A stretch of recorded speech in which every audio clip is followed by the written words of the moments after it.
stellar worker. This video is purely for entertainment and does not infringe on copyrights or laws. The rights to the novel and image belong to the original author. We do not claim ownership. Don't like waiting and want to listen to this fanfic in full now? Subscribe to our Patreon, where you'll find the best fanfics. Chapter 151 Sword Heart. 3 Talent Sword Scripture, detailed explanation of the Great 5 Elements Sword Technique, Cloud and Rain Sword, Calling Wind and Rain Technique, Rejuvenation Technique, the Secret Method of Burning Blood. Fang Xing scanned the collection, in order. As expected of a major nascent soul sect sutra library, the collection was truly rich. But it was clear that the true treasures were only found on the upper levels, and he could only reach the 3rd level at most. With a touch of regret, Fang Xing reached the 2nd level and was immediately met with a wealth of books on the various arts of immortal cultivation. 2nd level alchemy, talisman making, formations, weapon refining, beast taming, spiritual tea, wine making, practically every kind of inheritance was there. It's said that some giant sects, while not focusing on the other 100 arts of immortal cultivation, hold on to the formations and alchemy traditions with such a tight grasp that even inner disciples find it difficult to access. The Heavenly Sword sect is truly magnanimous. Is this the case of giving up the sword and devoting themselves to nothing else? Leaving such complex matters to outer disciples encourages them to diligently advance in the 100 arts of immortal cultivation. Although Fang Xing was very interested in several of the traditions, he still went up to the 3rd floor. There were fewer books there, but each one was a masterpiece. Reaching the 3rd level, 8 Gate Sword Formation, he picked up a jade slip and discovered it was on the art of sword formations. Although he could only read the beginning, the tone was quite impressive. If one could gather 8 spiritual weapon-level flying swords with the 5 elements and 3 wonders, even a foundation establishment sword cultivator could set up a sword formation and challenge the true Dan. Not for me. He shook his head and examined several other cultivation manuals. 1. The Heavenly Gold Art, could be cultivated all the way to the late Giant stage, suitable for cultivators with the gold spiritual roots, and significantly superior to the gold transformation art. There might even be a sequel, but on higher floors. Unfortunately, it's not a pure sword cultivation technique. The Heavenly Gold Art also condenses an immortal golden elixir, not a sword elixir. Perhaps in the current world of immortal cultivation, this kind of key training is the mainstream. Fang Xing flipped through a few more books, finally finding a sword cultivation tome. 7 Killing Sword Classic. It can be cultivated to the level of condensing a natal sword elixir. It's quite murderous. He gazed at the bone book in his hand, a hint of surprise crossing his face. Kill, kill, kill, kill heaven, kill earth, kill ghosts, kill gods, kill yourself, everything in heaven and earth. Nothing is unkillable. Even magic techniques aren't this extreme, right? Even with only the introduction, Fang Xing felt that sword cultivation was too extreme. He glanced at another book, 7 Mysterious Origin Secret Sword Chapter, which focused on the heart sword, where one could easily go mad if not careful. So this is the style of all sword cultivation. Fang Xing's mouth twitched slightly. When he left the sutra library, he only took 2 jade slips with him. The white-haired swordsman took a quick look and smiled. Golden Yuan Sword Scripture, 2nd level alchemy inheritance? Are you planning to switch to sword cultivation? The Golden Yuan Sword Scripture was carefully selected by Fang Xing on the 3rd floor. It wasn't a particularly extreme technique. Its key focus was on gold swordsmanship, suited to him, who possessed a supreme gold element spiritual root. The 2nd level alchemy inheritance offered a learning experience. I've longed for swordsmanship since childhood, and now that I have the opportunity, I naturally want to give it a try. As for alchemy, I'm already a near 2nd level alchemist, Fang Xing explained.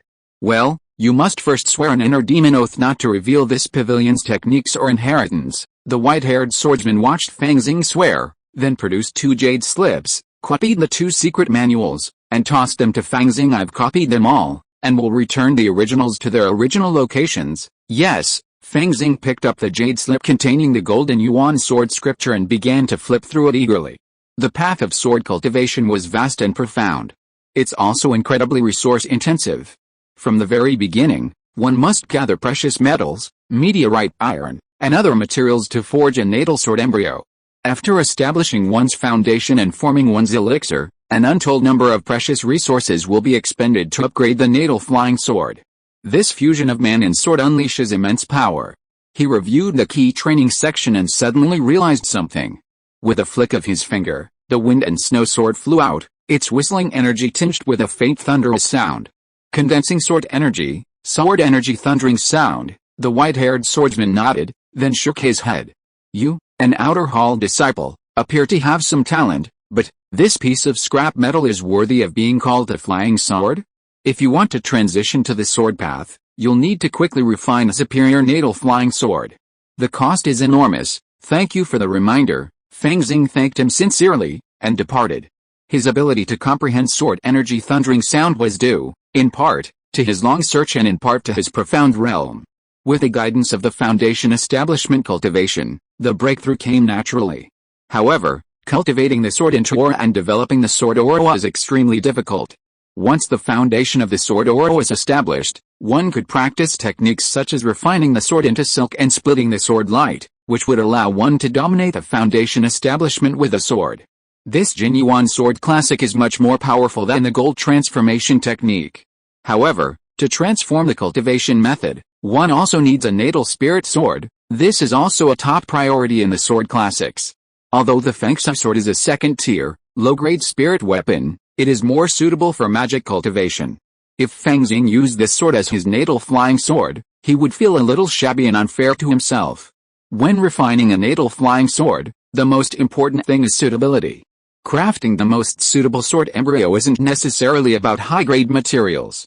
After all, after building a foundation and forming a core, a sword cultivator can absorb the essence of high-grade materials and refine a new flying sword, according to the sword manual. The most suitable materials for my natal spirit sword are 1000 heart black iron, gen gold, and gold essence. Fang Xing merely glanced at them. After all, in Qi state, and especially within the Heavenly Sword sect, the prices of various sword materials are extremely high. After all, this is a sword sect, where the sword is everything. But besides that, there's a method of induction that can help you find the most suitable natal material. I don't even need to find them all in this world of immortal cultivation. In the main universe, materials science has advanced to an astonishing degree, with numerous alloys capable of forging weapons for martial saints and even martial gods. Furthermore, within the Blue Star University treasury, there are some rare metals, even cosmic wonders. They were originally intended for exchange and experimentation by mecha students. But Fang Xing could also exchange them. With my current cultivation level, I can forge the prototype of a natal magic weapon, or perhaps a natal sword embryo. By harnessing the essences of both worlds, this flying sword will surely be of excellent quality. Of course, I still need to verify the materials from the main universe one by one. Fang Xing pondered silently. What really made him hesitate was that while the Golden Yuan sword cannon was a sword cultivation technique, it wasn't necessarily the best. A natal flying sword forged according to this sword cannon represented a chosen path, difficult to change. While those peerless geniuses could often create their own techniques, he wasn't one of those geniuses. As he pondered this, his steps paused. Not far away, a strange mountain rose, like a sharp sword piercing the sky. Several Kaganyan Foundation establishment disciples were navigating the mountain path, seemingly attempting to climb it, yet also seemingly honing their skills. Sword Heart Peak, Fang Xing arrived at the foot of the mountain and unexpectedly saw several mortal boys and girls. Their legs were cramped, their clothes stained with blood. Some knelt by the roadside, while others held their heads high, determined to continue climbing. I've told you all before, the Heavenly Sword sect only accepts disciples based on talent in the way of the sword. As mortals without any cultivation, if you can climb 10 steps, you'll be admitted. 20 steps, you'll be a true disciple, a Heavenly Sword sect disciple said expressionlessly. The recruitment trials are long over. Those of you who are eliminated, even if you die kneeling here, I wouldn't even frown. I don't believe it. I can definitely take 10 steps, a young man, his legs trembling, muttered to himself. I have spiritual roots, so why can't I join the immortal sect? He rushed up the stairs, taking 3 steps at a time. On the 5th step, he paused, and a flash of blood seemed to appear on his calf. The young man gritted his teeth and climbed 2 more steps. As he took the 8th step, he screamed and was flung back, landing heavily on the ground, gravely injured. Why bother? With your spiritual roots, you were already 1 in a million among mortals. You would surely have been accepted into other giant sects. Instead, you followed his example, and ended up severely injuring yourselves, damaging your foundation. You know, Even a nascent soul true lord would have their cultivation affected if seriously injured. You haven't even entered the key training stage. And you've already severely injured yourself, damaging your vital energy foundation. You'll probably struggle to reach the foundation establishment stage in the future. The disciple glanced at the unconscious youth and sneered. He thinks he can learn from our disciples and sharpen his sword on this peak. It's pure wishful thinking. Our sect doesn't care about spiritual roots. If you can't ascend Sword Heart Peak, you're destined for nothing. With these words, most of the youths left in despair, leaving in twos and threes. Only one remained kneeling by the roadside, and another lay unconscious, gravely wounded. Fang Xing watched the scene silently, sighing at the difficulty of mortals ascending to immortality. Fortunately, he didn't have to suffer such a fate. He immediately took a step forward and ascended Heart Sword Peak. As soon as he stepped onto the steps, Fang Xing felt something different. This feeling is somewhat similar to comprehending the myriad spirits atlas, but not entirely the same. It seems to be testing the disciple's aptitude and willpower. The better the aptitude, the less pressure. Moreover, if one's willpower is astounding and in tune with the sword path, one can go even further. He was already at the early stages of foundation establishment, and the first 100 steps were a breeze. Only occasionally, some sharp insights into the sword path would surface in his mind. Soon, he reached the 180th step. The Heavenly Sword sect had long stipulated that foundation establishment disciples in the outer hall had to ascend Heart Sword Peak for 200 steps to enter the inner gate, and 400 steps for true transmission. This was a path to the inner gate no easier than the sword arena, but it was less bloody. At this moment, Fang Xing continued to lift his feet, passing one Heavenly Sword sect disciple after another, until he reached the 199th step. Standing there, he could faintly sense an inexplicable sword energy at the top of the mountain, resonating with him. This is Chapter 152 True Transmission. Clang, wind and snow sword in hand, Fang Xing slashed out, and thunder exploded in the air.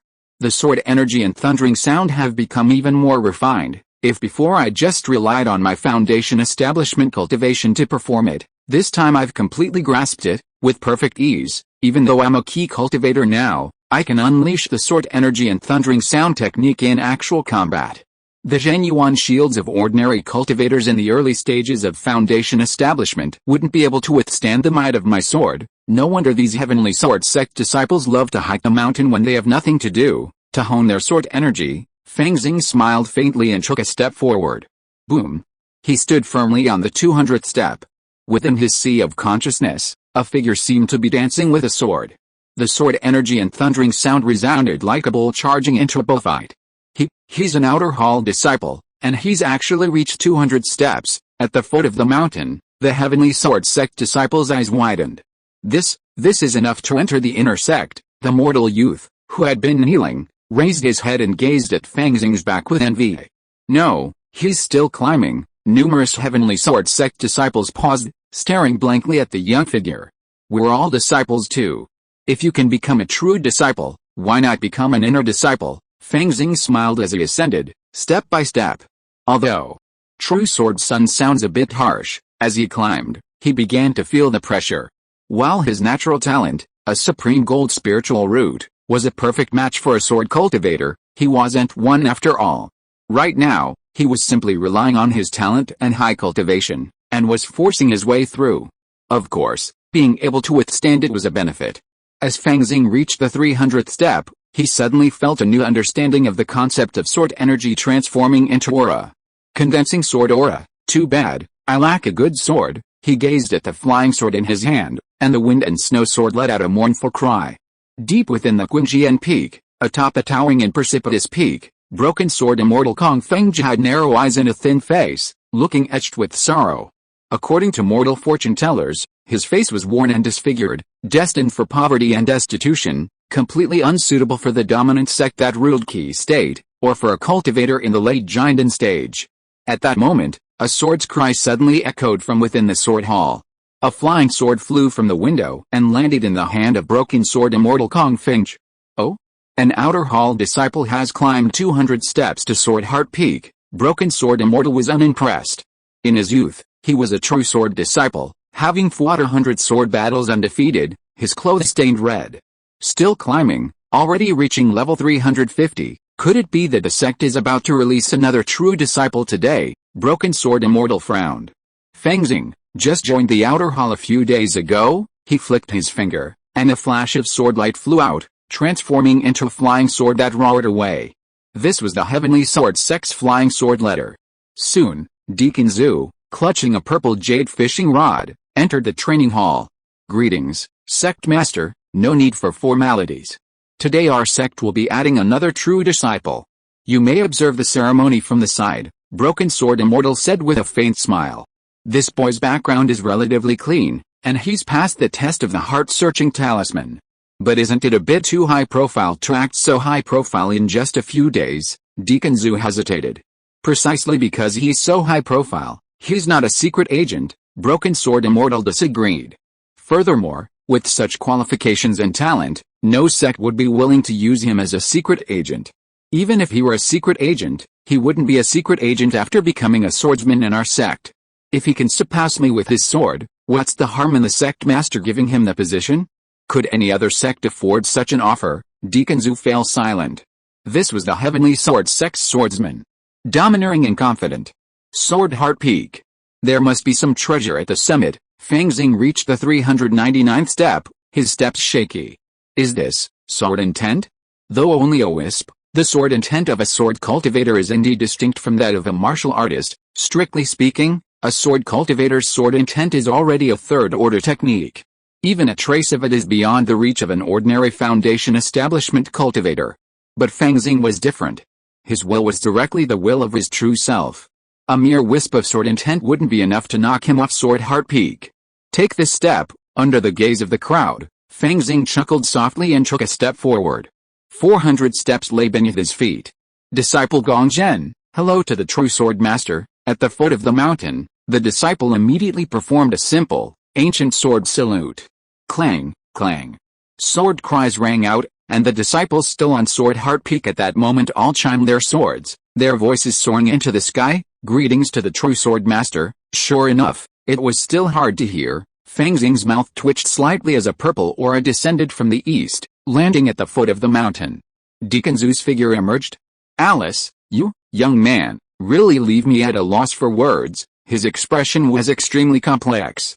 He straightened his clothes and bowed politely. Agreed Jianzi, as a faked and true person, his status was originally one level higher than that of a foundation establishment cultivator. But in the Heavenly Sword Sect, a true sword son held a staggering position, almost on par with a true Dan Elder. Deacon Zhu was only a faked and true person in the outer hall, so he had to perform the formal ceremony first. Deacon Zhu, what's this? Fang Xing was puzzled.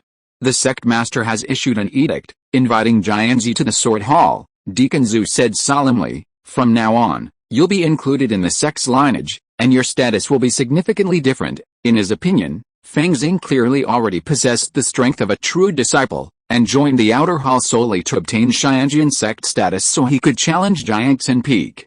Historically, there were also true disciple sword sons who chose this path instead of the sword arena.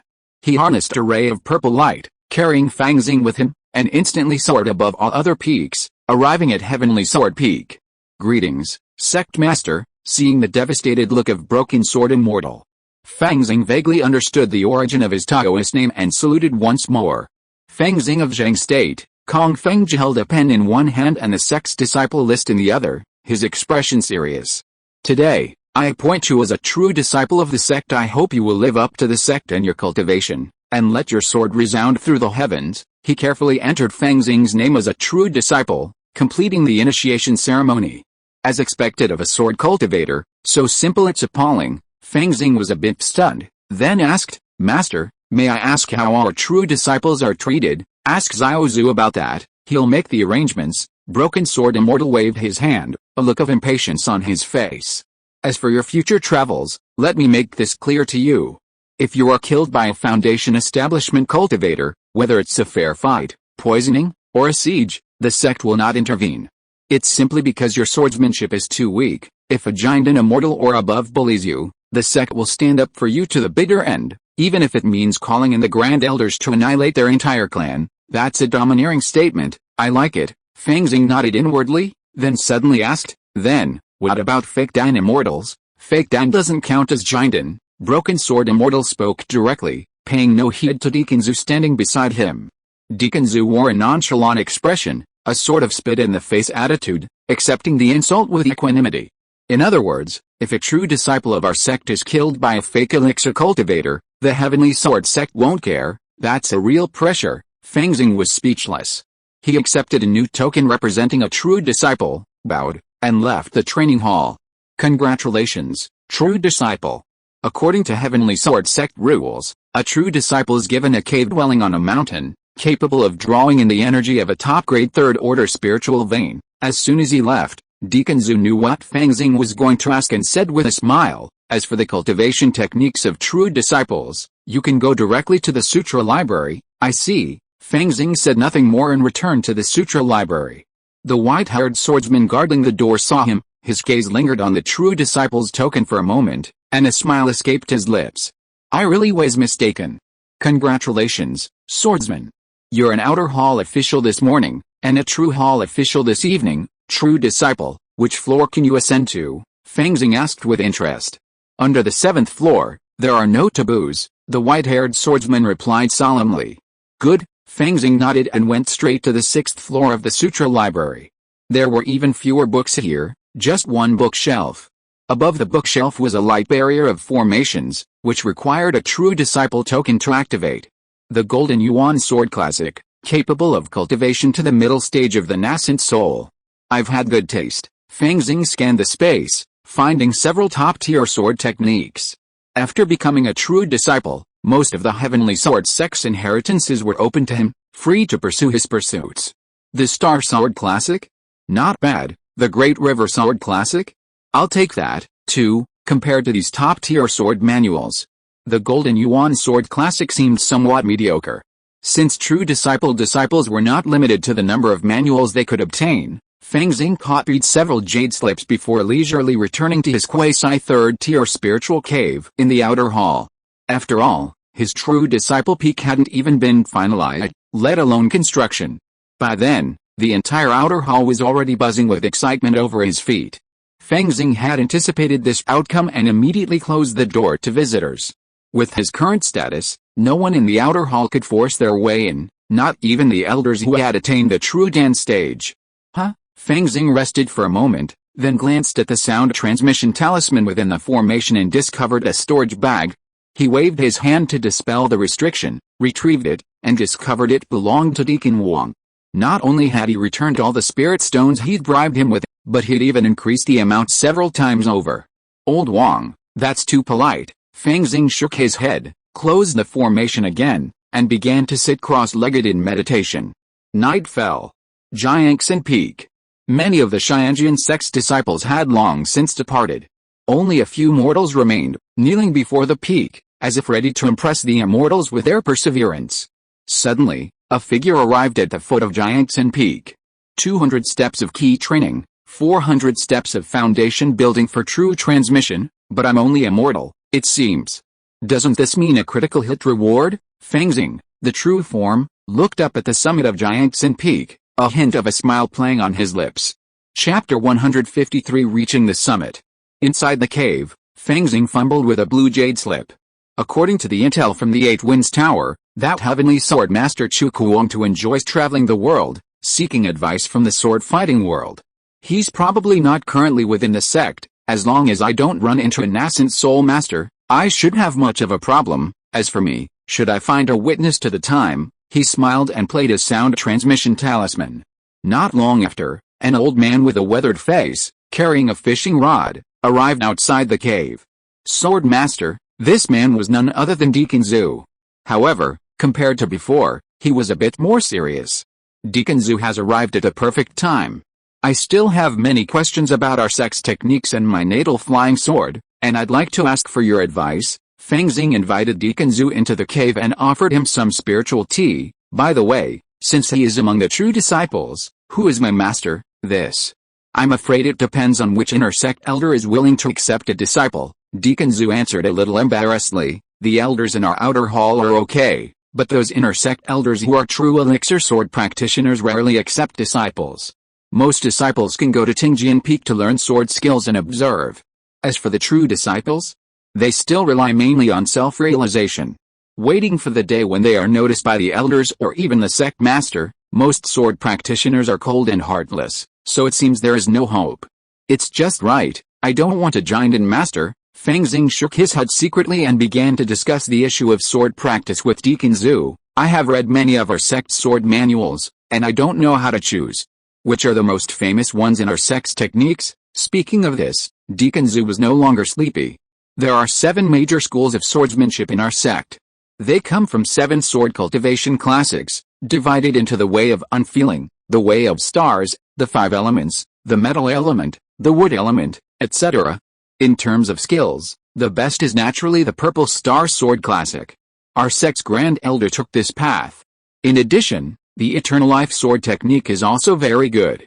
It is a rare wood-attributed sword technique. Sect Master Kong is from this lineage. Fang Xing listened and matched it one by one with the skills he had just comprehended, and nodded silently. The purple star sword classic is the pinnacle of the star sword Dao. Ziwei is the master of all stars, and the Ziwei sword naturally leads the stars. The sword light is the most dazzling, magnificent and domineering. He had seen this sword classic on the 6th floor of the Sutra Library and found that when its foundation was fully established, it actually required the accumulation of 350 drops of liquid mana. It is the top of the top skills. In comparison, the eternal life sword art is somewhat inferior. While the foundation establishment perfection allows for a maximum accumulation of 300 drops of liquid mana, it follows the path of wood-attributed sword techniques. The natal spirit sword is crafted from spirit wood, a unique technique that offers advantages in longevity, unlike those offered by orthodox sword cultivation. It also contains numerous esoteric sword techniques, including sword formations. This can be considered a blissful toil. Fang Xing previously worried about not having a single sword cultivation technique, but now there are so many, he's unsure how to choose.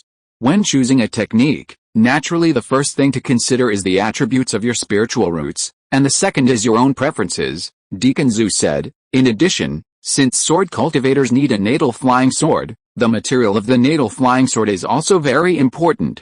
Although the natal flying sword of a true sword disciple will definitely be supplied by the sect's treasury as soon as possible, if it is not available, there is nothing you can do. For example, when practicing the star sword Dao, it is best to use a stellar attributed spiritual material for the natal flying sword, such as star iron or meteorite iron. If you want to go further and practice the purple myrtle sword classic, it is best to use purple gold from the sky or Xiangxun star sand as the main material. These 2 kinds of rare treasures are extremely rare. The Supreme Elder didn't have any of them back then, and could only use the 4th rank purple gold iron to make up the number. Deacon Zhu spoke from the bottom of his heart. If it is the eternal life sword technique, it is best for foundation building cultivators to use the 3rd rank eternal life wood as the main material. If it is a true disciple of key training, it is the 2nd rank evergreen wood. This sect's warehouse still has quite a few. The natal flying sword is closely tied to sword cultivation. Aside from spiritual roots, it's the most essential item, and its importance cannot be overstated. Fang Xing's words were eye-opening, and he paused in thought. Actually, at this point, the most suitable for him was the Golden Yuan Sword Classic, using Zhengjin as the primary material. Forging a natal flying sword was already quite luxurious. But if something better were available, he'd still consider it. Therefore, this master took this opportunity to make a move. By the way, Deacon Zhu, the 2 chatted pleasantly, and after several pots of spiritual tea, Deacon Zhu was about to depart when Fang Xing produced a storage bag. Deacon Wang gave me a lot of spirit stones today, which is truly unsettling. Please take them back. If I take them back, old Wang will truly be unable to sleep. Deacon Zhu smiled wryly and shook his head, hastily declining. As the 2 chatted, Jiangxin peak. Fang Xing's master's face transformed, his figure like a gentle breeze, a fleeting glint, as he swept over the 400 steps in an instant. When it comes to sword traditions, this place seems to be the best. He climbed, hands behind his back, without causing a single sound. The terrifying pressure, even the sword intent, seemed to be sucked away by a black hole, unable to escape. The great Sun Tathagata mantra. Ever since his daytime experiments, when he'd noticed a resemblance between this place and the myriad spirits atlas, Fang Xing knew the great Sun Tathagata mantra would be quite useful here as well. This sword intent, actively attacking the sea of consciousness, was merely fuel for the great Sun Tathagata mantra. Moreover, since he lacks spiritual roots, he was a mere mortal, and his ability to withstand the power should be less than that of an immortal cultivator. Not bad, not bad, more. Fang Xing smiled, and his figure, like lightning, soared to the summit. Infinite sword intent poured into a sea of consciousness, then burned furiously by the crimson sun, transforming into the purest sword enlightenment. With ease, if the immortal clone works hard, cultivating sword energy will be a piece of cake. Even refining the sword into strands, fragmenting the sword light, is just a matter of stretching one's hand. In the blink of an eye, Fang Xing had reached the 900th step, surpassing the limit reached by the Grand Elder back then. Sure enough, this formation prohibits core formation cultivators from entering, but there's a bug in their judgment of me, treating me as a mortal. Even the pressure of the 900th step is based on mortal standards, so to me it's just a gift. A flash of sword light flashed in Fang Xing's eyes. That sword light was white gold, blazing and fierce, and carried an unparalleled speed. Almost the moment he saw it, he was struck by the sword. Unfortunately, for a third-level physique, it was like a gentle breeze. However, that incredibly fierce sword intent, tempered by the great Sun Tathagata mantra, gradually enlightened Fang Xing to the path of the sword. After refining the sword into chakra, one must comprehend the sword's intent. This often requires a Jinden sword cultivator. Actually, what's lacking isn't the sword elixir, but the sword's heart. Only by comprehending the sword's heart can one give birth to the sword's intent. Is this the path to the third stage of sword cultivation? While Fang Xing was pondering, he had already reached the 999th step. Meanwhile, the movements on Jiang Xing Peak had already attracted the attention of the Xianjian sect. Blades of sword light pierced the moonlight, their momentum awe-inspiring, yet no one descended on Jiang Xing Peak. After all, the peak is restricted by formations, prohibiting those above the Jinden stage from entering. Swoosh! A flash of green sword light revealed the figure of confront, the master of the Xianjian sect, Broken Sword Master. Master, someone has intruded upon Jiang Xing Peak. The white-haired sword cultivator in the sutra library unsheathed his ancient sword, emitting a dragon-like roar. It doesn't appear to be a disciple of our sect, just a mortal, confront said. Mortal? How is that possible? Doesn't that mean this child's talent far surpasses the Grand Elders? What's that? The reincarnation of a celestial sword immortal. Haha, this is our Jiang Xing sect master. You must not let this child go. You must take him in as your only sword son. A group of sword-crazed lunatics shouted. But Fang Xing paid them no heed, stepping onto the 1000th step. Boom. At this moment, he truly experienced the power of sword intent becoming power. At the summit of Sword Heart Peak, terrifying spiritual energy of heaven and earth was mobilized, transforming into sword light like the Yangtze River, and like the nine heavens galaxy pouring back, it crashed down with a thunderous roar. Golden core sword cultivators dominate with sword intent, but nascent soul cultivators can often manipulate the spiritual energy of heaven and earth to a degree, and a single spell can have the power to move mountains and fill seas. Nascent soul level swordsmen can comprehend sword intent becomes momentum. A single strike mobilizes the spiritual energy of heaven and earth, resulting in a power far exceeding that of ordinary nascent souls, even seizing control of that energy. This is a sword technique that can dominate the nascent soul realm. Fortunately, this wasn't a true nascent soul level swordsman attacking me, or I'd be dead. Fang Xing's body was enveloped in a golden glow, resembling the golden form of an arhat. This was a manifestation of the dragon elephant Vajra indestructible divine ability being brought to its peak. Between his eyebrows, the Vajra relic shone with even greater brilliance, undeterred by any sword intent. This allowed him to maintain his footing in this weakened version of sword intent becomes momentum, allowing him to take in the scenery atop Sword Heart Peak. Reach the summit. Reach the summit, exiled sword immortal. Exiled sword immortal. Many of the heavenly sword sect's Jinden sword cultivators were practically filled with tears. Sect master, we can't let this man go. Elders, help me. Confront finally made up his mind, a sword seal materializing in his hand, worked together to shut down the restrictions on Sword Heart Peak. This was no different from shutting down the sect's main formation. It was a grave matter. After all, Sword Heart Peak was connected to the sect's main formation. Shutting it down rashly would undoubtedly affect it. Fortunately, the Heavenly Sword sect faced no external enemies, and the sword cultivators were confident. Fang Xing paid no heed to the external disturbances. The summit of Sword Heart Peak offered no remarkable scenery, merely a bare cliff face. And on a pitch-black rock, slanted an ancient sword. Spiritual treasure? Or perhaps even higher. At this moment, a multitude of information, along with numerous insights into the Dao of the sword, emerged in his mind, revealing how to obtain the ultimate reward. Fang Xing lightly tapped his toes and landed on the cliff. He stretched out his right hand and grasped the ancient sword. Boom! In an instant, a large amount of text and images were transmitted frantically into his mind. Chapter 154, Yuan Embryo and External Pill. The Great Freedom Mysterious Golden Sword Cannon, passed down by the old man Zizé. Sure enough, it's another technique. It's something my immortal cultivator can comprehend. Fang Xing's spirit had already condensed into a diamond relic, impervious to all evil. He easily digested this information and summarized a technique. This technique was actually passed down by the founder of the Heavenly Sword sect. Truly extraordinary. Could this sword be the old man Zizé's sword? He looked at the ancient sword in his hand. It was already covered in dust, its gleam dim, and the hilt was decorated with the image of a strange beast's mouth. At least a fourth-tier treasure. But forget it, I'll just take the inheritance. Taking the treasure along doesn't seem right. My moral education scores are pretty high. Fang Xing curled his lips. At this moment, a roar erupted from Jiangxin Peak, and countless restrictions began to collapse. This meant that the giant and sword cultivators from the outside world had begun to break the restrictions, about to break the rules and force their way to Jiangxin Peak.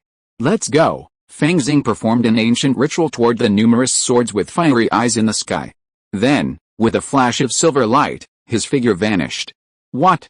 Gone. A flash of sword light landed.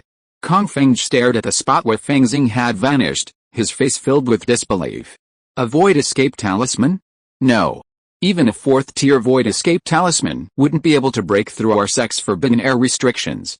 Could it be a fifth-tier talisman? Perhaps it was a fourth-tier void escape talisman. But we forcibly shut down the restrictions on Sword Heart Peak, creating a flaw in the sect's formation and giving that person an opportunity. If all this was calculated, then that person's scheming was truly terrifying. The white-haired swordsman glanced around and said calmly. Fortunately, the ancestor's flying sword hasn't been lost. Confront nodded, noticing the ancient sword still embedded in the rock wall. That person is truly strange. Could it be some powerful being deliberately barging in for fun? Playing a joke on us? The giant and cultivators racked their brains, but still couldn't figure it out. Forget it, let's repair the restrictions. This matter, let's keep it under wraps for now, and don't let any word get out. I'll send a message to the Grand Elder, and he will make the final decision. Broken Sword Immortal Confront finally made his decision. Then, what about these mortals? The white-haired swordsman waved his hand, and a burst of magic power drew the kneeling mortals at the foot of the mountain. They had indeed suffered an unprovoked disaster. They had originally intended to stay and impress the Heavenly Sword sect with their perseverance, but now they had encountered this once-in-a-millennium event. Confrant's eyes flashed emerald green, and as if using some soul-searching ability, he spotted an unremarkable young man approaching, his lightning-fast steps beginning to climb Sword Heart Peak.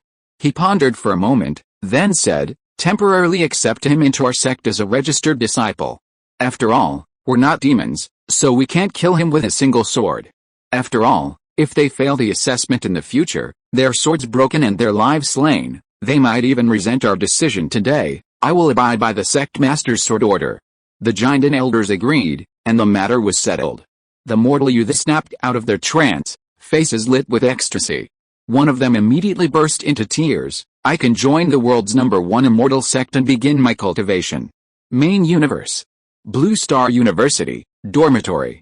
A flash of silver light revealed Fang Xing's figure. As expected, True Lord Xianjian isn't within the sect. Even if you were, Jiangxin Peak rejects those above the Jiangdan stage, let alone the Yuanying stage. At least, I can get a chance to teleport. In the end, everything went smoothly. The price I paid was that my great son Tathagata mantra's proficiency increased a bit. He sighed helplessly, watching his proficiency in the great son Tathagata mantra rise to 70 in the stats column. But for the vast insights into the sword, this price was well worth it. Fang Xing settled into a comfortable position and began to slowly comprehend the Great Freedom Mysterious Gold Sword Cannon. He had originally only intended to benefit from the sword realm infused by Jiangxin Peak. He hadn't expected to gain such benefits after witnessing the power of Sword Heart and Sword Intent. Of course, this had little impact on the Heavenly Sword sect after all. He hadn't taken the 4th-tier spiritual sword, he had merely taken a share of the inheritance. The so-called preciousness of knowledge doesn't diminish with continuous learning. Although I lack spiritual roots and cannot cultivate, comprehending this technique shouldn't be a problem. This Great Freedom Mysterious Gold Sword Classic is of a very high rank, a top-tier technique, capable of even reaching the spiritual transformation realm. During the foundation establishment stage, it requires the condensation of 365 drops of liquid mana to complete the foundation. Indeed, it's even higher than the Purple Star Sword Classic. The various magical powers and secret techniques within are truly astonishing. The most crucial thing is the art of cultivating the sword embryo. The Great Freedom Mysterious Gold Sword Classic is an orthodox sword cultivation method, and naturally, it requires the initial sacrifice of the natal flying sword or sword pellet. According to the Sword Classic, the best materials are 9 Heavens Mysterious Iron and Purple Blue Divine Iron. If that's not possible, Tei Yuanjin or Fang Xing can also make do. But it was clear, based on Fang Xing's previous inquiries from Deacon Zhu, that these sword-making materials were truly rare treasures, having vanished countless years ago. However, just because they're gone in that immortal world doesn't mean they're not on the main universe. Fang Xing immediately decided to thoroughly explore the treasure trove of Blue Star University. He could even ask for help from other friends, like Song Jinggang and Zhang Yuxiu. He continued reading, his eyes brightening. The various sword-making methods of the Heavenly Sword sect were mostly derived from the Great Freedom Mysterious Gold Sword Classic. Therefore, the many sword manuals and treatises on sword-making were far less sophisticated than this one. At the end of the various sword-making techniques, there was actually a unique sword-making method. The art of Yuan embryo doesn't require precious materials. First, forge a sword embryo, ensuring that your mind and spirit are in harmony. Later, by severing your opponent's flying swords, you can absorb their essence and sword energy, thereby continuously improving the quality of your flying sword. This annotation comes from the free old man. He couldn't find the 4 sacred irons. In the end, he used a large amount of Zhengjin to forge a natal flying sword.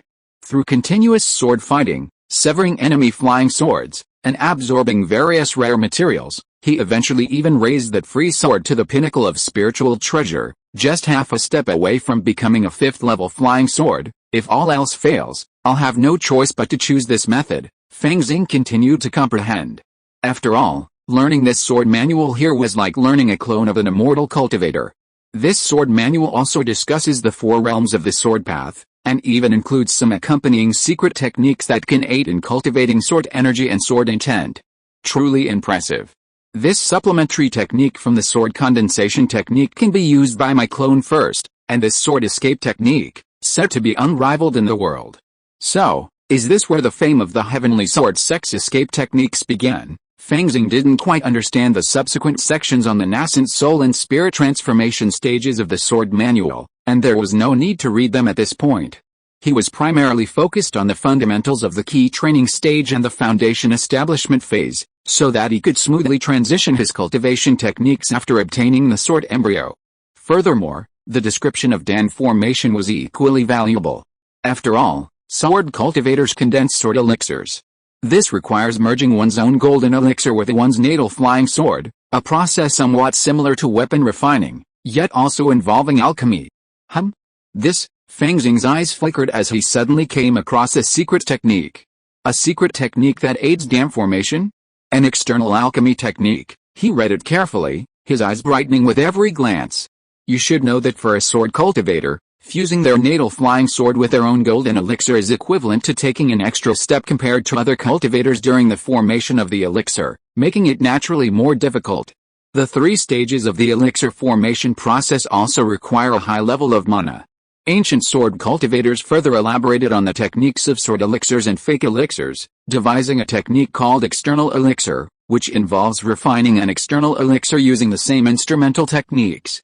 This external elixir, unlike the fake elixir, is merely a magical instrument or quasi-magic weapon. A cultivator in the early stages of foundation building can at least gain the mana of a fake elixir by refining it. If refined in the late stages of foundation building or at the completion of foundation building, it may be comparable to true elixir. The external elixir carries a spiritual imprint, meaning it cannot be used by others after use. It's like a special magical instrument. When forming the elixir, If one already possesses the mana of an elixir, this naturally saves a lot of effort, allowing them to focus more on condensing the sword elixir. The mana of the elixir also accelerates the fusion of the golden elixir and the flying sword. It's truly remarkable. This external elixir technique not only rapidly enhances strength but also increases the probability of achieving the elixir, making it a truly remarkable method. If word got out, who knows what a sensation it would cause in the world of immortal cultivation. Of course, the only downside is that it requires a lot of materials. The original method of refining external elixirs was to directly transform the inner elixir of a third-rank demon king. However, it was later discovered that Demon King inner elixirs were unruly and contaminated by demonic energy, so they were gradually abandoned. The mainstream method is to forge them from gold and iron materials, while also infusing them with various evil spirits. This is a method that can quickly strengthen an immortal cultivator's clone. You should keep an eye out for it. With this thought in mind, Fang Xing immediately began to search the Blue Star University treasury. The items within were naturally extremely rare and comprehensive. He scanned the vault, circled a few suspect items, and then made another call. Hello. Is this Song Jinggang, boss? It's me. Song Jinggang's voice immediately rang out. Please compile a document with all the resources your university has available. I'd like to take a look. If there's anything you like, please help me exchange it. Don't worry, when the time comes, just find out what you'd like to obtain from the Blue Star University treasury, and I'll trade with you, Fang Xing said. Really? Boss, wait for me, right away. Song Jinggang leaped 3 feet high. This was Blue Star University's treasure trove. There were countless goodies inside. I always feel like this kid isn't very useful, Fang Xing thought for a moment, then dialed another number. In a secret cosmic realm, a planet seemingly constructed entirely of machinery slowly rotated. This was St. Armor University, with an entire mechanical planet serving as its headquarters. The entire planet resembled a beehive with a strict division of labor, consisting of countless fully automated mechanized factories. Within some of these massive factories, enormous mechas towering over the earth were being assembled. Zhang Yuxi looked at the huge mecha in front of her and nodded. It cost so much, and my dad bought the eternal crystal. I finally made a breakthrough in meditation and can achieve perfect synchronization with the mecha. When this princess is built, I'll practice it a little more, and even King Kong may not be able to defeat me. It's a pity that I can't go to the Secret Realm battlefield to practice. Most of them go to the Secret Realm battlefield for internships, and I, a mecha master, can only go to the main universe battlefield. Just then, she saw an incoming call, and her eyes suddenly lit up. Mr. Fang, are you looking for me? Chapter 155 Collection. Yes, Zhang. I'm preparing for my 5th-year internship. I want to forge an alloy weapon, and I need a lot of metal samples. St. Armor University is unrivaled in metallurgy, especially alloys, so I'd like your help. Send me some samples so I can familiarize myself with them. Fang Xing spoke directly. He'd saved Zhang Yuxiu's life back then, and there was nothing to be ashamed of. No problem. I'll cover the shipping. Zhang Yuxiu's eyes widened into a smile. And there are special cosmic metals in the treasury. I can send you a brief introduction. There were credit limits on this, so even if she had a lot of money, she could only give her a brief introduction. She glanced at Fang Xing, then at her own unfinished mecha, and felt a little regretful. You've decided to go to the Secret Realm battlefield? Why not go to the main universe fortress? Then we can go on missions together. I'm quite powerful now. Fang Xing knew this, of course. When it comes to destructive power, warriors can never match mecha masters. Especially for someone as wealthy as Zhang Yuxiu, this is especially true. No, most interns will definitely choose the Secret Realm battlefield, because the danger is manageable. The main universe fortress will either be safe or catastrophic. Fang Xing shook his head. After all, I'm a warrior. I still need to test my skills on the battlefield. With his current magical powers and the limited Secret Realm, Fang Xing is like a backyard. Is that so? That's a shame. Zhang Yuxiu turned off the communication and looked at her mecha, a look of disappointment on her face. Finally getting a chance to show off her prowess, but there's no one to show off. What should she do? The Immortal Cultivation Realm. Jinun Peak. This mountain is the cave residence of Fang Xing's true disciples. Beyond pavilions, towers, and jade palaces, hundreds of acres of third-level spiritual fields have been cultivated. These fields alone are an incredible treasure for any cultivator. And Fang Xing doesn't have to worry about anything. Spiritual plant husbands from the outer halls tend to them daily. As a true sword disciple, Fang Xing's only focus is cultivation. After a thorough inspection, he couldn't help but feel quite satisfied. He returned to his cave, closed the door, and activated the formation restrictions. He had now set up the quasi-third-level formation he had acquired from the Myriad Beast sect. Even if he could only activate a portion of its power, it was quite effective. At the very least, it was enough to block outside detection. Sword Embryo, External Elixir. In his retreat room, Fang Xing silently recalled the contents of the Great Freedom Mysterious Gold Sword Classic. Suddenly, a silver light flashed before him, and his original form emerged. As his original form twisted the ancient bronze ring on his finger, pieces of metal were immediately extracted. His immortal clone's expression was serious, and with a newly mastered sensing method, he reached out and touched the different pieces of alloy. This one won't do. While its hardness rivals that of third-grade metal, it has no effect on conducting spiritual energy. This alloy. I'm afraid it's comparable to top-grade third-grade, yet it actually has a slight effect on hindering the flow of spiritual energy? Not bad. I can record it and transform it into a magical instrument with spell-breaking properties later. This method of sensing, derived from sword manuals, allows one to find the most suitable material for sword making. With the help of Zhang Yuxiu, Fang Xing also conducted his own research and has obtained samples of most high-grade metals on the market. Of course, these are only manufacturable metals. Universe-level, rare and one-of-a-kind pieces are not among them. Even so, after sensing each one, his immortal clone singled out several metals that he felt could be used in refining a flying sword. Nirvana alloy? This one is most suitable. Fang Xing held a finger-sized piece of metal in his hand. Though it was small, its weight was astonishing. Judging from the description and properties, it bears some resemblance to the golden origin and iron mother mentioned in immortal cultivator texts. Besides that, these alloys can be purchased in bulk, then refined with the Foundation establishment True Fire. I'll have all the auxiliary materials for my natal spirit sword. These metal ingots can be purchased commercially, as long as you're willing to spend star yuan, it won't be a problem. Next, the main materials. I didn't expect my luck to be so good. Fang Xing's true form projected an image, and grains of star-like blue sand emerged, seemingly gleaming with a metallic sheen. Xiangxun Star Sand? This is the name given to it by the Great Freedom Mysterious Gold Sword Classic. It's said to originate from the Nine Heavens. Only after terrifying gale force winds collide, shattering countless mineral essences in the void, can a few ounces of it occasionally emerge. Furthermore, it requires incredible luck to be obtained by immortal cultivators. Within the Blue Star University treasury lies a sample, reportedly discovered during an expedition to a secret cosmic realm. It's incredibly hard and can be used to forge alloy weapons or core components for mechas. What a waste of natural resources. If that Grand Elder saw this, his eyes would turn red. Xiangxun Star Sand is one of the most suitable sword-making materials for refining the Zhuyi sword cannon. It doesn't even qualify as a third or fourth tier. It's a rare treasure from heaven and earth. If Chu Kuangtu had been able to refine a flying sword embryo with this material back then, he might have had a chance of raising his natal flying sword to the 5th tier in the future.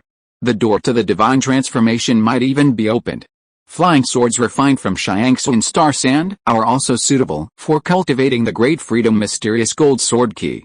After all, the Zhuyi sword cannon is derived from it. Then, the only thing left is the credits, and then there are the materials for refining external alchemy techniques, the special aura of the universe. I'm so broke. Virtual space. It's time for the end of month challenge again. Fang Xing appeared on the battle stage. Very good. After mastering the Dragon Elephant Vajra indestructible divine ability, he experimented with it and discovered that the virtual space could accommodate this power. This meant he could easily sweep the entire battle list.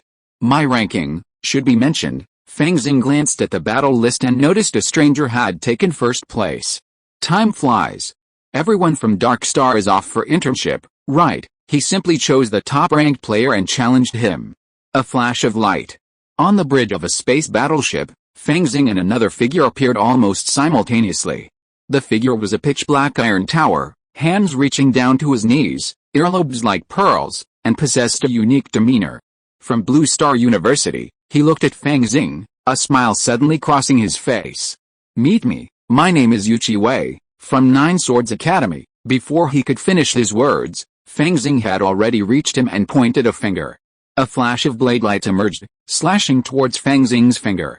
White blades emerged from Yuchi Wei's chest, one after another, as if crafted from his own ribs.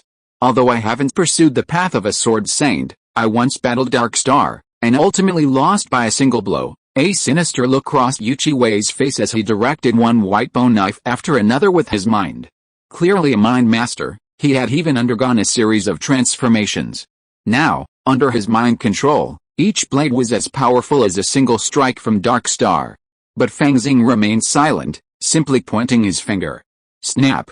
The bone knife before him let out a mournful wail and instantly flew back, its blade riddled with cracks. The next moment, numerous knives flying towards Fang Xing exploded in midair. Amidst a cloud of dust, a figure flew out. It was Fang Xing. His expression remained impassive. With another finger, he calmly shattered everything and tapped Yuchi Wei's forehead. The Nine Swords Academy master's head exploded, and his body fell to the ground. Congratulations on your victory. Current ranking, first on the battle list. The intelligent computer alerted him. Fang Xing nodded and waited for his next opponent. Even though he's restrained now, his enhanced magical powers have surpassed those of peak-level players in the Outer Realm. Combined with the unleashing of Vajra Prajna's divine power, he could practically sweep through the Outer Realm. He dispatched opponents one after another with a casual gesture or a nod, earning him the nickname Face-Slapping Maniac, once again resounding throughout the battlefield. The last one, call it a day, on the ancient battlefield, blood-stained and dried, Fang Xing looked at his opponent and noticed a familiar look. I'm the current student council president of Blue Star University. A young man with glasses and a pointed chin stood across from him, a harmless smile on his face.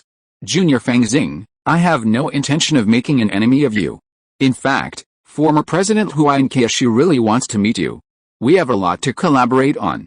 Teacher Pan Shang also values you highly and wants to recruit you to the Academy faction. Let Teacher Pan Shang speak to me about that. Fang Xing always steered clear of such factional disputes. After all, he wouldn't even get involved in the courtship of a giant company like Yin Huanzhen. Factions, however, are even more terrifying than the federal monopoly. A faction often spans military and political circles, and can be seen as a collection of several oligarchs, even capable of nominating candidates to compete for the position of chief consul of the Federation. Random competition between such behemoths could destroy a planet and cause countless deaths. He was now focused solely on cultivating, and it would have been foolish of him to approach them. Okay. Junior, if you have a chance, come visit the student union.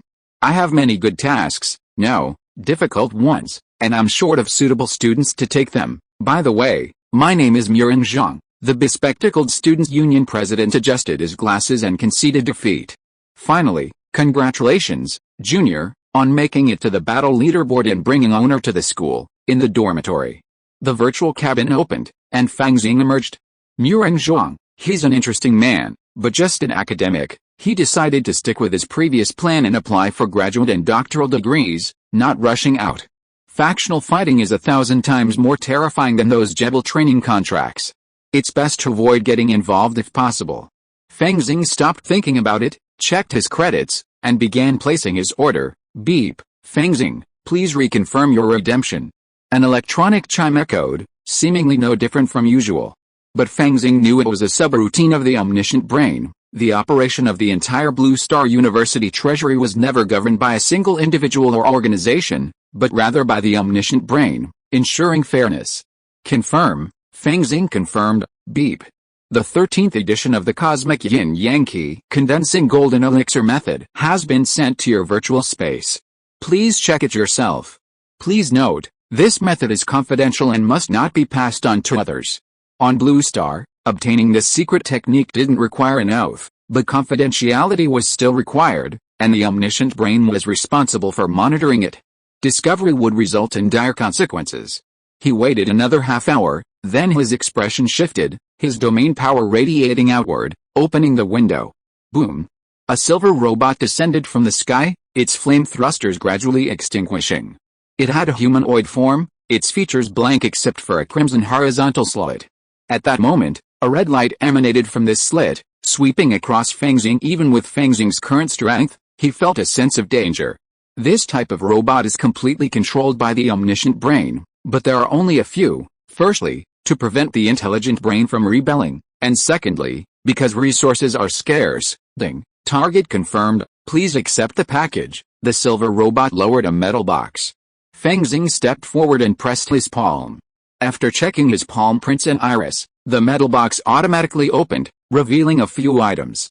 The most valuable of these was, of course, the Fang Xing star sand, a handful of flowing azure sand, emitting a star-like glow within the transparent test tube. In addition, there were several ingredients needed for refining external elixirs. This had essentially depleted Fang Xing's accumulated credits. But he didn't care, he could level up again soon anyway. After the robots departed, Fang Xing collected the items one by one and nodded to himself. With this, plus the rare resources my immortal clone exchanged from the Heavenly Sword sect, I finally gathered the materials to refine my natal sword embryo and the outer elixir. Even, aside from the last step, some pre-processing can be done at Blue Star University. Blue Star University specializes in mecha engineering. While their metalworking expertise isn't as impressive as that of St. Armor University, it's still exceptional. University students here are familiar with everything about mechas and strive to build their own. With sufficient financial resources and the ability to equip them with numerous weapon modules, their destructive power can be astonishing.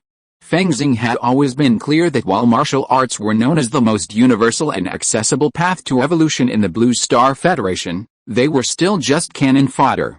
While they could shine brightly on the battlefields of the secret realm, in battles within the main universe, the protagonists were never martial artists, but mecha masters. Of course, martial arts were known for their universality because they didn't conflict with other paths. Psychics could learn martial arts, and so could mecha masters, to further their own evolution. After reaching the rank of martial saint or martial god, warriors can pursue the mecha path, equipped with the Federation's top mechas. Only then can they conquer the alien evil gods themselves in the main universe. The Federation's martial arts are excellent, but after the martial god, there's no path, or rather, it hasn't been opened up. Whether the pinnacle of martial arts will belong to the future of the universe, the alien martial arts or the armored martial arts, remains undecided. Right now, the armored martial arts are the mainstream, but my immortal martial arts might be able to catch up. With the attribute panel, Fang Xing felt somewhat confident. When weak, he learned from others, not rushing to create his own martial arts. But at a higher level, this became a necessity, as there was no path beyond the martial god. If he forged his own path, following the immortal martial arts path, the path that best suited him, he might succeed and reach a realm above the martial god. Gu Jiantong was equally ambitious, which is why he wanted to integrate his knowledge and create a new immortal martial arts at the Courage realm. If you're listening to this novel on a channel other than Fanfic World, it means they downloaded and uploaded it without effort. We cordially invite you to visit our channel, Mundo Fanfic Novelis. There you'll find the original version of this story and you can explore many other novels of various genres. We're waiting for you to immerse yourself in a world of incredible novels. Chapter 156 Discovery. Time flies. In the blink of an eye, another year has passed. This year, Fang Xing lived an incredibly leisurely life. His original self at Blue Star University faced no challenges and even held a firm top spot on the battle list. Perhaps it was Wei Shentong who discovered his chaotic exchange and thought he was unrealistic and self-destructive, so his attention waned. As for his clone, he received significant support from the Heavenly Sword sect and devoted himself to cultivation at Jinathan Peak, preparing to sacrifice his natal spirit sword and external elixir, while also upgrading his cultivation techniques. Time flies. I'm already 23, when my 5th year starts, I should start my internship, right? Wei Shentong might be waiting for this day. Fang Xing glanced at his stats. 5th realm, exterior, 211/400, dragon tiger posture. 422/800, grandmaster. My realm has also improved significantly. I've passed the halfway point of dragon tiger posture. I'm sure I'll reach perfection within 2 or 3 years. I'll have mastered the secret techniques of condensing Sha and refining Gang, and the Shaoyin Shaki. With the guidance of the Xianjian Sex Chamber of Commerce and the Outer Hall, collecting the Sun's true Gang will be a piece of cake. Before I graduate from university, I'll definitely be able to refine a golden elixir, and not just any golden elixir. Then I'll be directly admitted to graduate school, Fang Xing closed his eyes, silently observing his immortal realm clone's cultivation, a thought in his mind. In fact, after he'd passed the halfway point of dragon tiger posture and his domain power continued to grow, he noticed something different. Back in the immortal realm, his original body could also vaguely sense the spiritual energy in the void. Domain power is essentially a form of control over the surrounding space. Besides, I have a cultivator clone, and I already know what kind of substance spiritual energy is. With these two conditions, it's normal to be able to roughly sense spiritual energy. Once I develop my domain power to its peak, I might be able to clearly sense it. If I then achieve the golden core domain, I might be able to forcibly capture spiritual energy with my spiritual power and refine it into my body, even without spiritual roots. With sufficient martial arts prowess, this is possible. Of course, forcibly capturing spiritual energy into the body will certainly not be as efficient as spiritual roots. But the shackles that prevented Blue Star warriors from cultivating mana are now completely gone. And, as they reach even higher realms in the future, perhaps things will be different. This is the dawn of the path to immortal martial. My future realm above martial god might lie immortal martial. Fang Xing was certainly not a short-sighted person. Even if he chose the martial arts path, he would not be content to be just a martial god for life. Could this be the 3,000 great daos, all leading to the same destination? Fang Xing closed his eyes and silently began his cultivation. Summer vacation flew by, and it was time for the start of his 5th year. Fang Xing checked in with a few friends and received greetings from Xiaolong and Lu Guangming. It was clear they all knew the dangers of their 5th-year internship. The Federation's military service system guaranteed war, making it difficult to escape. Even for college students. Most would be assigned a battlefield experience during their 5th-year internship. Ling. You have a new email. Just then, Fang Xing suddenly received an email. Have you finalized your 5th-year internship? He casually clicked on it. Sure enough, it's in the imaginary space battlefield. I'm going to fight in the secret realm. I still have to tell Pan Shang about it later. Where is the battlefield?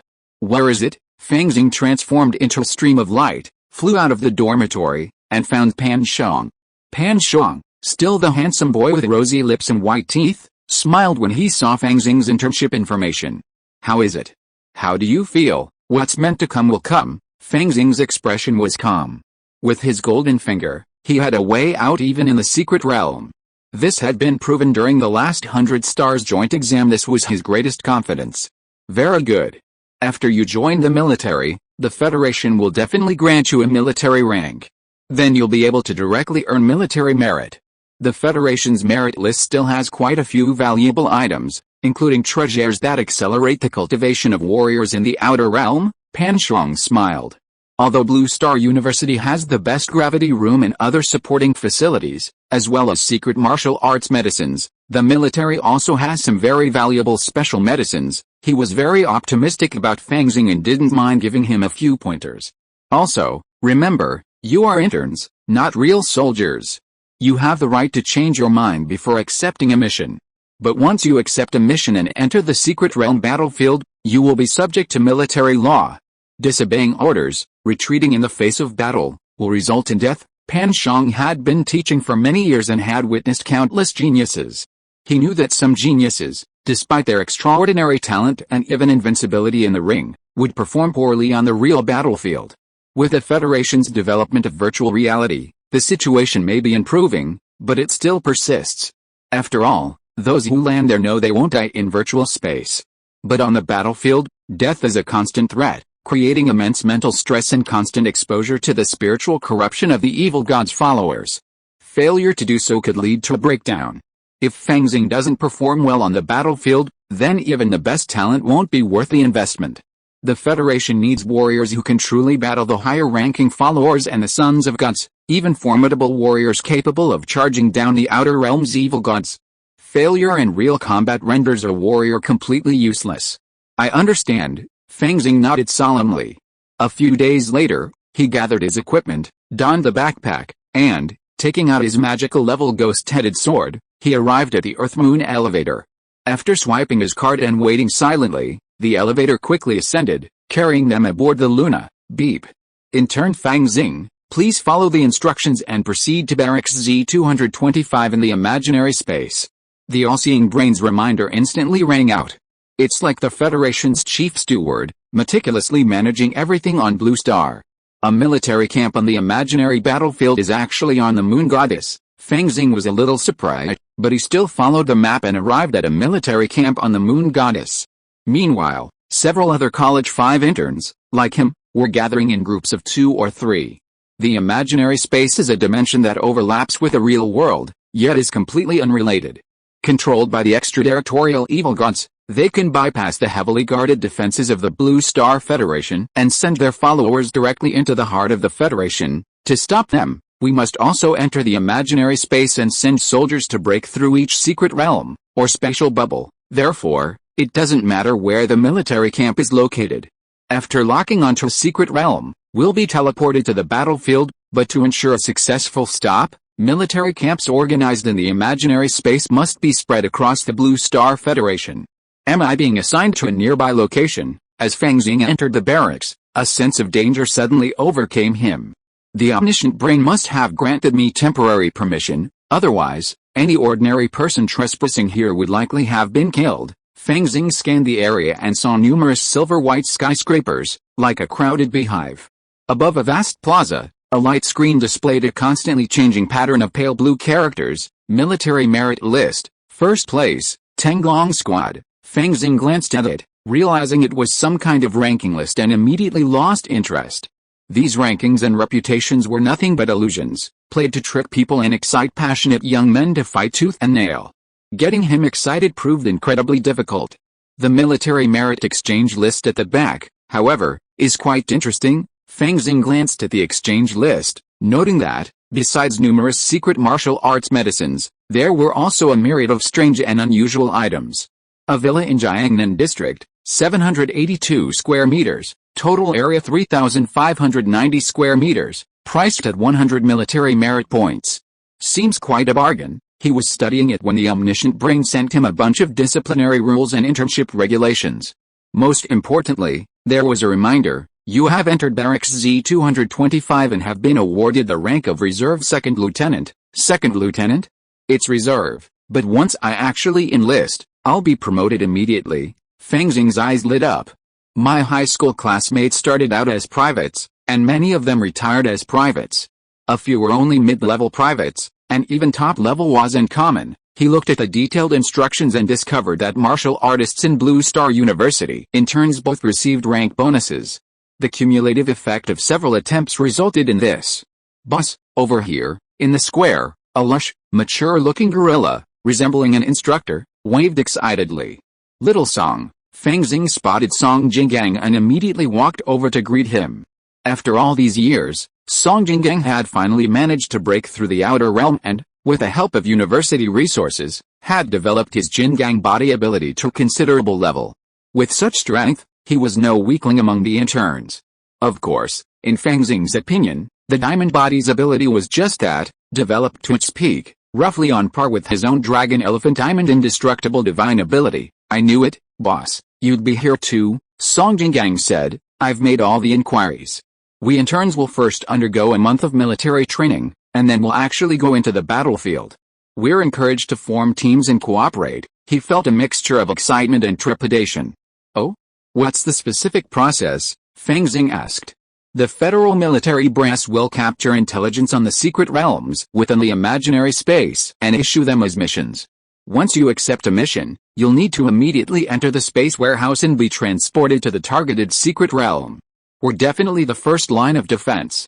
If we fail, regular troops from other barracks will form the second line. But by then, we'll basically be wiped out. Song Jinggang's face paled. Interns must accept a mission once a month, or simply give up and return to school to face disciplinary action. Battlefield internships are considered a privilege for college students, allowing them to acclimate to the brutality of the battlefield.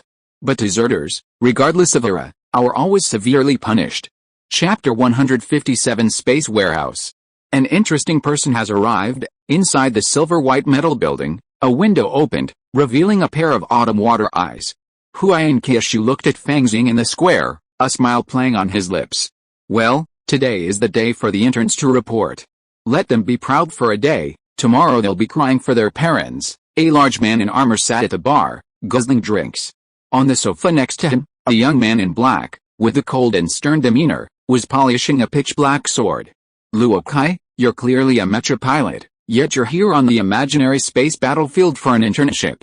You're truly fearless." The young man in black polished his sword and spoke. "I'm here out of loyalty. After all, we're the top 3 on the battle list, forming the strong 3 team, invincible." Luokai laughed heartily. "What's more, most truly accomplished mech pilots experienced the trials of the secret realm in their youth. This step is essential to comprehending the light of the heart. I believe my connection to my mech is quite strong. Who knows, one day I might be able to use my mind to deceive the laws of the secret realm and bring my mech inside." The secret realm is deeply idealistic, rejecting all technological power. However, the standards of technology are inherently vague. Some warriors have attempted to use their martial arts willpower to bring black powder weapons into the secret realm, but unfortunately, they couldn't penetrate even the defenses of lower-level servants. This, however, suggests a possibility. The possibility of deceiving the rules of the secret realm. Rumor has it that a mech pilot who has condensed their inner light, becoming almost one with their mech, can bring their mech directly into the secret realm.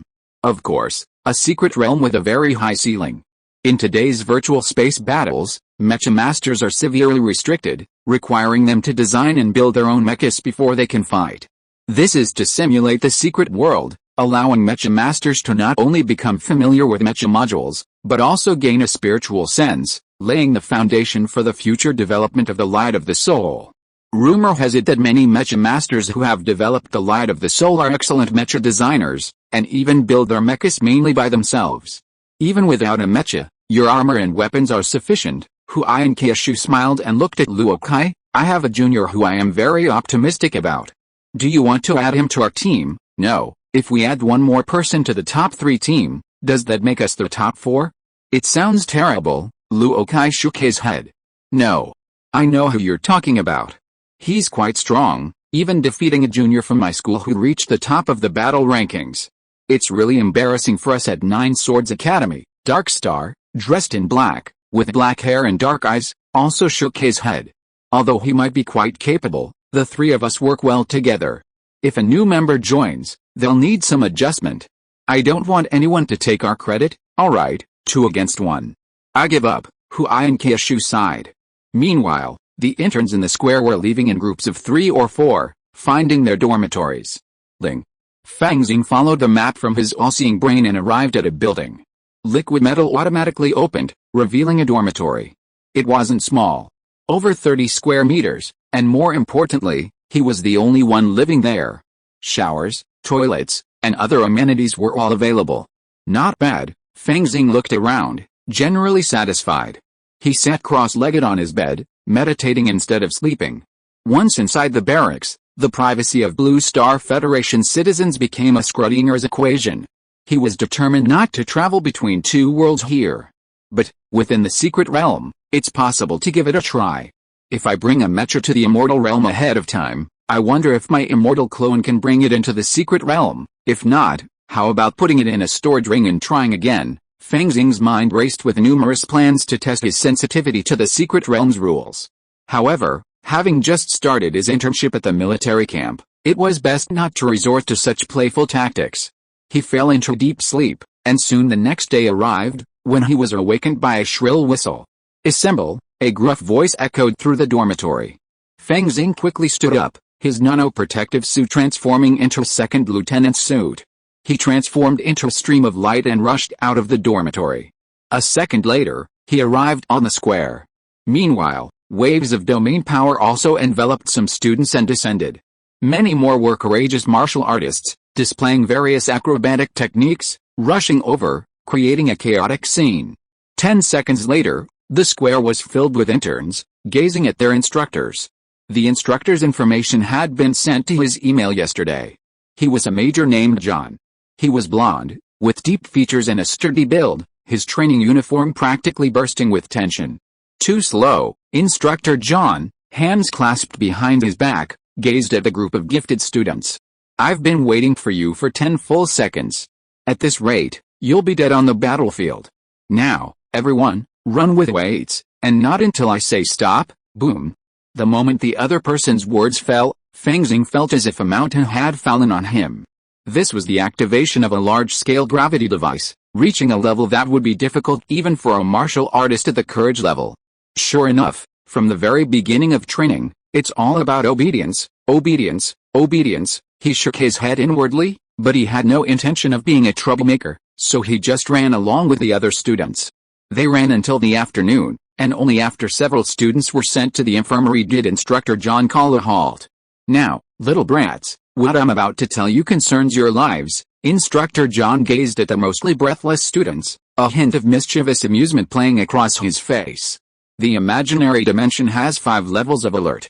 The highest, S level, signals the appearance of unimaginable sons of God or projections of extraterritorial evil gods, as well as similar crises.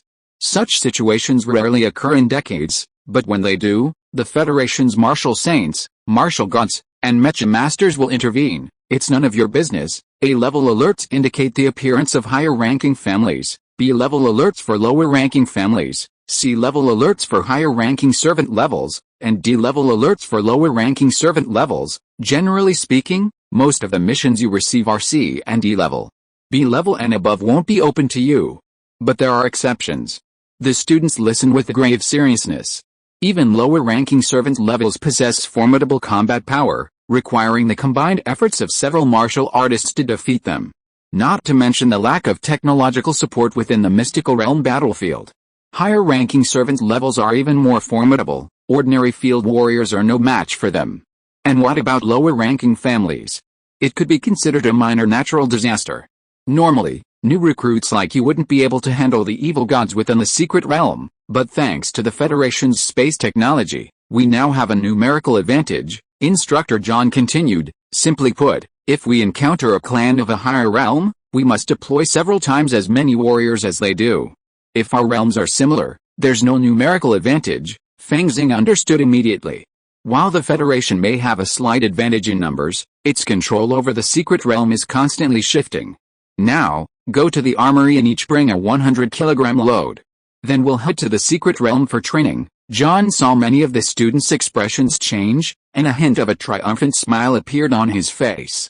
Don't worry, this is our Federation's self-made space bubble. We won't send you rookies out to die right away. Fang Xing and the others arrived at the armory, their eyes widening. Swords, spears, halberds, shields, bows and arrows, crossbows, as well as black powder weapons, smoothbore cannons, even modern firearms, then laser guns, nanosuits, exoskeletons, and of course, mechas. Each weapon filled an entire warehouse. Except for the most primitive weapons here, most won't be used, but it's better to be prepared. In fact, in many cases, you won't even be able to bring alloy weapons. The only thing you can trust is your fists, John said. Now I'll let you experience it. Okay, carry your loads and gather in the space chamber. Fang Xing nodded and selected an alloy sword, a flintlock rifle, and a laser gun to meet the load. The group followed John into Metal Fortress. Inside, the atmosphere was even more solemn. Teams of senior students stood ready, occasionally entering one of the large rooms in the Metal Fortress. There are 8 space chambers in total. Let's go to number 8, the training area. John approached a large metal door marked with a number VIE and opened it. The group entered the metal hall. Empty. That was Fang Xing's first impression. He had expected to see some high-tech gadgets, or perhaps some strange rituals and formations learned from the alien evil gods. But he saw nothing. Has the Federation's space technology surpassed my comprehension? Perhaps the events didn't even take place here. This is just a platform. The real teleportation equipment is hidden deep within the layers of space. Fang Xing was actually quite interested in space technology, but it was clear that he wouldn't be able to experience it this time. With a clang, the metal door slowly closed, revealing a flash of silver light. Fang Xing suddenly recalled the 100 Stars joint exam, when Wei Shentong had easily defeated him. He felt his feet suddenly empty. When he reappeared, he was standing in the wilderness. A chill wind blew. While not cold, it felt uneasy. He looked over at himself and found that his nanosuit, which had served as his outer garment, had vanished. The flintlock and laser rifle in his hands had also vanished. Only the alloy sword remained. You bunch of rookies, John's signature roar suddenly rang out. You have made too many mistakes along the way. I won't talk about the choice of weapons. The most critical thing is the moment of shuttle. He shouted, "Those who still have weapons, come forward." Fang Xing took a step forward and found that there were only a few students like him, and he couldn't help but think about it. Chapter 158 Secret Realm.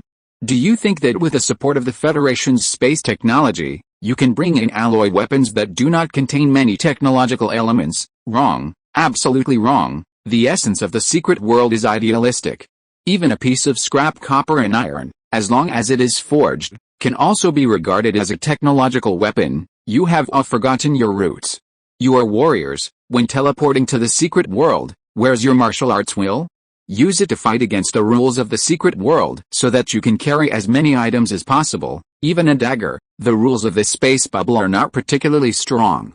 I hope that by the end of the special training, you can at least bring in black powder weapons. Instructor John waved his hand. Now, those who don't have weapons, all carry their weights and run again. He roared loudly, looking like a devil. Those with weapons, double the training. You still need to become stronger. This is not for others, but for your own lives. In the army, the most important thing is cooperation. Especially when you are swinging your sword against the evil god's followers who are stronger than you. If you don't have trustworthy teammates to block the counterattack for you, death is the only outcome. Compared to temporary teams, teams that have been running in for a long time are naturally more trustworthy. 1 month later, after the special training, Fang Xing probably understood why the top of the military merit list in the barracks were all small teams. Boss, Song Jinggang walked over. Let's form a team. I have thought of the name of the team. It's called the Young Eagle Team, and I also asked a senior sister to come with me. Oh, Fang Xing looked up and saw a pretty woman. Hello, I'm Zuding, a 6th-year student at Blue Star Public Security University. Zuding's eyes seemed to speak. I've heard of Fang's reputation on the battle list for a long time. After all, I'm an exterior cultivator, and I've learned several healing secret arts. I can also handle reconnaissance, so I shouldn't be a burden to you too, boss. What do you think? Song Jinggang looked at Fang Xing expectantly. I'll think about it. Fang Xing didn't immediately decide. As an intern, autonomy was paramount. When an alert sounded, one could choose whether to go or not. If there were too many applicants, the omniscient brain would ultimately assign them. Furthermore, one only had to complete one mandatory mission per month. If one lacked confidence, they could simply return to university. Risking punishment was better than death. Therefore, he had no desire to participate in multiplayer secret world wars. He preferred one-on-one combat.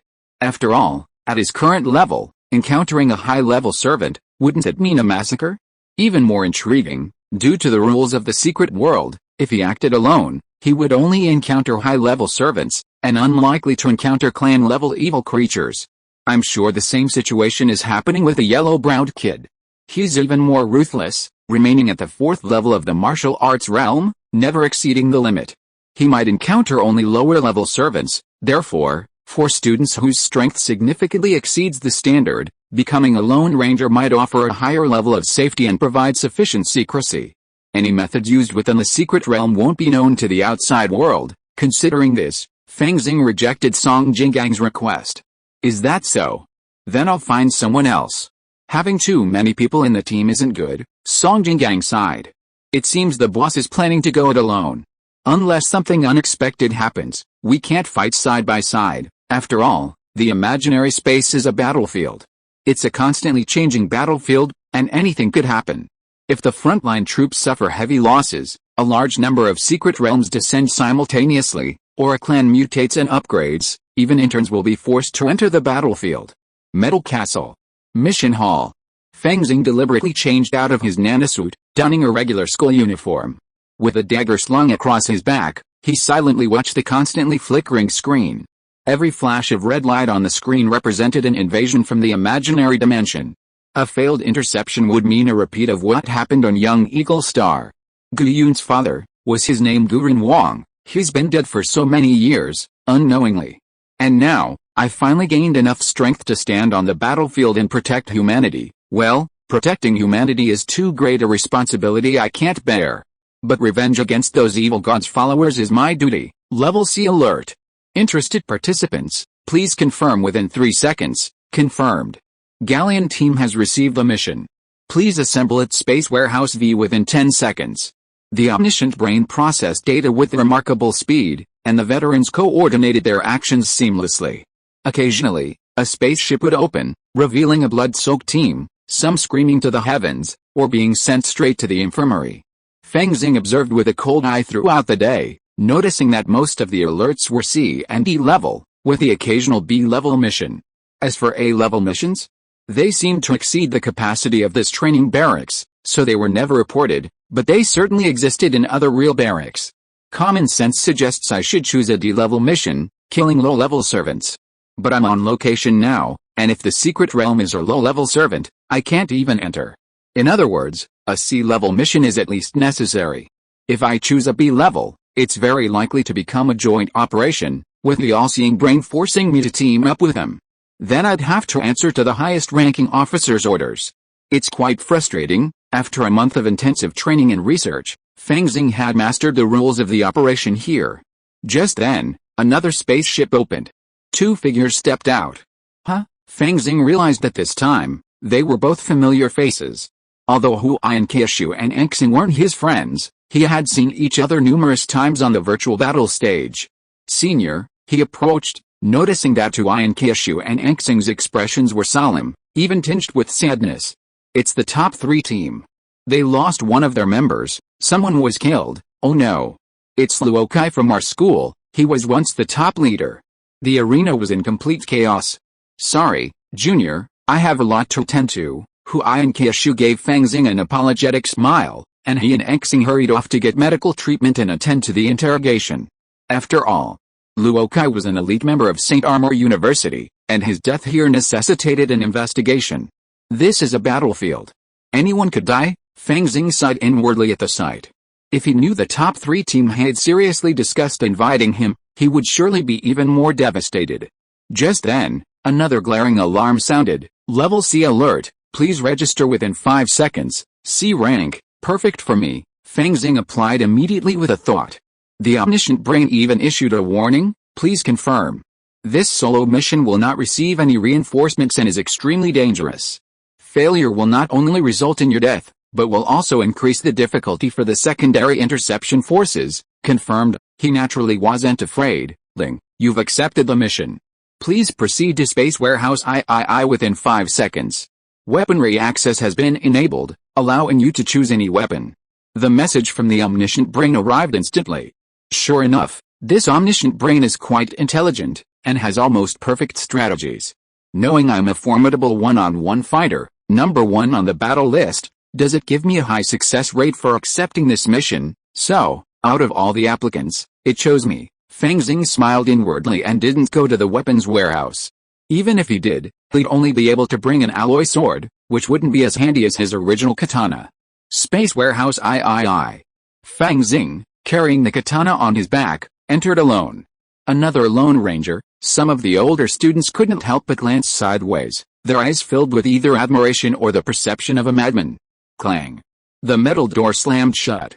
The once empty hall was now left alone with Fang Xing, silently standing there, a strange feeling.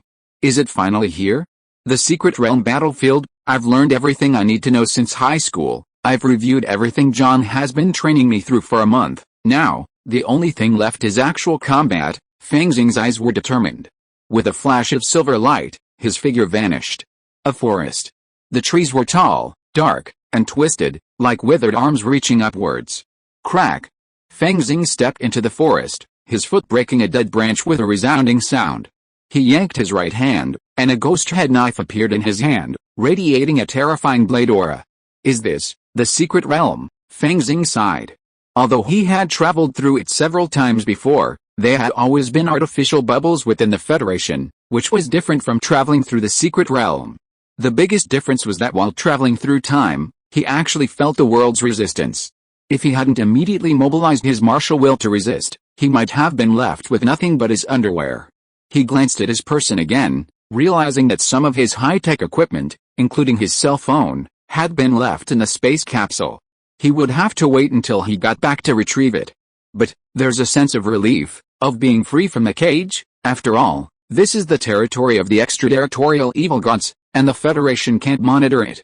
Does that mean I can do whatever I want? Fang Xing touched his brow. The connection to the gate of all heavens is still there. This means I can travel through time at any time, or summon my immortal clone as a surprise attack. In any case, a secure retreat is always a good thing for me. He tapped his toes, and his entire body transformed into a wisp of breeze, reaching the top of a strange, dark tree. From a distance, this secret world battlefield seemed quite large, seemingly encompassing the forest and a faint village outside. Looking further out, only patches of dark fog could be seen.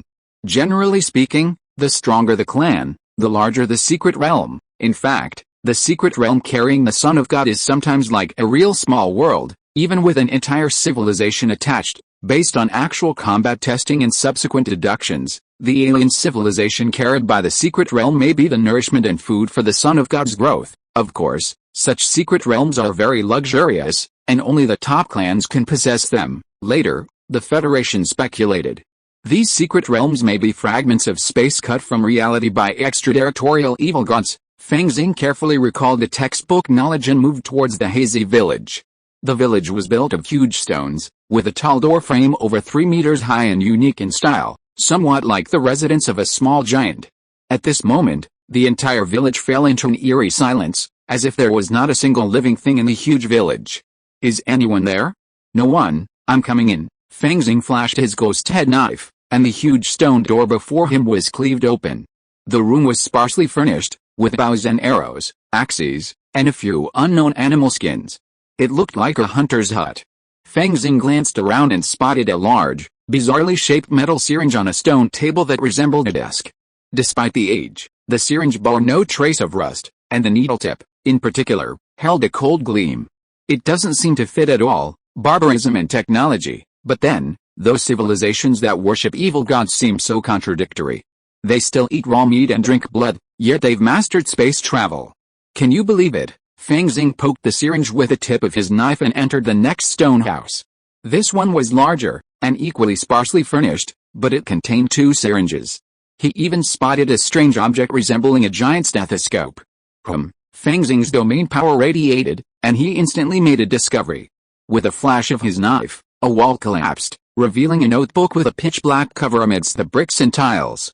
The notebook was so large that a normal person could barely hold it in one hand. The cover was pitch black, while the paper inside was a strange crimson. Fang Xing moved his mind, and a gentle breeze blew, allowing him to flip open the page. He saw strange characters within, resembling the claw marks of various beasts, exuding a sense of frenzied primitiveness. The language of the Outland Evil God's followers. I'm unfamiliar with it, and I need to decipher it. Any evil god items brought back must be inspected. The process is very cumbersome. This is also to protect students and soldiers. As for reading it directly here, that's practically impossible. Not to mention the language barrier. Even if Fang Xing could understand the strange script, fully translating an evil god tome would take a considerable amount of time. A single page of this notebook might contain countless contents. More importantly, it cannot be copied, requiring only one's own mental strength to slowly comprehend. Perhaps, this holds the secret that has emptied this village. Fang Xing's mind stirred, and he prepared to disseminate this secret tome to the immortal realm. He'd always been fascinated by the extraterritorial evil gods, especially after being ensnared by that voluptuous bitch, Mahaviracanicus. He couldn't resist even a contact. Perhaps there's knowledge about the gate of nothingness among them. Just as Fang Xing was about to continue his search, his ears twitched, and with a dance of air, he vanished in an instant. Boom! Countless dust billowed as a massive cloud ascended from the sky, collapsing the existing building. Standing in midair, Fang Xing saw the monster that had attacked him. Its form was hideous and terrifying, resembling a giant fleshy ball. Atop this was a gigantic humanoid figure, as if formed from countless giants, extending bizarre paws and claws. The very first sight of it sent a wave of horrifying mental defilement over him. Chapter 159 Kill. Target appears. Fang Xing's spiritual cultivation had reached a point where his Nuan palace was as impervious to all evil as a diamond relic. Not to mention the mental contamination of a mere servant, even the mental assaults of a superior clan member were practically invulnerable. Martial willpower is always the foundation of a warrior. With this level of spiritual cultivation, even encountering a superior clan member wouldn't deter him from drawing his sword. Of course, who would die after drawing the sword was a major question. But at least he wouldn't be slaughtered en masse, and would have the opportunity to move freely. This was crucial during a siege. Die? The ghost-headed sword in Fang Xing's hand roared, and a ghostly figure appeared behind him. Within the dragon and tiger domain, the figure's image grew increasingly real and ferocious, its face brimming with fangs, its head like a leopard, its eyes like a tiger. Suddenly, with a roar, it grasped the sword with both hands and slashed down with a mighty force. Ghostly sword, slay the ghostly god. With a swish, Fang Xing and the sword merged into one, the breathtaking blade light like a collapsing pillar of heaven, crashing down upon the monster formed from countless humanoid forms. Puff! Like a hot knife cutting through solid oil, the servant's defenses shattered like paper, the ghost-headed blade cleaving through flesh and blood. A terrifying blade energy emanated, slicing through the monster's body. With one strike, Fang Xing was already behind the creature. The creature's entire body shattered, exploding like a watermelon, blood gushing out like a mad rush. Fang Xing instinctively sensed something was amiss. This monster's blood supply seemed excessive. Even within the Niwen Palace between his eyebrows, his vigilance remained unwavering. Suddenly, strange blood beads emerged from the freely flowing blood, like a vast, overwhelming net, cascading down towards Fang Xing. Their speed was astonishing, even breaking through Fang Xing's blade's defenses and landing on him. With a swish, several blood beads landed on his clothes, immediately emitting white smoke and corroding numerous holes. They then burrowed into his skin, as if possessing a life of their own. Clang! But the next moment, Fang Xing's body roared with dragon elephant energy, his skin radiating gold, like a golden arhat, the indestructible dragon elephant Vajra divine ability. This magical power, difficult for many martial arts Jindan and even Vajra realm warriors to master, granted Fang Xing a terrifying defensive bonus. The blood droplets landing on him only made a sound like metal clashing. Even more, accompanied by the long roar of an ancient dragon elephant, his entire body surged with energy. With a slight jolt of protective energy, amplified by the power of the great Vajra Prajna, the blood droplets completely dissipated into smoke and vanished. To Fang Xing's ears, countless tiny screams seemed to echo. These screams seemed to come from a single entity, yet also like the overlapping screams of countless others, carrying an even more severe mental pollution than before. Across from him, the remaining blood beads suddenly merged, forming a blood mass the size of a human head, which then stretched out like a dark red shadow. Impressive. With this kind of concealment and aggression, any other location team would be doomed. Fang Xing, after all, was a top student who had scored almost perfect marks on the Alien Atlas exam, so he recognized them immediately. Blood Demon Child. The Blood Demon Child were followers of the extraterritorial evil god codenamed Endless Blood Sea. They possessed a unique ecology, customs, and even their own civilization. They fervently worshipped the extraterritorial evil god codenamed Endless Blood Sea, believing themselves to be descendants of a god who emerged from the sea. This clan excelled at using blood to hide and restore themselves, creating a sense of blood worship. Furthermore, within the clan, there was the possibility of advancement. Most were lower-level servants, named blood guillotines, capable of lurking within other life forms with blood and manipulating their actions. Then there were the Blood Demon Child, the upper-level servants, who rose from numerous blood guillotines. It's said that above the Blood Demon Child, there's a clan-level Blood God Child. A Blood God Child is a terrifying monster comparable to a martial arts Jindan or even Vajra realm cultivator, and every appearance brings heavy casualties. No, even this Blood Demon Child, it actually knows how to hide. If it were any other warrior from the outer realm, they wouldn't have been able to handle it well. Isgus. Stop. At this moment, a series of difficult incantations emanated from the Blood Demon Child across from them. The incantation was unsettling and hoarse, like the combined voices of countless people, each utterance challenging the limits of the human eardrum. As the incantation rang out, Fang Xing seemed to see a sea of blood before his eyes. The Blood Demon Child possesses spell-like abilities, he shouted suddenly, and the roars of dragons and tigers filled his surroundings. A powerful martial spirit swept through the Blood Demon Child like a gust of wind, causing ripples to form around the edges of his blood-red shadow. The Blood Demon's life form is truly bizarre. Perhaps it possesses a collective consciousness. Against such a capricious flock, sharp weapons are useless. Fang Xing slung his ghost-head knife across his back and extended 3 fingers. A faint golden glow enveloped him, resembling a golden arhat. Ki gathered around his fingers, a faint shimmer of starlight emanating from them. The 3 wonders of star martial arts, the great Vajra Prajna power. Even more terrifying, his aura coalesced, a black dragon and a white tiger roared long, transforming him into Tai Chi furnace. Kill. Fang Xing executed his Wukong step, appearing before the blood demon as if teleporting. He thrust out 3 fingers simultaneously, landing on the bloody image. Boom. The air trembled slightly, and the bloody image largely disintegrated, with tiny droplets of blood scattering in all directions. Roar. Fang Xing's face was stern as he assumed the dragon-tiger stance. His spine resembled a mighty dragon, his bones vibrating like a tiger's roar. Qi and blood surged like the Yangtze River, transforming into a blazing furnace. The power of the domain spread, completely sealing the furnace and trapping countless blood droplets within. Then, dragon and tiger clashed, yin and yang merged. Fang Xing's terrifying martial will surged like a furnace fire, vaporizing each blood droplet. Horrible howls echoed in his ears, like the resentment and curses of countless dying. But it was no use. His spirit was like a diamond relic, impervious to all evil. Finally, when the last blood droplet was vaporized, the entire secret world battlefield shook with a resounding roar. Deep within the surrounding sky, the endless black fog began to dissipate, or rather, huge cracks appeared one after another. Through the silvery white cracks, Fang Xing seemed to see numerous honeycomb-like structures and secret world battlefields of varying sizes. Is this the true imaginary space battlefield? Those secret realms are like spaceships where the clan descended. Now that the clan has perished, the secret realm battlefield is also collapsing. The omniscient brain, sensing the spatial fluctuation, will begin rescuing us. Fang Xing looked at the small town with some regret. He rushed into it at top speed and began transporting valuables to the immortal realm. The secret realm battlefield collapsed rapidly.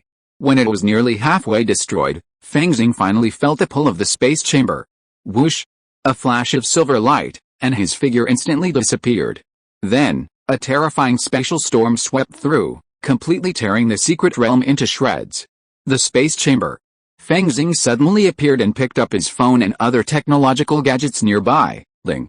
Body scan completed, confirming no contamination or hidden injuries. Reserve Second Lieutenant Fang Xing, you have earned 100 military merits. The omniscient brain's response was timely. Immediately afterwards, the metal door of the space chamber roared open. As Fang Xing strolled out, countless gazes converged. So only one person was left? How brutal was this war, idiot? I signed up for a solo mission, so strong. This is my Blue Star University's top student, #1 on the battle list, Fang Xing. Numerous gazes converged, most of them tinged with kindness. After all, they were all comrades, fighting to protect humanity. Fang Xing nodded slightly, then stepped onto the square and flipped through the battle merit list. There's a lot of good stuff, even a spaceship. Fang Xing glanced at it, his eyes suddenly warming. For the original owner, buying a house on Blue Star was a lifelong dream. As for a private spaceship reserved for the super rich, he couldn't even dream of it. But for a Fang Xing, the time had come to start preparing for his vehicle. During my vacation, I can take my own private spaceship to some of the Federation's most famous entertainment planets and live a life of luxury and debauchery. That would be fantastic. Fang Xing stroked his chin, his eyes lighting up. I hear the industry over there is already quite developed. There's even a dedicated realm where customers can enter as special adventurers and interact with various female characters. It's like a brand new time travel experience, with a level of realism unmatched by any virtual reality game. Why am I thinking about something like that? As expected, the most important things in life are killing and that. After a life or death battle, it's normal for primal desires to surge. Fang Xing silently analyzed his inner thoughts, then returned to his dorm, sat cross-legged, and began to rest. Theoretically, after completing today's mission, he would have a month's vacation. However, many interns, driven by the desire to purchase large amounts of training resources and accumulate merit, would force themselves to take on more missions, often leading to tragedy. Even a team like Huai and Kiashu could suffer casualties if they weren't careful. This is the cruelty of the battlefield. After starting your internship in your 5th year, you can choose to continue your internship until graduation, or break through to the golden core stage and return to university for graduate studies. After experiencing life and death, watching the campus arena again does feel like a child playing house. Not to mention the items exchanged for the military merit list seem to be even more high-end and abundant than those of Blue Star University. This is normal. After all, Blue Star University is just a university, and the rewards on the battlefield are contributed by the entire human race. Fang Xing's eyes flashed, and he saw a strange spiral test tube in the exchange list he had just downloaded. The yin and yang breath of the universe. Exchange requirement. 1000 military merit. Chapter 160 Xianwu. The universe is vast and boundless. It has hosted countless civilizations and countless years of exploration, yet no intelligent being has yet discovered its boundaries. In a dark star region, above a dark red planet, Liu Wei hovered in midair, his body shimmering with wind and lightning, faintly transforming into thunder. From all sides, a swarm of identical clones, each unleashing their own martial arts, fiercely attacked him. Domain forces tangled, frost, blades, boulders, thunder, a relentless bombardment. Liu Wei's eyes were as calm as water, his will as sharp as a sword, slicing through the numerous mental attacks one by one. Then, with a single movement, his muscles energized like flowing water, unleashing a formidable burst of energy. Heavenly Gang tyrant body, boom. His fists, like mountains, struck down each clone after another. The clones remained expressionless even after they fell, but they weren't seriously injured. Instead, they climbed to their feet, no longer joining the attack. Finally, Liu Wei slowly withdrew his fists, and behind him stood a squad of 30. "What do you think of our clone army?" a one-eyed instructor approached, looking at Liu Wei with a hint of satisfaction. "Not very good. Although they've gained some proficiency in martial arts techniques after the infusion of consciousness, it's too rigid, and their martial willpower is weak." Liu Wei shook his head. "What's more, they have no future. It's hard for them to break through to the golden core stage, and becoming a martial saint is even more impossible. Indeed, clones are just cannon fodder. The true elite of our resistance will always be young people like you." The one-eyed instructor laughed heartily. "This term of the Federation's governors is overly aggressive, going to war with the Sable civilization over the Eternal Crystal Mine. Now that the war is escalating, our chance is about to come. What are the higher-ups planning? Which planet are we going to raid?" Liu Wei seemed accustomed to this. "This time, we're going all out, exposing the Federation's weakness in the cradle of all humanity." The one-eyed instructor's face was filled with enthusiasm. "What? You're planning to cause trouble on Blue Star?" Liu Wei's eyes widened. "Even if you want to die, don't drag me into this." "What kind of place is Blue Star?" "The entire Blue Star Federation's center is manned by countless experts, and its defenses are incredibly tight. It's one thing for the rebels to stir up trouble on outlying planets, but a reckless assault on Blue Star is practically impossible. Even if they achieve some success, are they preparing for a subsequent, even more drastic, encirclement and suppression by the Blue Star Federation?" "Don't worry, the higher-ups have a comprehensive plan," the one-eyed instructor chuckled. "This is a rebel's best chance to make a name for themselves." Liu Wei's mouth twitched, and he fell silent again. "The higher you stand, the more you realize the Blue Star Federation's terrifying power. Compared to the vast number of planets and their countless populations, the rebels' limited numbers are nothing. Hence, the need for a clone army. Having joined the Federation for so many years, Liu Wei has gradually grasped its tactics. He knows that as a resistance organization, what they need now is fame. Without it, how can the rebels, even if they occupy a few planets and quietly develop, ever rival the Federation? Therefore, they must stir up trouble every once in a while, and do it big. This way, they can attract more attention and gain more support. After all, the Blue Star Federation has many enemies, not just the followers of the evil gods, but also some alien civilizations. Even within the Federation itself, they've banded together to form the Resistance's investors. This trip to Blue Star might just be a IPO roadshow, so we need a better PowerPoint presentation. To attract more investment, don't treat me like a pawn. As a cyborg and a warrior with free will, Liu Wei knows exactly what he needs. Furthermore, it's difficult to completely brainwash him. As if spotting some clues, the one-eyed instructor smiled and said, "If you want to achieve great things, how can you not give it a try? Without our support, even if you're talented, it would be difficult to achieve such a high level of advancement in such a short time. Therefore, this time, we're going to have you lead a clone team to handle certain tasks. Don't worry, we've got support. It's very difficult to escape the surveillance of the omniscient brain." Liu Wei continued to hesitate. Seeing this, the one-eyed instructor sighed inwardly. "We'll directly perform the subsequent transformations on your Tiangang hegemon body. Besides that, there's also your cultivation method. The path of divine martial arts is a secret technique compiled by countless geniuses in our resistance army. It's the most likely path to a breakthrough beyond the martial god realm. As long as you follow this path, your future is limitless. If you agree to go, I can provide you with some information that will easily lead you to the martial saint realm. Every organization or faction has its own methods of controlling its subordinates. The Federation, for example, controls high-level resources like the secrets of the golden elixir and the cosmic yin and yang energy, forcing geniuses to work tirelessly. Some large corporations and conglomerates prefer to transform humans, such as mechanical warriors, in batches. Once they switch, the previous transformations won't be able to find another company to continue upgrading. In the Resistance, warriors are taught the path of divine martial arts. Liu Wei had already witnessed it. It was truly ingenious, capable of accelerating his progress and catching up with the Federation's geniuses. It's said that in later stages, it even increases the probability of achieving breakthroughs to the martial saint and martial god realms. Liu Wei, however, held a certain degree of reservation. After all, this was truly astonishing. The rebels' technology and number of top-tier warriors are inferior to the Federation's.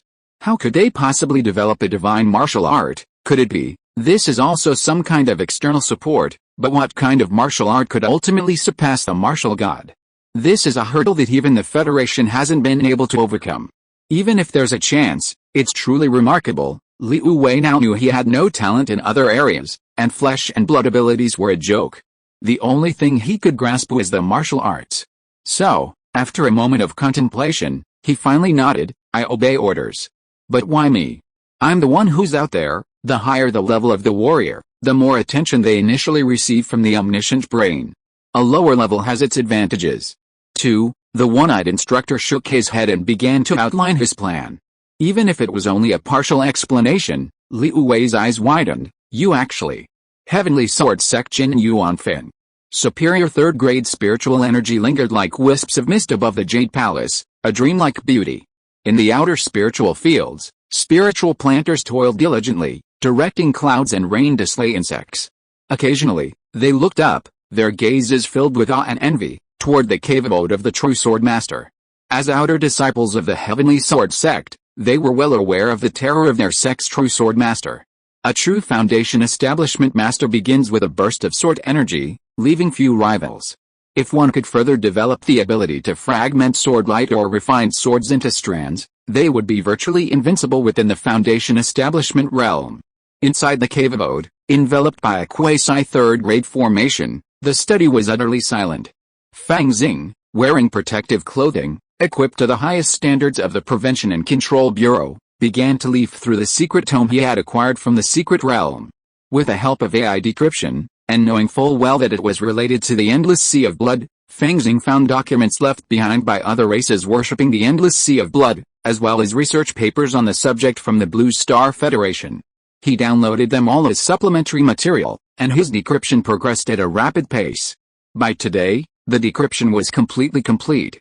Blood is life, blood is everything. Flipping open the title page, he saw a line of sharp, bizarre text. Fang Xing looked at one of the claw marks and began to translate with great enthusiasm.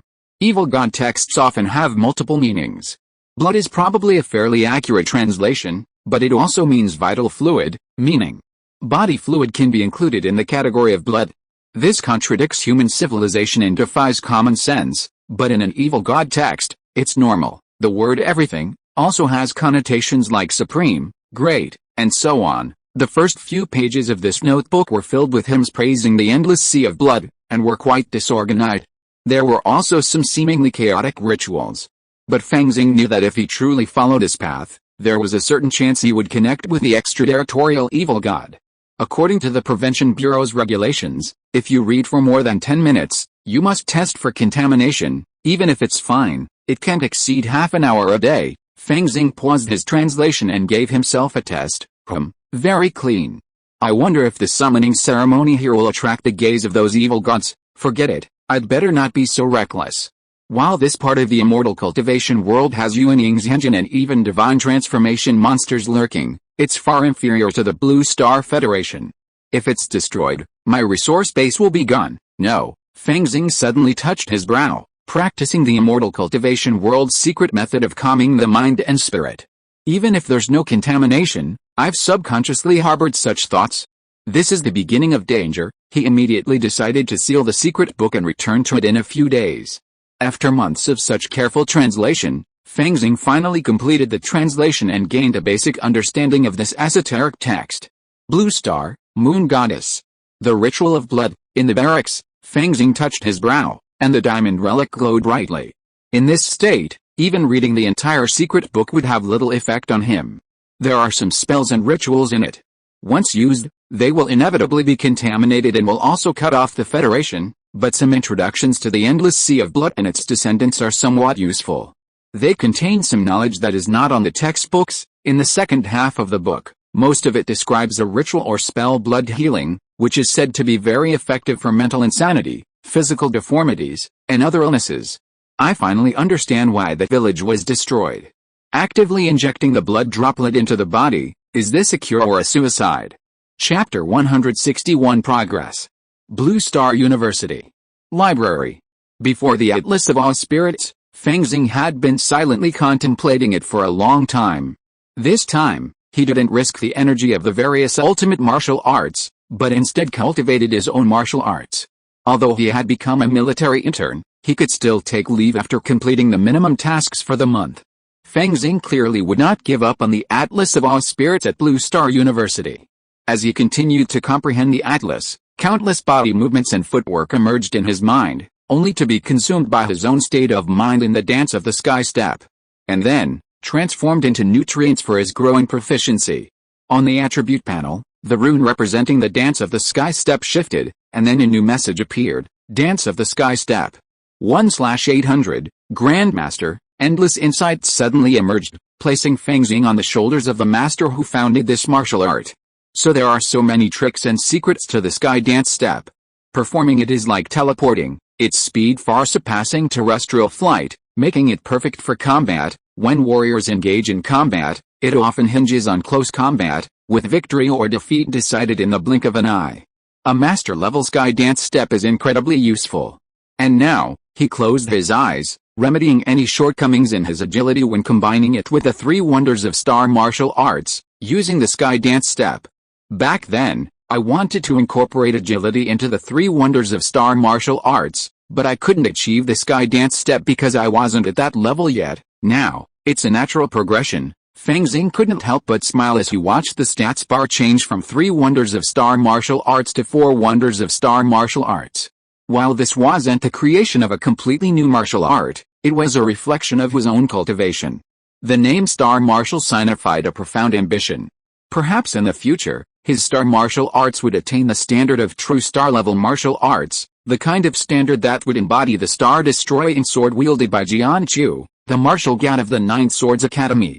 Furthermore, if the previous 3 wonders of star martial arts barely reached the threshold of an S-rank martial art, now with the incorporation of the essence of the Sky Dance Step, it's firmly in the S-rank.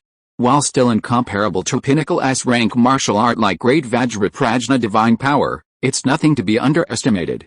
The Myriad Spirits Atlas is truly my treasure. Seeing the day drawing to a close, Fang Xing could only leave with a sense of regret. Mr. Meng, who looked like a security guard, was composed. Seeing Fang Xing, he simply nodded slightly. Not bad, 1 credit. Fang Xing paid the fee, stamped his feet, and vanished in an instant. Such extreme speed made Mr. Meng narrow his eyes. These days, the boys are getting more powerful than the last. Aboard the Moon Goddess, Fang Xing was about to return to the barracks when he saw someone exit the camp gates. It was Gu Jiantong. You're injured. Although Gu Jiantong's limbs were intact, his eyes were slightly bloodshot, clearly showing some mental impact. Fang Xing was surprised. With Gu Jiantong's strength, dealing with those D-level missions should be a matter of killing people indiscriminately. I got caught off guard while fighting a high-ranking servant-level moonlight elf and got a minor injury. Gu Jiantong waved his hand. You actually volunteered to take on a higher-ranking mission? Fang Xing frowned. He couldn't take on D-level missions because the secret realm repelled him and he couldn't enter. But Gu Jiantong, who was at the courage realm, could take on missions from higher levels and fight against clansmen at the higher servant level. The lower-ranking servants can no longer bring me any pressure. I need some inspiration. Gu Jiantong was still at the courage realm, like a long sword that had been tempered and polished through countless hammers, about to display its peerless style. He's almost at the point of creating a unique martial art that best suits him, finding his own path. That's actually quite rare. After all, not everyone can cheat like me and develop an immortal martial art. Those who forge their own path may not be much different from those who stick to the old ways at the Golden Core or Diamond realms, but at the martial god level, those who find their own path have a much greater chance of breaking through to realms above that. Fang Xing nodded secretly. He had always had an eye on Gu Jiantong. After all, the Gate of All Heavens was counting on him as bait for the next world. Judging from previous clues, the sect seemed to have some serious intentions towards Gu Jiantong. It seems you're seriously injured. Physical injuries are easier to treat, but mental trauma can easily leave sequelae. Would you like me to recommend a doctor? He's a bit unreliable. Fang Xing thought of Su Sanyang from Kingshan Mental Hospital. Although that senior was a scumbag, the witch doctor's treatment methods were truly effective. No need. I've already redeemed myself for a treatment opportunity in a Source C-level healing chamber. It's just a minor injury, it'll heal quickly. Gu Jiantong waved his hand, took a few steps, then suddenly turned back. Wait for me outside, we'll have another fight, okay? But you have to hurry, Fang Xing replied calmly, because by then, I might already be at the Golden Core stage. Just wait. Gu Jiantong's fighting spirit was high. Watching him retreat, Fang Xing frowned. Too normal, so normal it's almost abnormal. He encountered Gu Jiantong several times a month and was well aware of his condition. And with the intuition of the great Sun Tathagata mantra, he could confirm that Gu Jiantong hadn't been secretly contaminated. Could it be that the school has given up? It's known that they covet the Myriad Spirits Atlas. But while the Myriad Spirits Atlas is valuable, it's merely a tool for training students, and of little use to martial saints and martial gods. Even if I use the ancient sword pass to do something with the Myriad Spirits Atlas, what impact would that have? Oh, I think I need to go back and look up the school history. I know so little about the first principal. Fang Xing entered the barracks and saw a woman with eyes as clear as autumn water in the square. Senior Huan, he immediately greeted her. Come to see the battle merit list. Huan Kiashu had slender legs, her eyes like rippling water. With Lu Okai's death, our top 3 team is missing a leader. I'd like to invite you, Junior. Would you be willing to join? Fang Xing glanced at the battle merit list and saw that the top 3 team ranked 10th. Which was truly impressive. Why me? He asked curiously. Because we're a top 3 team, we only recruit the top 3 on the battle list, and you're number 1, Huan Kiashu smiled. When I was in the student union, I wanted to make friends with you, Junior. I didn't expect you to be so focused on your studies and rarely come to the student union. As expected of a former student union president, her approach to others was always warm and welcoming. Fang Xing suddenly felt that it was only natural that Yin Huanshan had been so active for years with little success. But even so, he would definitely refuse. Solo missions allowed for freer play, even employing covert tactics, without fear of discovery. Forming a small team was far too cumbersome, requiring command from the highest-ranking officer. Failure to do so would be considered disobedience, and the consequences of being reported could be severe. We have another member of our team, a Dark Star from the Nine Swords Academy. He's already open to your joining, Huan Kiashu offered his sincerity. In reality, any other Blue Star University student would have been eager to join. But Fang Xing still had concerns. Besides the inconvenience of displaying his skills and a reluctance to be ordered around, he was also concerned about Wei Shentong. Although Pan Shang had stepped in and Wei Shentong seemed to have forgotten him, he couldn't be completely reassured. Especially since the student union president was skilled in socializing, it was likely he had a rapport with Wei Shentong. Okay, then, Junior, go back and think it over carefully, Huan Kiashu didn't insist, watching Fang Xing leave, inside the dormitory. For me, resources are readily available in the world of immortal cultivation. There's no need to risk my life like Xiaolong. 1 mission a month is enough. Just hang out like that for a few years, and then I'll reach Golden Core. Fang Xing sat cross-legged and pulled out the history of Blue Star University. Honestly, this was his first time reading anything like it. After all, books filled with stories of great achievements can get tiresome. The first president was called Wu Changshen. That name sounds quite impressive. Sadly, he died in battle. Fang Xing flipped through a few pages and discovered that this president was a peerless prodigy with a natural martial body, possessing numerous extraordinary abilities. He founded the Wunling martial arts and divided the various realms of martial arts. He was even the first martial god of the Blue Star Federation. Besides training countless martial artists for the Federation, he spent his life battling foreign demons. He slew powerful sons of gods like Baxia, Jiang, and the Blood God. Even a portion of the Moon Goddess body had been severed and sealed by his own hands. Moon Goddess? Tian, Fang Xing felt a chill run down his spine upon seeing this. A portion of the Moon Goddess was sealed aboard the Moon Goddess, right beneath his feet. The first headmaster severely injured the Moon Goddess. Could the headmaster's Wunling martial arts have been involved in sealing her here? With martial arts at the martial god level, a single spiritual thought could transcend eons and persist for centuries without a single problem. Fang Xing had reason to believe that the first headmaster had sealed a portion of the Moon Goddess body, just as he had distorted the Baxia true form to transform it into the Wunling Atlas. I feel like I'm sitting on a powder keg.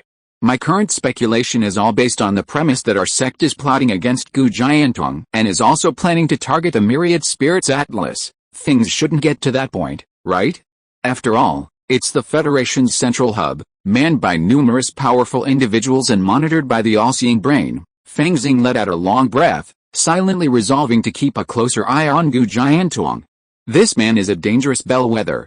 If trouble strikes, run. After all, if the sky falls, there are taller men to hold it up. He doesn't even have a martial arts golden elixir, he's just a small fry. Before I run away, can you plant a blame on Wei Shentong? Fang Xing's mind stirred. He's never one to repay kindness with a grievance, and certainly not one to hope that Wei Shentong will forget him. Since they've already made an enemy, they might as well end it with one blow. Ordinary slander wouldn't bring down Wei Shentong, a distinguished graduate of Blue Star University, a great Vajra realm expert, and backed by a powerful faction. But if you were linked to such a shocking case, that might not be the case. Even if he's ultimately proven innocent, the intense scrutiny will inevitably be exhausting, severely hindering the martial saint's breakthrough. If any precious treasures were to be uncovered, even better. To accomplish this, we first need some tokens of the sect, sneakily dropped into Wei Shentong's bedroom. The clone happens to be doing this mission. Even if it's discovered, it won't be my fault, of course. This was the most basic frame-up. There were many more aspects to perfecting this plan. Fang Xing's gaze drifted to the attribute bar, where he saw the great Sun Tathagata mantra. Time flew by, and months passed in the blink of an eye. Heavenly Sword Sect, Jinian Peak. Suddenly, from within the cave dwelling, a sword's cry echoed, piercing the air and clouds, a force even formations could not resist. Sword cry, is that Jianzi? Has he refined his natal flying sword? Deacon Zhu gazed at the ripples in the lake, giving a slight nod. Back then, the man on Jinian Peak had completely taken all the rare Jiangjin and other materials from the storehouse to refine his natal flying sword. However, he didn't request assistance from the outer hall's refining masters, instead preparing to slowly refine it himself. This is the proper path of sword cultivation. How could one rely on others to create their own natal flying sword? Deacon Zhu didn't know that Fang Xing was more than just refining his natal flying sword.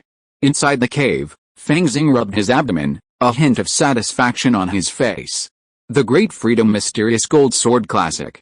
I finally completed the transformation. With a casual gesture, a beam of sword light emerged, dispelling traces of light at incredible speed. This was the Great Freedom Mysterious Gold Sword Key, reputed to be the fastest sword. At this moment, Fang Xing's spiritual sense inwardly gazed inward, and he saw that within his danshan, the drops of pale golden liquid mana had transformed into platinum hue, appearing even darker and heavier, like platinum sword pellets. Is this the liquid mana condensed after the cultivation technique was transformed? Among sword cultivators, it's called sword essence. Gazing at the nearly solidified sword essence, Fang Xing couldn't help but realize the rarity of top-tier cultivation techniques. For foundation establishment cultivators, Danchen is essentially the process of transforming liquid mana into a solid golden elixir. Originally, I had a natural spiritual root, and practicing the Danchen cultivation technique, the condensed liquid mana has a hint of solidification. This means that I'll be able to complete my foundation establishment in the future, and I'll have a high probability of achieving Danchen without using Danchen spiritual objects. Now, With the added power of the technique, the sword essence is like a series of sword pills. True Dan is a thing of the past. The only thing I need to strive for is the immortal golden elixir. The Dan essence condensed by Dan Chen cultivators in this world is categorized into 3 levels: false Dan, true Dan, and golden Dan. False Dan is practically equivalent to failed Dan Chen, and is despised by many true Dan cultivators. True Dan is further divided into high and low grades. High-grade true Dan is extremely fast to cultivate, offering the hope of reaching the nascent soul stage. As for the golden Dan, also known as the immortal golden Dan, it is the true foundation of the great Dao. Fang Xing continued to gaze inward, and saw a small sword within his danshan, rising and falling with numerous sword essences. It was the size of a palm, platinum in color, and shimmering with starlight. It was his natal flying sword, forged from Xiangxin star sand as its primary material, with Zhengjin, Jinitun iron mother, and other rare auxiliary materials added in. Now that the natal flying sword is completed, it should be given a name. How about calling it rotten iron, to show that you haven't forgotten your original intention? It seems a bit inappropriate. If you really make a natal flying sword with scrap copper and iron, and then practice the art of Yuan embryo, and continuously kill enemies to advance the flying sword, this name is appropriate. When he reaches the peak of his power, he can cut down the world's famous swords with a rotten iron sword. That would be considered a big deal. That white-haired swordsman in the sutra library once laughed at the Fang Xing sword for being scrap copper and iron. Will you use the scrap copper and iron to cut down his flying sword one day? Forget it, we are from the same sect, so don't hold grudges. 2-character sword names are no longer popular nowadays. It should be 3-character. Star in the Sky? Ding guessed? Or 10 Steps to Kill? Must have fun. Forget it, I'm too lazy to name it. As Fang Xing breathed, plump yet illusory sword essences suddenly appeared around those condensed sword essences. The number suddenly increased to 365, and eventually condensed into a somewhat illusory inner pill. In the center of this illusory fake pill was a strangely shaped golden pill. It was born with 9 orifices, and with just a little sacrifice and refinement, a continuous flow of mana flowed out, raising Fang Xing's cultivation to the realm of fake pill. The outer pill is also done, relying on the outer pill and my own flying sword, as well as the top-level skills. I'm afraid that ordinary Jinden's Henren will find it difficult to defeat me. Sacrifice 2 books, the Book of Strange Tales and Martial Saint. Interested book friends can go and have a look. Chapter 162 Clues. 9 Aperture Golden Elixir. This was the name Fang Xing gave his own external elixir. Relying on a vast supply of rare materials from the main universe and the Heavenly Sword sect, and with the power of the myriad transformations cauldron, he managed to forge it. While using external materials to elevate cultivation and mana carries the risk of a weakened foundation, making it easy to target, his spiritual awareness was naturally formidable, crucially aligned with his true self. His martial willpower was astounding, his spiritual power exquisitely refined, allowing him to manipulate every ounce of mana with unwavering control. It was as if even a seasoned fake Dan master, with his strength unfazed by the sluggishness of his powers, possessed no such limitations. With this level of cultivation, I can barely make a difference in the main universe. Fang Xing snapped his fingers, and a beam of sword light flew forth, emitting a piercing whistling sound in midair. This was no ordinary thunderous sword energy, but rather sword aura. The realm of sword refining to the point of aura. Atop Jinitun Peak, with a long whistle, a beam of sword light flew forth, suddenly disintegrating into countless sword strands. These countless strands spread out like a drizzling rain, imbued with an extremely sharp edge. Suddenly, the sword aura shifted again. From a single sword shadow, to one splitting in 2, 2 splitting in 4, 4 becoming 8. Each flying sword seemed incredibly solid. The resounding sword cries instantly alarmed nearby cultivators, causing news to spread at breakneck speed. At a peak, Yucai High released a jade-like flying sword from his sleeve. He gazed towards Jinitun Peak, lost in thought. He's refined the sword into a sphere, and even refined it into a thread, and even achieved the ability to split sword light? Truly worthy of a true sword master. If I were to face him, I'd probably be no match. Having roamed the world with his sword, cultivating his sword aura, he returned to the sect with ambition, aiming for the position of true disciple. Then, he heard that a foundation establishment cultivator from the outer hall had achieved true disciple status 400 steps above Jiangxin Peak. He didn't even have his own natal flying sword, and had been holed up on Jinitun Peak refining his sword. He was already resentful and wanted to challenge him. After all, toppling a true sword master was the fastest way to ascend to power within the Heavenly Sword sect. But he hadn't expected the sword master to reveal such tactics upon emerging from seclusion. Yucai High immediately extinguished his thoughts. While sword cultivators emphasize honing their blades during sword fights, they don't seek death. Anyone who forges ahead knowing they're no match is a fool. A flying sword will only strike when there's at least a sliver of chance of victory, otherwise, the sword cultivator would have been wiped out long ago. The flying sword circled Jin'an Peak 3 times before Fang Xing finally quenched the swarming sword energy. What I just displayed was still the level of a Foundation Establishment sword cultivator, but I've already reached the level of a true sword disciple. Surely that will reduce a lot of trouble. He deliberately displayed the skills of a Foundation Establishment sword cultivator to deter unscrupulous individuals. After all, he'd been holed up in his cave, refining his magical flying sword, consuming vast amounts of sect resources and undoubtedly drawing resentment. He could pretend to be impressive and slap someone in the face, but why bother? It would simply discourage them. It would also serve as an explanation to the sect, demonstrating that they had made their investment in the wrong person. If any other disciples still came to cause trouble, he'd simply cut them down with a single strike. If someone of this caliber were to continue to trouble me in secret, it would be a good thing. Actually, I'm not just at the initial stage of Foundation Establishment.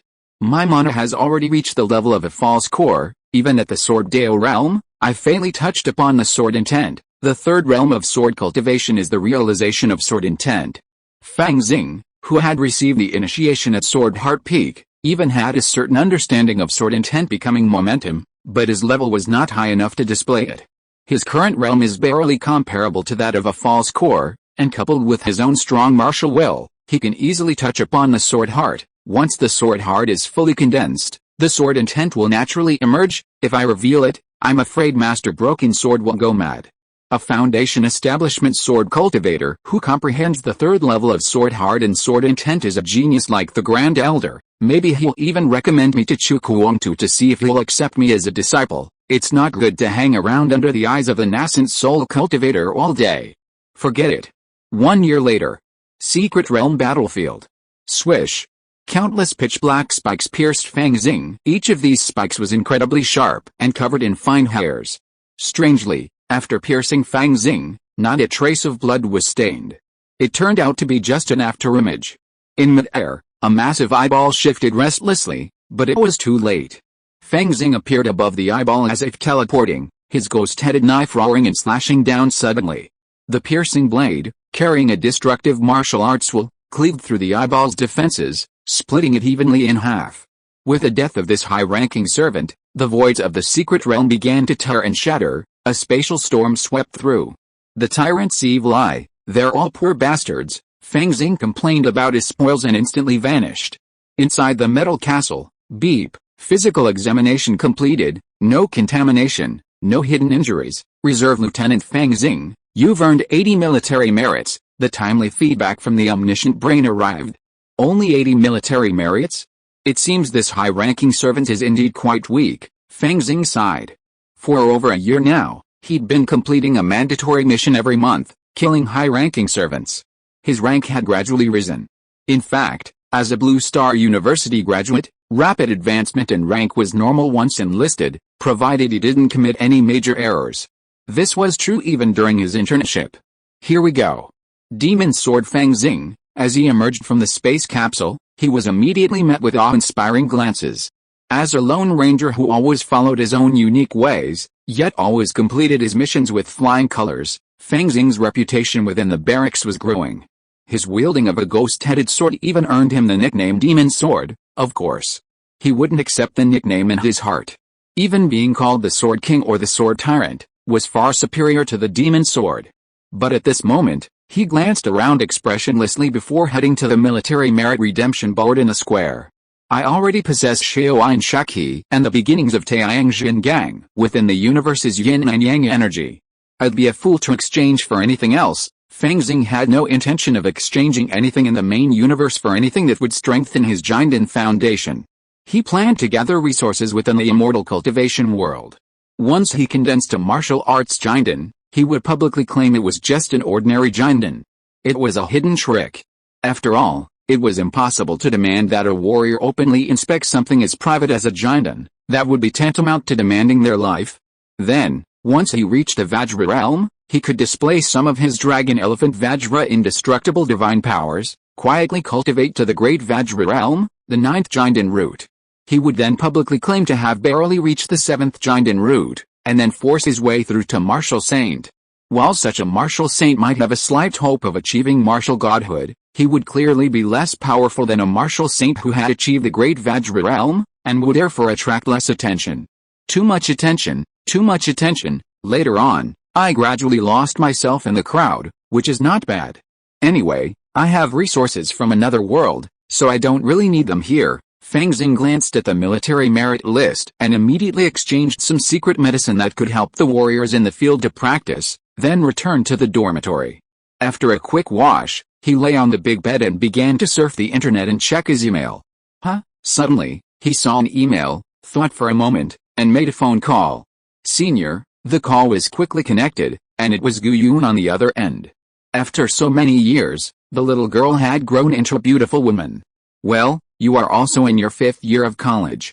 Where are you assigned to intern? After chatting for a few words, Fang Xing began to express his concern for the other party's internship. At the Blue Star Disease Control Bureau, Gu Yun's voice was a little low. Aunt Bai used all her connections for this, so I couldn't not go. Actually, I'd rather go to the battlefield. I wonder how many college students would envy me for being able to intern at the Disease Control Bureau. Fang Xing grumbled inwardly, lamenting the Blue Star Federation's bloated administration and stratified social classes. For example, someone like Gu Yun, considered a member of the bureau, could have interned there during college. After graduation, he'd likely still end up working there.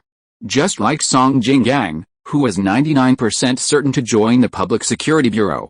Of course, Song Jinggang still had some martial arts aspirations, so while he could have interned at the local Public Security Bureau, he ultimately chose to go to the battlefield. The same was true for a gifted child like Gu Jiantuang. Is it hard interning at the Disease Control Bureau? Fang Xing asked with concern, but something felt off.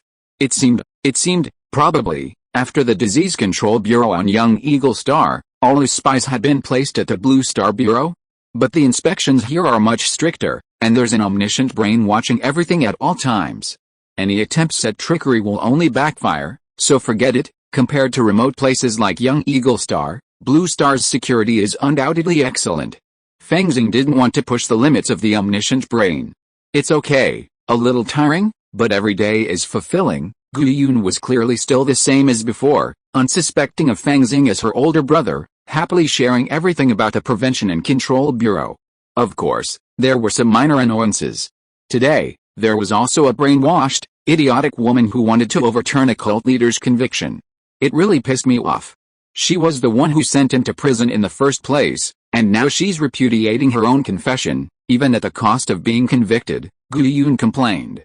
Oh, Fang Xing felt an inexplicable sense of déjà vu. Even a cult leader can overturn a conviction. Hey, that's a big con man. He used the guise of missionary work and possessed some psychic powers to swindle people out of money and sex. I've read the case files. He was sent to prison by students from your Blue Star University. Then he was backstabbed by his own followers, and his sentence was constantly increased. It's hilarious, Gu Yun complained. Fang Xing's sense of déjà vu grew stronger. Wasn't the Blue Star University students who sent that con man in prison called Gu Jiantuang? Yeah, how did you know? Gu Yun asked, puzzled. Gu Jiantuang and I were good friends, Fang Xing peeked. Is that con man going to be released? We're going through the process. After all, he had nothing to do with the extraterritorial evil gods. It was pure fraud. Because he actively returned the stolen money, he spent a few more years in prison. Now the people who sent him in have changed their confession. Maybe he can actually get out. Gu Yun's voice was filled with a hint of melancholy. If you're listening to this novel on a channel other than Fanfic World, it means they downloaded and uploaded it without effort. We cordially invite you to visit our channel, Mundo Fanfic Novelis. There you'll find the original version of this story and you can explore many other novels of various genres. We're waiting for you to immerse yourself in a world of incredible novels. Chapter 163 Emergency. This case is a bit strange. Fang Xing's interest peaked. He kept a keen eye on everything related to Gu Jiantuang. like the cicada that senses the coming of autumn before it blows. To Fang Xing, Gu Jiantong was like the cicada. While the cicada might not know the true story, he could, by observing the cicada, gauge the wind's movements. He had just asked Gu Yun about the prison where the con man was serving his sentence, and planned to find an opportunity to visit him. After all, it was a suspicious lead. No day is better than today. Fang Xing straightened his clothes and was about to ask for leave. Suddenly, a piercing alarm rang out throughout the barracks. Emergency assembly, a deep voice rang out, as if striking directly at the hearts of every student.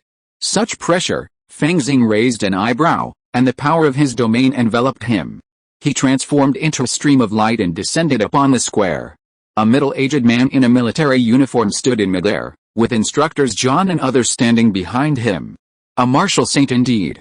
This must be the commander of the new recruit battalion, Wu Tai. Fang Xing's heart skipped a beat as Wu Tai's voice reached his ears. An R7 emergency has occurred. I order you to immediately enter Metal Space Warehouse IV and prepare for battle. Yes, without a second's delay, the entire group rushed towards the metal castle. An R7 emergency, does it mean a high-ranking servant has broken through in the secret realm and ascended to a lower-ranked familiar? This is an evil object equivalent to a martial arts golden elixir. Its power has skyrocketed. The previous mission team might have been wiped out, even, the subsequent second line of defense has been destroyed as well, or did the instructors here decide we should go first?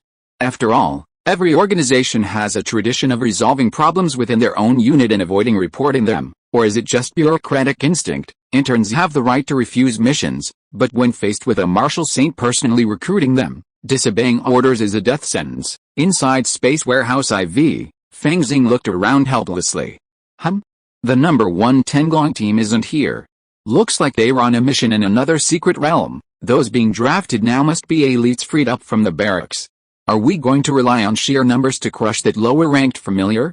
Aren't we afraid of heavy casualties, boss? A gorilla rushed over. It was Song Jingang. Zhu Ting was beside him, and judging by their intimacy, they might even be in a relationship.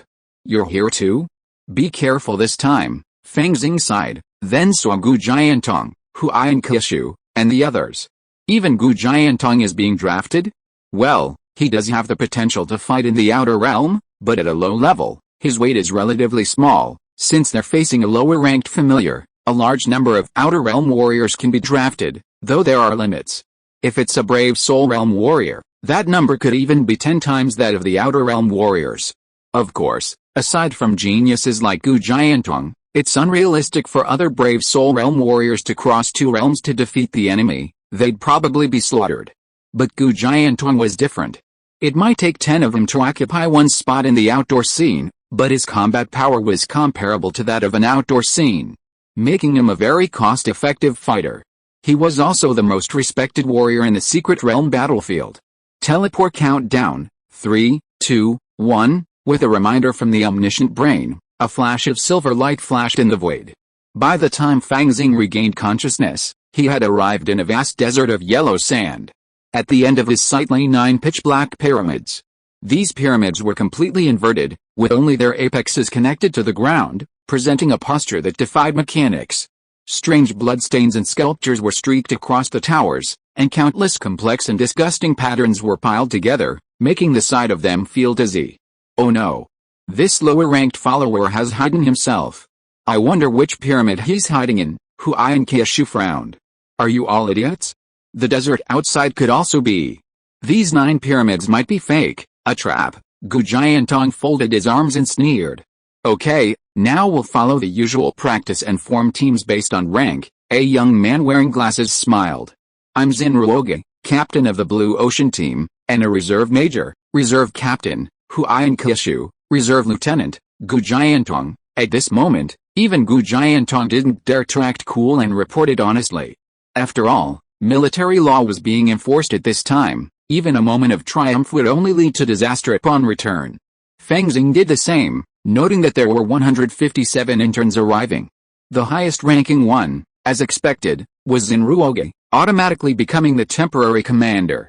He glanced at them and quickly issued an order. I order the transfer of 130 men to form the main camp to practice the Hunitun martial formation. The remaining 27 will be scouts.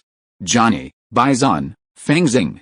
9 of you will explore the Black Pyramid, and the remaining 18 will conduct a blanket search, thoroughly scouting this secret realm. Move immediately. Fang Xing flew out, his brows furrowed slightly. The dangers posed by scouts are naturally high. However, there's no other way. Disobeying orders is a violation of military law. If even one witness survives, they'll be court-martialed. And, there are so many scouts, they're available from all universities, so they're not specifically targeted. My defenses are already incredibly strong, so the likelihood of encountering danger is minimal. He chose an inverted, pitch-black pyramid and placed his hands on it. With a powerful punch, the dark bricks and stones instantly transformed into massive gravel, revealing a twisting passageway behind the wall. As he stepped onto the passageway, a thought struck him. The feeling beneath his feet was incredibly soft, as if he were not walking through a passageway, but rather the intestines of some gigantic creature. A golden glow enveloped Fang Xing, and he activated the Dragon Elephant Vajra indestructible divine ability, heading deeper. He dared to do so, naturally because he had the confidence to do so. Even a sneak attack from a lower-ranking clan member would likely be difficult to penetrate. Of course, among the lower-ranking clan members, there are some with unusual abilities, so beware. Turning a corner, Fang Xing saw several pitch-black coffins. Boom! Boom! As he approached, a dull knocking sound suddenly erupted from the coffins. Crack! The stone coffins suddenly split open, and from within burst several humanoid monsters bound in black bandages. Fetid pus flowed from the cracks and the bandages. Even the mere sight of these pitch-black, mummified monstrosities was a powerful shock. Lower servants, please don't embarrass yourself by coming here. Fang Xing snapped his fingers, and streams of sword energy blasted the mummies' heads off, heading deeper into the pyramid. Outside, the domains of 130 warriors overlapped, their multicolored realms gradually blending into one, forming a union martial formation. As modern college students, they had naturally learned combined attack techniques and received special training upon entering the military. This union martial formation perfectly harmonized the power of other domains, granting them the power to rival, or even crush, the Jinden realm. Lower-ranking clansmen were already comparable to martial arts Jinden. While lacking a Jinden domain, they possessed their own pollution force field, constantly corrupting, tainting, and corrupting any living being within its radius. In terms of intensity, it even slightly surpassed that of a Jinden domain. Xinruoge, commanding the center, felt a tinge of satisfaction. He now felt he could even suppress a martial arts Jinden. Captain, a female student approached. She was a member of the Blue Ocean team, and Xinruoge had placed her in the center of the formation, the safest spot. As the temporary commander, this arrangement was met with criticism, but he didn't protest. Furthermore, Xinruoge had legitimate reasons. This female team member was beautiful, had large ears, and had awakened a sound-related ability. Combined with some martial arts secrets, this could serve as a means of eavesdropping and communication. Xinruoge had placed his team members close to his core, ostensibly to ensure intelligence, and that wasn't wrong. Everyone was well versed in how to manipulate the rules to their advantage. There's movement in all 9 pyramids. It seems there are other lower-level servants, or even higher-level servants lurking. The female team member listened intently. I can hear the movements of those searching the desert. Everything's normal now. We can contact them through martial arts seals. This martial arts seal, which a courageous warrior can condense at will, serves as a supplement to a cell phone when technological support is lacking, similar to the sound transmission of ancient martial artists, though with a slightly wider range. But compared to a cell phone, it's certainly far inferior and susceptible to various interferences. In this secret realm, it's barely enough. Continue. Once someone's life signs disappear, it means there's an unimaginable danger there. It could be the location of a lower-level clan. Xinruoge gazed at the 9 pitch-black pyramids, his eyes a little deep. He thought of a call from a certain important figure. If he accomplished something here, he would receive incredible support. In the Blue Star Federation, factions are a colossus. His potential is only average, but if he can carry out the great figure's orders, he might soar to the sky in the future. Deep within the black inverted pyramid, Fang Xing stared at the martial arts mark on the back of his hand. Blocking such outdated artifacts was simple, simply envelop and isolate them with the power of his domain. Opposite him stood a young man in a white robe, his brows sharp and his eyes gleaming like lacquer, a playful smile on his face. One must be cautious, Fang Xing silently chanted the great Sun Tathagata mantra and flicked it towards his immortal clone, who suddenly radiated a burning contamination. This was a trick he had learned from his year of studying confiscated esoteric texts. Among the evil god's followers, there are also humanoid creatures, some even highly advanced in civilization. Take those pitch-black mummies for example. This clone of mine will lie low and observe the situation. If there's no subsequent targeting, fine. But if there is, they're Wei Shentong's lackeys, kill them immediately. It's illegal for a soldier to kill a commander, and he'll be court-martialed. But if he's killed by a lower-ranking member, he'll have to consider himself unlucky. Even if I killed the wrong person, if they were hostile to me, that's not wrong. It must be said that the secret world's environment, which rejects technology, is a perfect place for ruthless actions. Especially for him. At this moment, Fang Xing suddenly felt the earth tremble. He had his immortal clone cast a burial talisman to hide, releasing the restrictions of his domain. The martial arts mark immediately transmitted a message. Oh? Someone won the prize. Fang Xing's mind moved slightly, and his figure suddenly became illusory, rushing out of the Black Pyramid. Chapter 164 Evening God. Over there, sure enough, all 9 pyramids are fake. An explosion echoed from the desert, immediately alerting many warriors. Hunin martial formation, Zenruoga shouted, and a vast amount of martial arts domain condensed, transforming into a chaotic giant. Its face was blurred, its body towering, almost towering over the heavens, its body shrouded in earth, fire, wind, water, and thunder. Then, with a roar, the giant pressed down with a palm. The sand dune collapsed, and several figures leaped out. Among them were mummies wrapped in pitch-black bandages, and a young student with blood splattered on his face. It was none other than one of the scouts from earlier. He howled inhumanly, his hands forming claws, unleashing the power of his domain. This is no longer our comrade, but a controlled corpse. Searching claws? It can even use the martial arts he once possessed? What evil being is possessing it? The blood god son? The puppet eye, who and Kyushu's eyes flickered with thought as who witnessed this. Boom. Boom. But soon, her thoughts were overwhelmed. 9 pitch-black pyramids roared, and several students fled in panic, trailing behind them a dark mummified corpse, armored figures with lion-like faces and human bodies, and monstrous, thick worms. A vast multitude of lower-rank servants and higher-rank servants intermingled, forming a monstrous army. Fang Xing, following a few unfortunate students, fled towards the Hunin martial formation. Quick, let us in, no, Zenruoga shouted, this lower-rank member clearly possesses manipulation abilities. Who knows if any of you have been ambushed? Now, listen to my orders, form a harassment team and provide support from outside. At these words, and Kyushu's heart trembled. The hidden lower-rank member was clearly only capable of manipulating corpses. The temporary commander's words seemed like he was pushing the students outside into the fire pit. But as the saying goes, on the battlefield, if there's a legitimate reason, even if the commander orders you to die, you must go. So she kept her mouth shut. Damn it, Fang Xing, his face brimming with rage, wandered outside the Hunin martial formation, gazing at the vast army of servants. Among the troops, there were even several corpses, presumably the students who had fallen there earlier. Their faces were dazed, blood oozing from wounds on their faces and bodies, yet they mechanically advanced. A student with slender legs leaped lightly above Fang Xing, instantly encircling him with countless legs. Heaven-destroying and earth-destroying legs? Who are you looking down on? Fang Xing raised his hands, blocking the slashing legs like giant axes, then suddenly flew backward. Rumble. After he left, the pitch-black mummies waved their hands, sending a torrent of pitch-black fireballs crashing into their original positions. The gravel was rapidly melted by the black flames, burning into a glass-like substance. Several students, unable to dodge, were caught in the concentrated fire of the servants, screaming and turning into corpses. Squeak.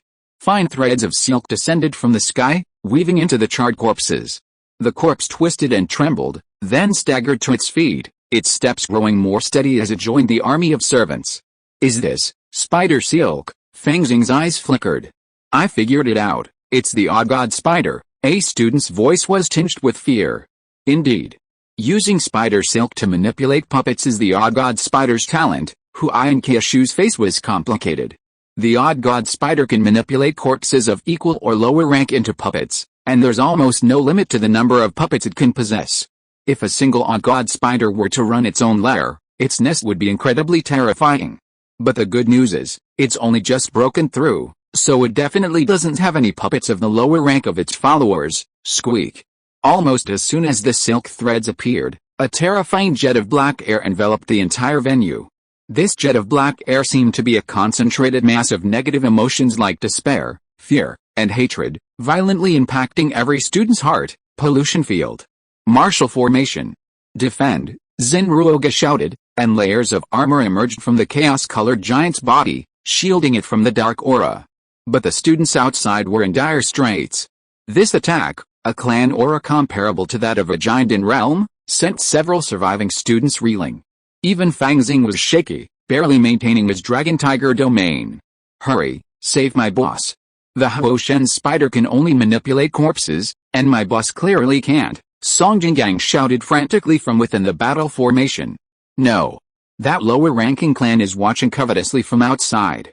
What if they seize the opportunity to attack while we're free? Zenruoga made up a random excuse to refuse, secretly delighted. Is this what it feels like to control someone's life and death? That Fang Xing, even if he's a genius, how can he disobey orders on the battlefield? I must climb to the upper echelons of the Federation. In the future, I want to dominate the fate of more people, not be dominated by others. Meanwhile, outside, as the vassal army approached, Fang Xing howled and retreated.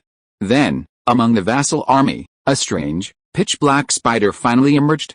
It was as massive as a mountain, its head dotted with densely packed scarlet eyes. Each of its long, jet-black legs resembled a blade, emitting a metallic sheen. It's indeed the puppet god spider. Zenruoga's eyes lit up. The puppet god spider's most terrifying aspect was its ability to create legions of puppets at the level of its lower-ranked followers. Once surrounded by its legions, even members of the higher ranks wouldn't survive. But this secret realm lacked other lower-ranked followers, so he'd profited greatly. I commanded this wave of military merit, so I'll take the lion's share. Besides, there's that person. He looked at Fang Xing, his eyes flickering. While he could directly order the other man to his death, such an order would undoubtedly be traced back, creating complications. It's more reasonable to engage in a fierce battle and let him die in the aftermath. Now that I control the battle formation and have the initiative, wouldn't it be easy to kill him? Two behemoths, equivalent to martial arts golden elixirs, clashed, and the aftermath killed several outsiders. Wouldn't it be normal? Just as Zenruoga was about to strike, he saw the puppet god spider move, hovering above Fang Xing. Then, its 8 legs, like 8 long swords, thundered down. Even though the puppet god spider excelled at manipulating puppets, it was still a true lower-tier clan-level evil creature. A burst of dark energy erupted from its body, suppressing Fang Xing's dragon and tiger domain. Then, a series of long sword strikes shattered Fang Xing's resistance. Whoosh! It swung its leg blades with incredible speed, like a peerless swordsman with 8 arms. Boom! Fang Xing was struck by a single blow, screaming in agony, and buried deep in the desert. What a chance! Zenruoga wouldn't miss this golden opportunity, the puppet god spider distracted. With a furious roar, the chaos giant's right hand descended, a blanketing palm print appearing. The servant legions were powerless to withstand the onslaught, instantly reduced to a mass of mud. Squeak! The odd god spider suddenly reared up, a hint of doubt flickering in its scarlet eyes.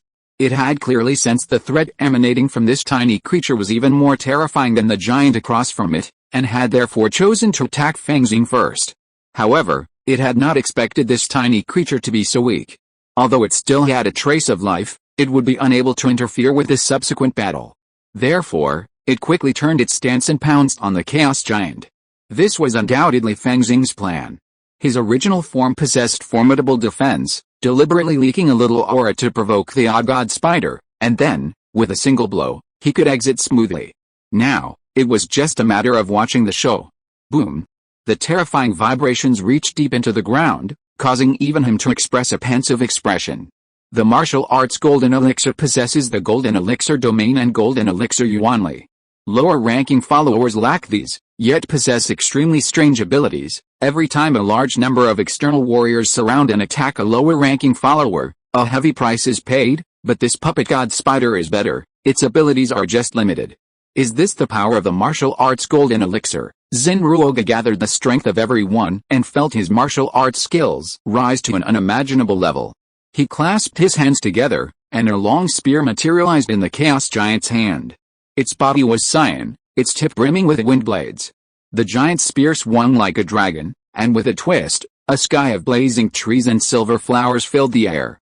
The wind fueled the flames. Puff, puff, puff. Several surviving upper-rank servants instantly exploded in midair, and even the puppet god spider was covered in deep wounds that could be seen to the bone. It screamed and stumbled backward. Haha, as expected, the puppet master's true form is the most vulnerable. Zinruoge laughed heartily, manipulating the chaos giant to stride forward in pursuit.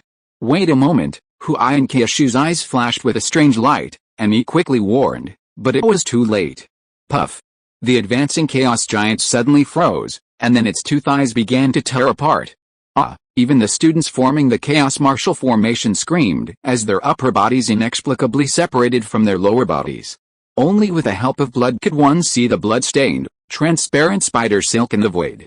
This was clearly a trap. The odd god spider had laid invisible spider silk in the air beforehand, using the chaos giant's own impact to disintegrate it. The evil god's followers were not completely crazy, many had a certain degree of rationality. Oh no! Quick! Regroup! Zinruoge was stunned by this scene. But at this time, except for the core Blue Ocean team, who were unscathed due to their position, the other students were all injured to varying degrees. Some were even dead. After a moment's hesitation, they did not approach Zinruoge. Squeak! The puppet god spider seized the opportunity and charged directly into the crowd of students. Its sharp fangs snatched up a student and chomped him to pieces. Threads of spider silk cascaded from the void, piecing the shattered corpses together and attacking their companions. No! Jack, a female student, saw her lover transformed into a puppet, charging towards her. Even the strongest heart trembled. Puff! A flash of sword light, and Jack's head flew high into the air. Huai and Kyushu shouted, "Assemble to your respective teams immediately. Distract the target." She could see clearly that the chaos martial formation had been broken and would be difficult to reassemble in a short time. Furthermore, with a sudden attack and the center being devastated, gathering forces would be extremely difficult. Better to team up with familiar people nearby and hunt as a small group, a wolf-to-tiger approach, to continue the battle against this lower-ranked clan. Damn Zinruoge! I'll report this to you when I get back. Did this damn command class get a 0? Giving orders without any purpose, courting death. Huai and Kyushu was furious. As a temporary commander, he naturally had the power of life and death on the battlefield, but he would also be held accountable for the consequences upon his return. If Zinruoge had captured the odd god spider with minimal effort, he would have been a credit. But after so many scouts had perished initially, and now the odd god spider had invaded the battlefield, he would surely face a difficult fate upon his return. Seeing this, Zinruoge's lips moved, but he remained silent. He perhaps understood his predicament. Prestige is a mysterious thing, it hinges on whether anyone is willing to listen to you. Due to his previous mistakes, he was now likely only able to command his own Blue Ocean team. As other warriors besieged the odd god spider, it quickly changed its strategy, curling up, its body surrounded by a series of secret silken threads. A terrifying, pitch-black aura, like a wave, swept in all directions. Dark Star, Huai and Kyushu shouted, seeing the heavy casualties among his comrades. Give me 3 seconds. Dark Star tore off his clothes, revealing a throbbing mass of dark veins pulsing over his chest where his heart was. With each pulsation, his heart seemed transparent, a faint twinkle of dark stars gleaming. Boom! The odd god spider, as if sensing danger, shimmered a bloody sheen on its pitch-black blade legs. With a scarlet cross suddenly appeared in the air. Taichi, Huai and Kyushu swung his sword, and the power of his domain spread throughout him, transforming him into Taichi-like form, a black and white Taichi diagram that stood in front of him. Then, the scarlet cross slashed down with a thunderous thud. Crack! The Taichi diagram shattered, leaving Huai and Kyushu's chest dented, sending him flying backwards as if struck by a locomotive. This sword is called Meteor. At this moment, Dark Star finally unleashed his sword. His blade was pure white, as if forged from the bones of some unholy being. At this moment, the dark red star on his chest reached the tip of the sword, streaking towards the odd god spider like a crimson meteor. The odd god spider let out a scream of agony, and most of its crimson eyes exploded. Under the dark red meteor sword, it seemed to tremble all over, not daring to resist. With a single blow, The odd god spider was instantly and severely wounded. Darkstar also clutched his chest and half knelt on the ground. Clearly, the backlash from the sword, comparable to a martial arts golden elixir, was enough to severely injure him. Haha, well done, but I still have to make the final move. Gu Jiantong laughed heartily. I finally grasped my path to extraordinary martial arts. In the future, I will surely have a place among the martial saints and martial gods. Even above the martial god, the name Gu Jiantong will be engraved on my name. His aura surged at this moment, transcending the boundaries of courage and appearance, ascending to the fifth realm of martial arts. Light, Gu Jiantong grasped with his right hand, and a spear formed entirely of pure light materialized in his hand. He lowered his waist and hips, exerting force with his right arm. In a flash of light, the pristine white spear vanished in an instant, reappearing in the abdomen of the severely injured odd god spider, piercing it completely. Squeak, the odd god spider let out a sharp hiss, and thin black threads emerged from its tail, spreading outward. An outside warrior, unable to dodge, screamed as his heart was pierced. Protect and attack, Song Jinggang roared, his entire body aglow with golden light, blocking the way before Darkstar. Clink, clang, clang. The pitch-black threads were momentarily resisted by his Vajra body, but they eventually pierced through his flesh, seemingly carrying a corrosive poison that caused Song Jinggang's expression to change drastically. Now, kill, Zenruge, spear in hand, led his team towards the dying odd god spider after its explosion. His eyes gleamed with a fiery intensity, his spear like a venomous dragon, poised to intercept the odd god spider's final blow. Human-headed dog, Gu Jiantong's previous attack clearly came at a price. Unable to defeat Zenruge, he could only curse indignantly. Just then, the sound of swords seemed to echo from the horizon, and a flash of platinum-colored sword energy vanished. Zenruge saw the platinum-colored sword light, and then his HUD fell off. The Great Freedom Black Gold Sword Key, the fastest sword. Chapter 165 Growth. That's Huai and Kyoshi watched in astonishment as a crimson sun rose from the pitch-black pyramid. A white glint emanated from the center of this crimson sun, radiating a breathtaking heat. The mere sight of it seemed to set one's spirit ablaze, bringing pollution and utter agony. It's another familiar, damn.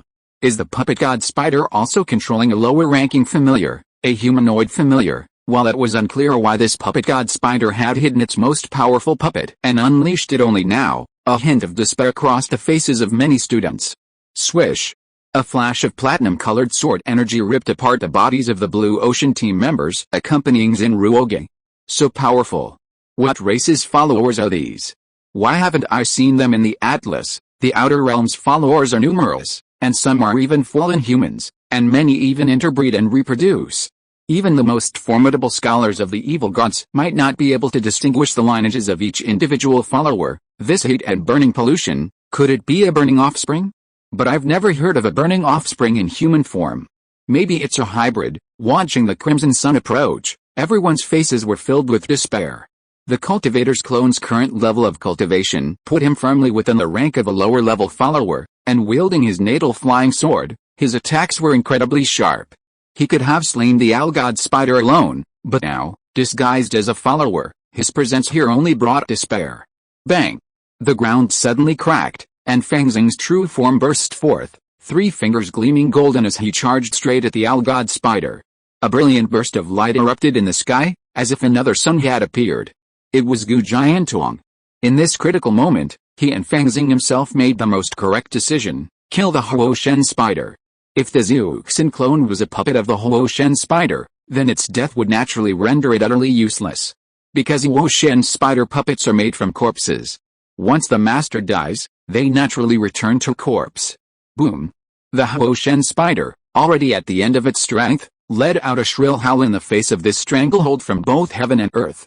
Those who don't want to die, stop that burning spawn, the remaining students howled, each making the most correct decision.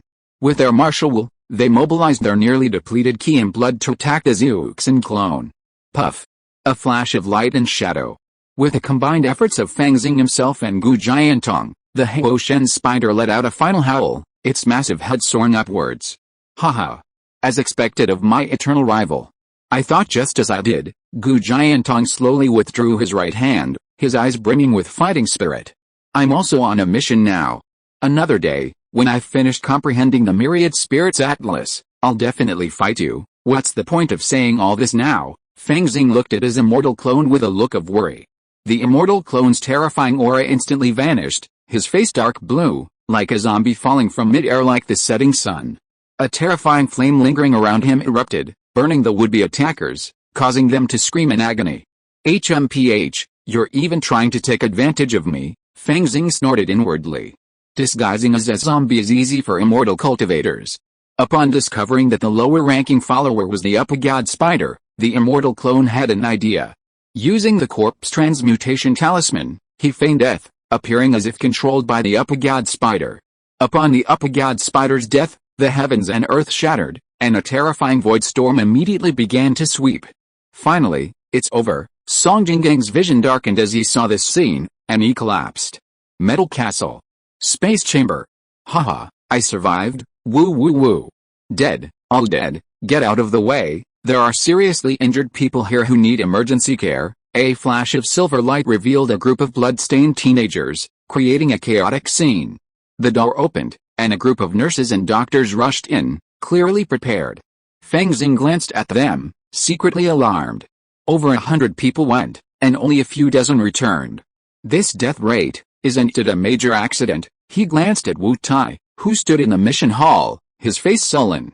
It was clear that this mission had resulted in heavy casualties, and he was going to die.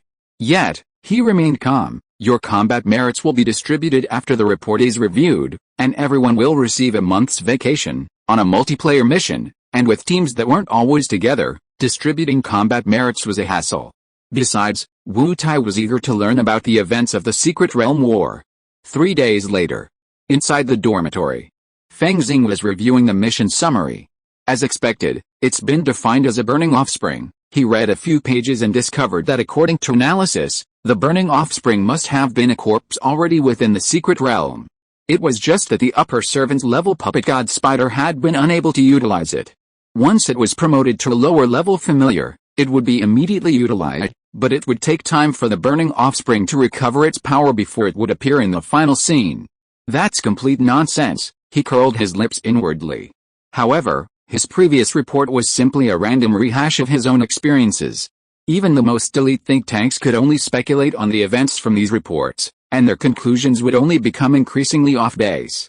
In any case, that secret realm battlefield had been destroyed, and all clues were gone. It's definitely going to end in nothing, and the heavy casualties this time were partly due to the commander's mismanagement.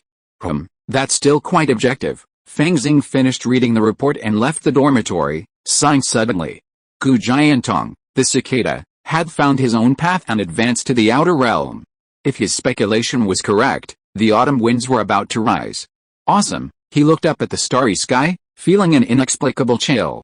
If something went wrong this time, it wouldn't be a minor skirmish like a secret realm war. The key is that Xin Ruoga's actions this time have convinced me that someone is definitely targeting me. I'll just assume it's Wei Shentuang. Even if I'm wrong, I'm wrong. I should prepare to frame him or assassinate him. Although he and his clone couldn't defeat a great Vajra realm cultivator together, the world of immortal cultivation was full of powerful talismans and secret treasures. Of course, even a true sword disciple like him would have great difficulty obtaining such items. But he could give it a try. A plot like this, targeting a great Vajra realm martial artist with a faction behind him, must not leave even the slightest clue. Therefore, Fang Xing hadn't considered purchasing assassination weapons on the main universe black market. That would be a clear sign of a clue. Assassination is a bit difficult. It's better to just honestly frame him. What a pity. Ultimately, I still have to personally decapitate my enemy for full revenge. Never mind, maybe there will be another chance later. He left the barracks, ready to use his vacation to thoroughly investigate the con man. Just then, Fang Xing spotted a gorilla emerging from the camp. Xiao Song, he waved. It's you. Song Jinggang's eyes were dark, with deep dark bags under them. He exuded a decadent, resigned air, an air of indifference. You used to call me boss, but now you've grown so powerful. Fang Xing couldn't help but clench his fists, suddenly realizing, are you suffering from psychological trauma? Previously, as the team's tank, Song Jinggang had blocked a fatal blow for Dark Star, only to have his defenses breached and even infused with pollution and toxins. Physical injuries are easily treated, but there appear to be some after effects. This is the psychological trauma. Like Xiaolong, he may appear fine on the surface, but he's actually very difficult to deal with. It even weakened his strength. It's okay, a minor psychological trauma won't affect the body at all. I'm planning to drop out of school and work at the Public Security Bureau in my hometown. With my current strength, I can definitely survive until I die. Song Jinggang seemed to have lost all his ambitions. He sensed that Song Jinggang's instinctive resistance had weakened considerably, like a salted fish lying flat on its back.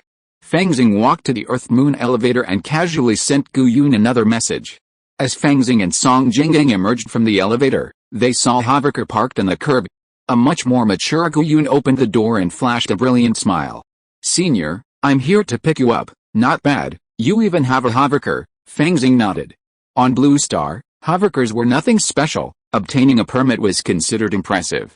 "They're all from the Bureau. I'm just borrowing them temporarily." Gu Yun gave a playful smile, a stark contrast to Fang Xing's impression of a little bitch, using a public vehicle for personal use. "Not bad, huh?" Fang Xing led Song Jinggang into the hoverker and gave the address, to Qingshan Mental Hospital. "Okay." Gu Yun didn't ask any further questions. She was even somewhat familiar with a mental hospital.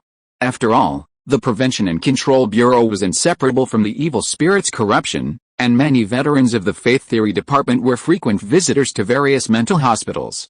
Chapter 166, Clues Emerge. It's been a while, and the scenery at Qingshan Mental Hospital is still as beautiful as before. The hover car came to a stop, and Fang Xing and his three companions stepped out. He looked at the lush green mountains and clear waters not far away, and at the patients undergoing rehabilitation exercises, and couldn't help but smile.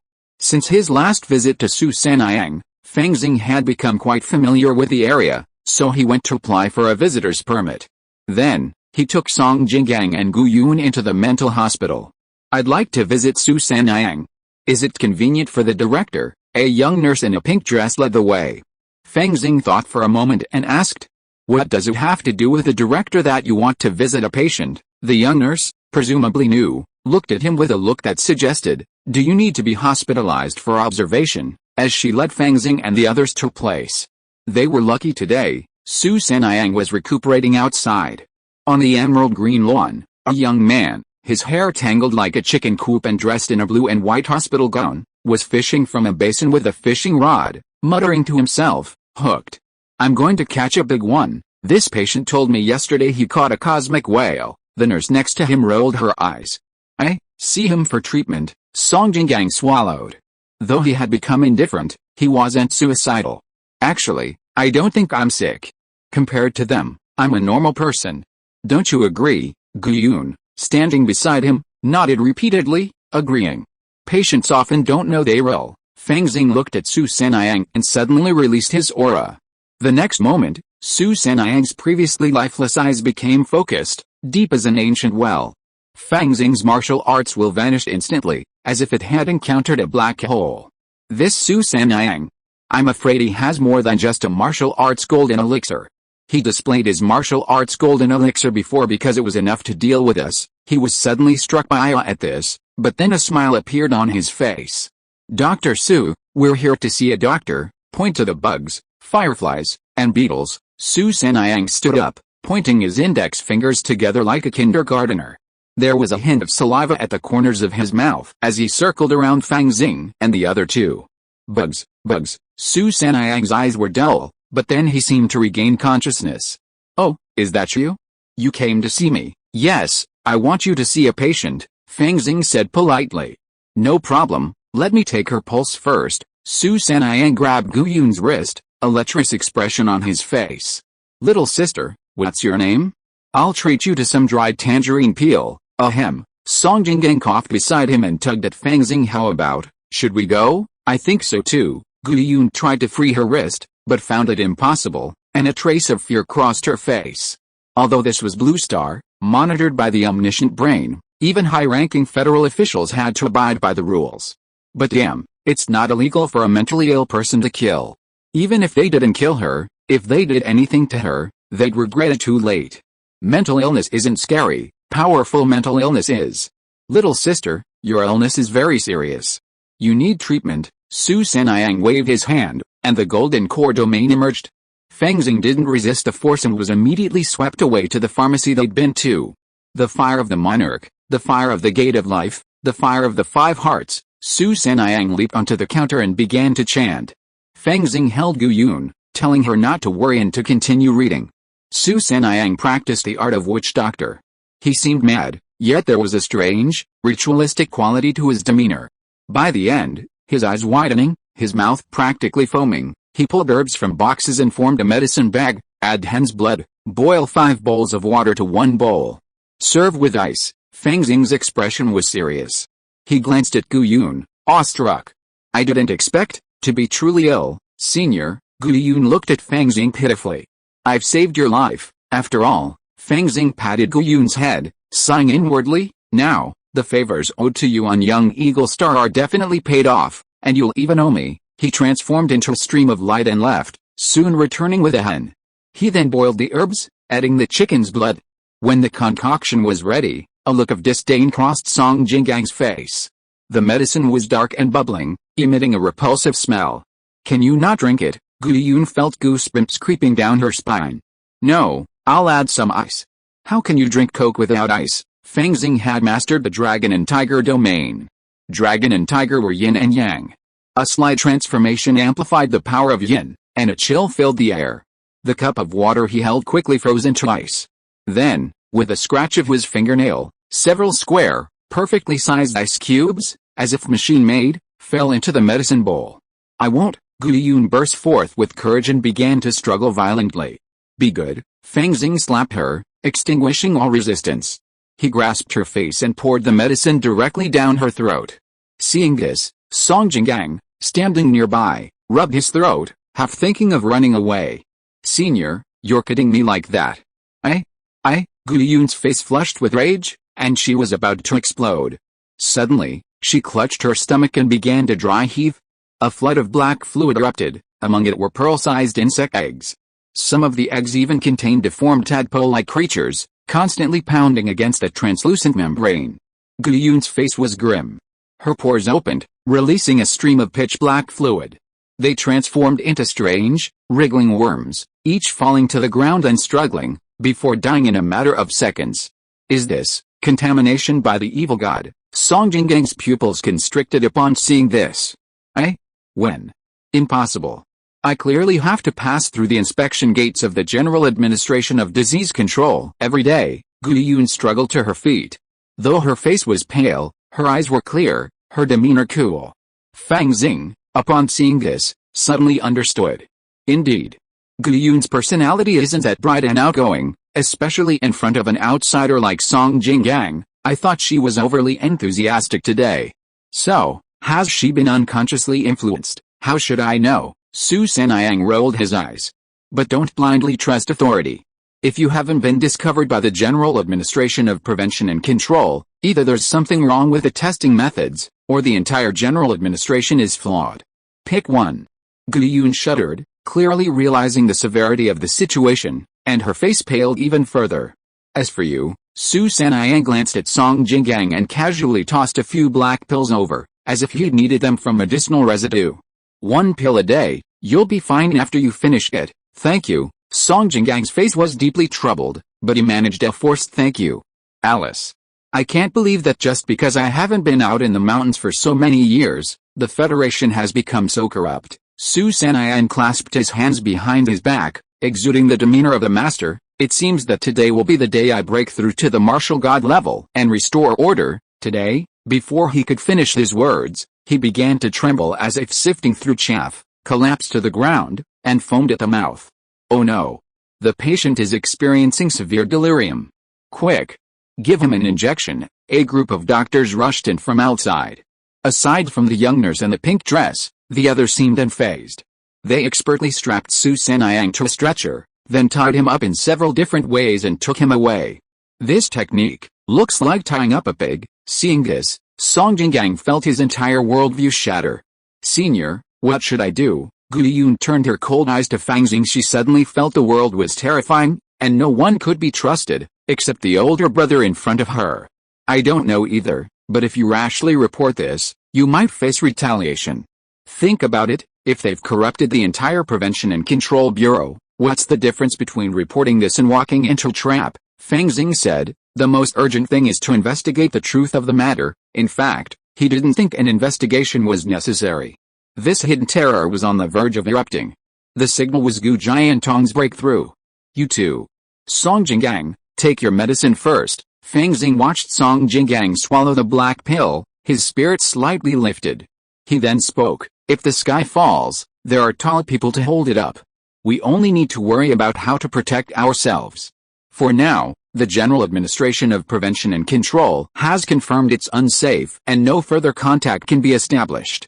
And I know there's only one relatively safe place, and that's here. Blue Star University has the Myriad Spirits Atlas, and Gu Jiantong will definitely go there to comprehend it after breaking through the external scene and comprehending his own unique martial arts.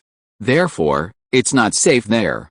Not to mention the barracks, which are built on the Moon Goddess, and within the Moon Goddess is a part of the extraterritorial evil god. The best option right now is to leave Blue Star immediately, the farther the better. Unfortunately, interstellar travel tickets are hard to come by, and there's no telling if we'll make it in time. So, Senior, what about you? Gu Yun looked at Fang Xing. I need to make a final confirmation. Fang Xing smiled faintly. Federal Prison Number 3. This is the federal prison area, responsible for detaining those who have committed crimes on Blue Star. However, this was considered a ward for minor offenders. The truly powerful and serious criminals were held elsewhere. Someone whose sentence had been increased by the General Administration of Prevention and Control was naturally held here. However, he had already completed the necessary procedures and was nearing release. Excuse me, where would you like to get off? The taxi driver in the hovercar asked politely, sensing that this customer didn't seem like a prison visitor. Alright, let's go. In the back seat, Fang Xing pressed his eyebrows together and suddenly sighed. Chapter 167 begins. That fraudulent leader is truly problematic. Fang Xing had no intention of confronting him, he had come here to test him from the beginning. As the taxi slowly drove away from the prison complex, he stared at the attribute panel. Or rather, the Gate of the Heavens column at the bottom of the panel. The Gate of the Heavens reacted just like it did when it encountered the great Sun Tathagata mantra, perhaps even more intensely. There must be high-ranking members of the sect in that prison, perhaps even the very top. After all, the man was imprisoned as a fraudster. True followers of the evil god wouldn't be placed in a prison for minor offenses. Therefore, Fang Xing was fairly certain that he was the one who slipped through the net. He deliberately feigned insanity, disguised himself as a con man, contacted Gu Jiantong, and secretly influenced him. Then, he exposed his flaws, prompting his followers to report him to the General Administration of Prevention and Control. During his interrogation, he must have done something that tainted the entire General Administration of Prevention and Control. This is questionable. After all, they're a department dedicated to dealing with evil gods, so they won't be wiped out en masse. But they must have been doing something shady. To accomplish these two things, their own strength, and even their hidden abilities, are incredibly impressive. They must be high up in the sect, or even, could it be a prophecy? Is it really some cult leader? Sect leader? If that yellow-browed kid, Gu Jiantong, knew he'd captured the sect leader, he'd probably brag about it forever. But why has he recently been instructing his followers to overturn the verdict? He can't be stuck in prison, right? Or, some kind of ritual requirement. Although he didn't quite understand, Fang Xing knew the situation had reached a critical juncture. Gu Jiantong's promotion to the field position, the sect leader's absence. A major change was imminent. What can I do? He sighed. As a time traveler, he inherently felt a certain alienation from this universe. Not to mention, even though the cyborg had been trained in loyalty since childhood in moral education classes, his inner core had long since been replaced. All he could think about now was how to protect himself and, incidentally, profit. Master, please go to Blue Star University, Fang Xing said, his mind fixed. While the situation was unclear, it was certain the sect would target the Myriad Spirits Atlas. Besides, to frame Wei Shentong, he naturally needed to go to university. Okay, the taxi driver began. Young man, you're a Blue Star University student? That's quite impressive. Back then, my uncle's neighbor's second nephew almost got in. We've arrived at Blue Star University, thank you. Fang Xing got out, paid the fare, and chatted about travel. Hey, I know all about those entertainment planets. Let me tell you. Pink Planet is a scam. For real entertainment, you should go to Black Hawk Planet. The taxi driver's face flushed, as if he couldn't wait to get off in his private spaceship. Alice. I can only help you so far. Fang Xing watched the taxi leave, then walked into Blue Star University and headed back to his dorm.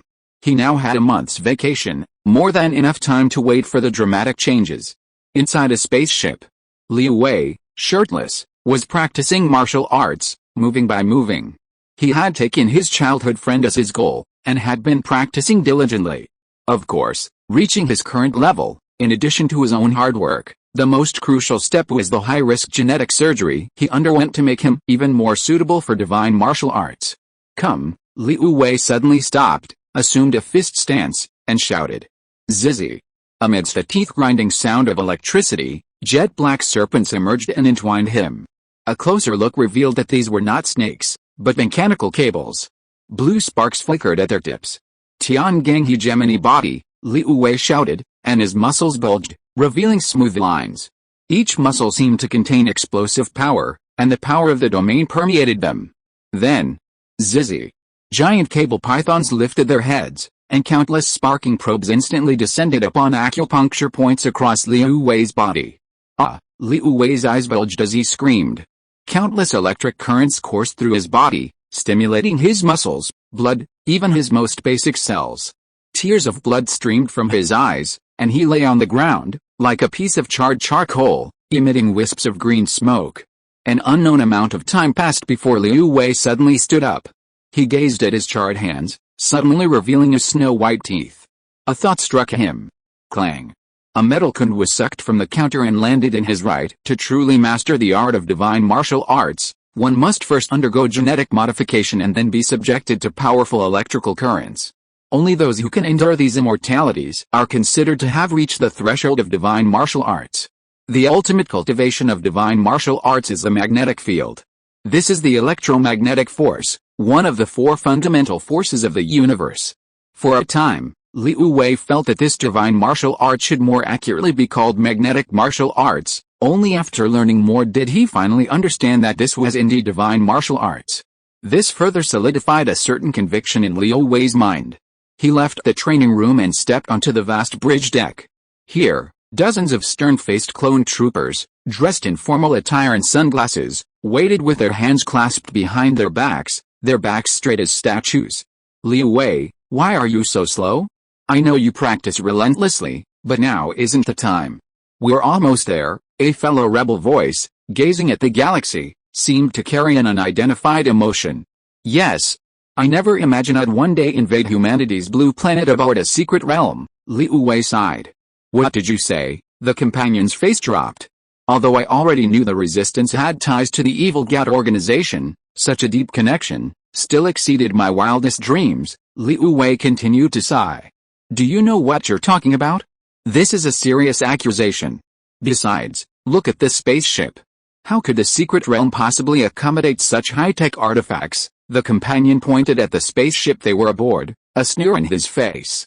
The rules of the secret realm were originally set by the evil god from beyond the realm. If it can resist technology, it can also naturally embrace it, Liu Wei said expressionlessly. I've just cultivated my divine martial arts to the level of sensing magnetic fields. No matter how realistic this illusory cosmic setting is, it lacks the unique magnetic fields of the stars.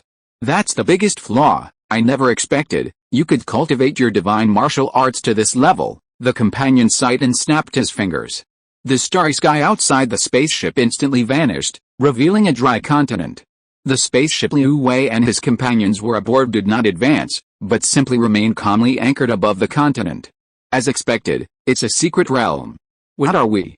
The evil god's followers? Liu Wei smiled bitterly. Don't think so. It's just a joint effort. His companion waved his hand.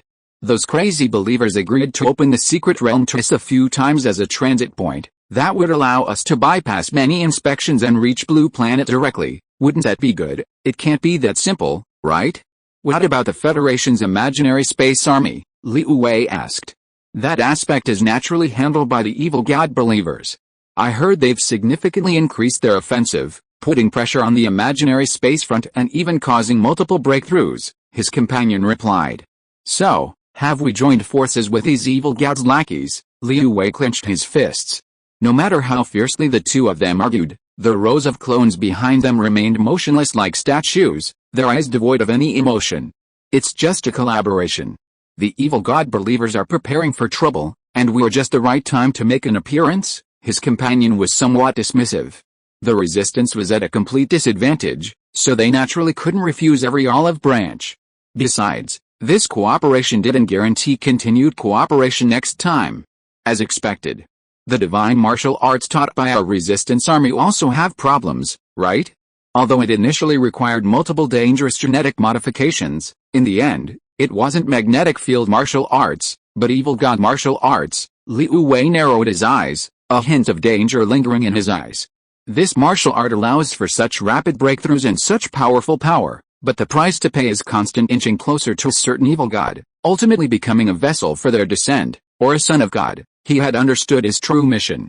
No wonder the one-eyed instructor only allowed warriors from outside the area to enter, because transiting through the secret realm naturally imposed realm restrictions. Furthermore, this collaboration between the resistance army and the evil god organization was far more far-reaching than he had imagined. The previous incident that launched multiple attacks at all costs, resulting in heavy casualties even among Fang Xing's recruit camp, was the fruit of the concerted efforts of the various evil god organizations.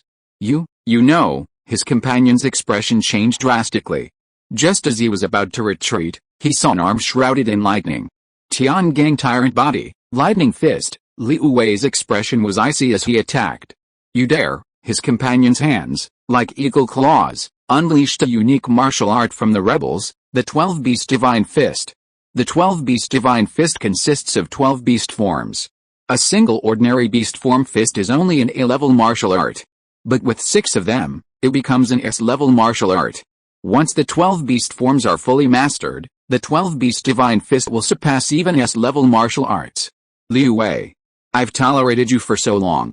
I'm one of you, and you're just a vessel for the Son of God. The companion's body radiated the roar of thousands of beasts, revealing a peak level of cultivation. Cry. In the void, a handsome black eagle phantom collided with lightning and shattered into pieces. The man spat out blood and flew backwards. Liu Wei, don't be complacent. I have the authority over the spaceship, as well as those clones. You will die a horrible death, really? Liu Wei narrowed his eyes slightly and looked towards the distance. In a flash of silver light, a group of outdoor warriors in Federation uniforms descended one after another. You? Liu Wei's companion spat out another mouthful of blood upon seeing this scene. You dare betray us? Don't be so harsh. I just want a better life. Liu Wei's lips curled slightly. Divine martial arts is a lie, but magnetic field martial arts has boundless potential and is indeed a promising path to breakthroughs beyond the martial god level. I've already been secretly in contact with the Federal Academy of Sciences. You are all my tokens of allegiance. This complete evil god secret realm, containing a special bubble that encompasses the laws of science and technology, if thoroughly studied, I wonder how much it will benefit the Federation's imaginary space battlefield. Such a great achievement can wipe out so many crimes. Originally, with the evil god organization's previous deployments, expending a large number of elite troops to block the imaginary space army, the Federation's forces in the imaginary space were already stretched thin. Coupled with the cooperation of the traitor, this secret realm was enough to slip through the defenses and descend directly upon Blue Planet. But with Liu Wei's secret disclosure of the secret realm's coordinates, everything changed, allowing for a precise blocking attack. Meanwhile, at the third federal prison, the massive iron gate slowly swung open, revealing a middle-aged man with glasses, elegant and easygoing, strolling out of the prison. I'm so sorry. Master, a luxurious hovercraft had already parked across the way. A beautiful woman in a white suit, dressed like a secretary, exclaimed, her face filled with enthusiasm, admiration, and a hint of guilt. After all, she was the one who had sent him to prison in the first place, even though it was also Master's order. All right, I never blamed you. After all, this was part of the ritual. The middle-aged man slowly removed his glasses, his entire person transformed, seemingly oblivious to the monitoring of the omniscient brain. I have successfully completed a ritual of deception. My master is the deity most adept at exploiting bugs. So, begin. Almost instantly, shrill alarms rang out in public security bureaus across Blue Star. The General Prevention and Control Bureau. A pitch-black door had appeared out of nowhere, ethereal and hazy, with an ancient style, its doors covered in mysterious symbols. It now acted like a seal, sealing the General Prevention and Control Bureau within. Not good, there's a bug in the omniscient brain. Several shrill screams spread throughout the entire system in an instant. Blue Star University. The library rooftop that looks like a white marble seal. Security guard Old Man Meng suddenly opened his eyes and clenched the palm leaf fan in his hand. Inside the space of the Wunling Atlas, students in groups of 3 or 2 each stood at their own limit, staring at the dark Baksha steel with piercing eyes. Gu Jiantong stood very close to the front and could clearly see the true form of Baksha. His eyes flashed, as if 2 flames were burning, and he was still murmuring unconsciously, "That's right. This is my path." The invincible strange weapon, the Great Ming's Unshin Fist, the new mechanism for monthly tickets is out, and I urge book friends to vote normally, and ask for another monthly ticket by the way. Chapter 168 Pollution. Mingzhen, the Akala mantra, a faint glow enveloped Gu Jiantong, and he felt an endless surge of inspiration erupting within his sea of consciousness. His original creation of the unique weapon was merely a prototype, requiring extensive research and refinement. Now, comprehending the myriad spirits atlas, he felt a surge of inspiration. Furthermore, after comprehending the Akala mantra, incredible forces seemed to emanate from the void, constantly elevating his spirit and energy, causing his cultivation to soar. Behind Gu Jiantong, the pure radiance of his photogenic power took on a sapphire blue hue, transforming him into a terrifying god demon. Veins bulged on his forehead, swollen and twisting. Faintly forming the true form of a sun, countless blood-like flame patterns spread outward, resembling the radiance of the sun itself. Something's wrong. Hearing the faint screams around him, Gu Jiantong immediately realized something was amiss. Is this, the evil god, contamination, when his sea of consciousness was already occupied by a crimson sun? Behind him, a sapphire-colored demon leaped and cheered, sprouting 3 heads and 6 arms. Around its waist was a coil of what looked like bloody intestines. At the end were numerous women's heads, and strands of jet-black hair tangled together like knots, emitting a whimpering sound. Gu Jiantong's true self was beginning to fade.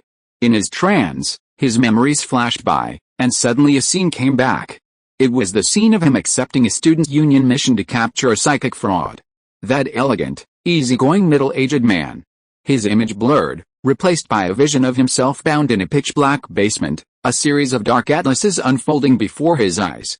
Those atlases, like some secret tome of an evil god, imbued with incredible power, fused to his brow.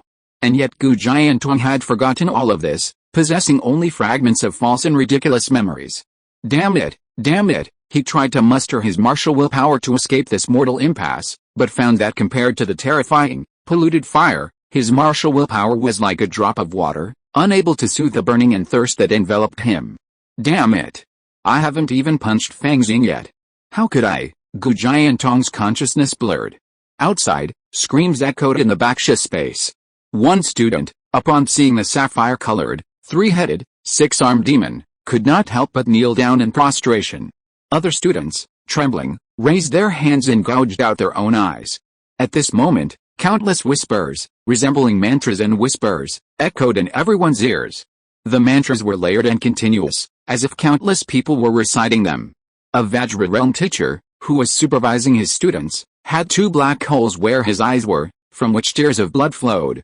Outer God projection, he shouted fiercely, and the energy in his hands, like needles, suddenly pierced his ears. Puff. His eardrums shattered, and he could no longer hear anything. The pollution of the outer God projections was 1,000 times greater than that of his own clan. It was unbearable even for him. He could only stop looking, stop listening, and ultimately, stop thinking. This kind of physical disability, as long as he survived, could be healed by staying in a treatment chamber. It was definitely the best way to avoid the contamination of the evil gods. There were still a few students studying under this teacher, but many more were fervently kneeling on the ground and bowing. Outer God. How dare you attack Blue Star University? Suddenly, a thunderous roar rang out. It was Elder Meng. His muscles bulged, and a terrifying surge of energy rippled like a flaming wolf smoke, like a vast furnace. His life force was incredibly intense, as if he were a being of a different order from ordinary warriors, martial saint. Elder Meng, who guarded the myriad spirits atlas in the Baksha dimension, was actually a martial saint. A martial saint not only possesses incredible energy and vitality, but also possesses a will powerful enough to merit sainthood. He even nurtured a martial dharmakaya from his martial golden elixir. A golden light emerged from Elder Meng's abdomen, expanding like a golden sun. Within the golden sun, a golden armored dharmakaya suddenly emerged. Its figure towered over the heavens, every inch of its muscle radiating a golden glow. Its features vaguely resembled Elder Meng's, though its golden armor was somewhat damaged. As a retired man, Elder Meng was naturally not a fully formed martial saint. His martial dharmakaya had suffered severe injuries and had never recovered. But at this moment, his golden armored dharma image extended a massive hand, grasping the three-headed, six-armed sapphire-colored demon. "Goo boy, wake up!" Golden needles emerged from Elder Meng's hand, and with a single palm strike, they threatened to pierce the vital acupoints on Gu Jiantong's body. Great Ming Supreme Divine Fist, Gu Jiantong, the blood sun mark on his forehead, howled, his photochemical power surging to its peak. He suddenly unleashed a punch, like 7 stars condensing.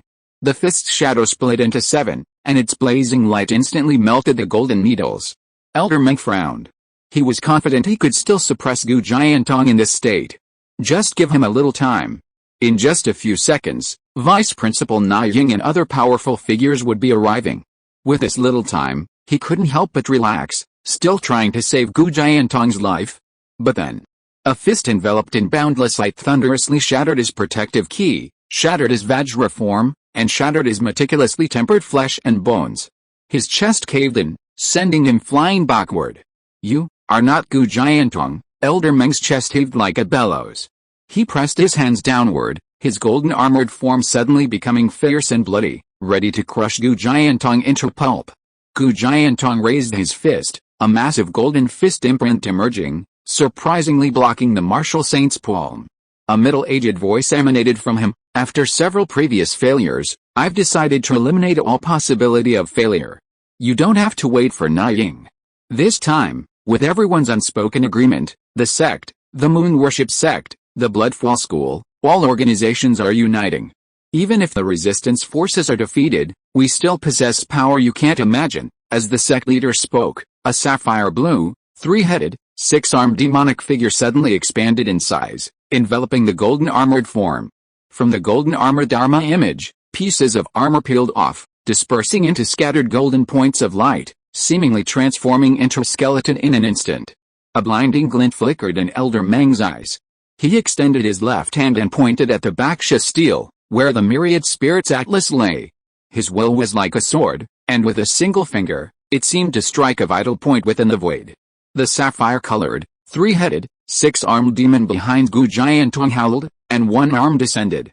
As expected of a martial saint, your swift response, Gu Jiantong grinned, his words uttering like countless mantras, piercing Elder Meng's sea of consciousness.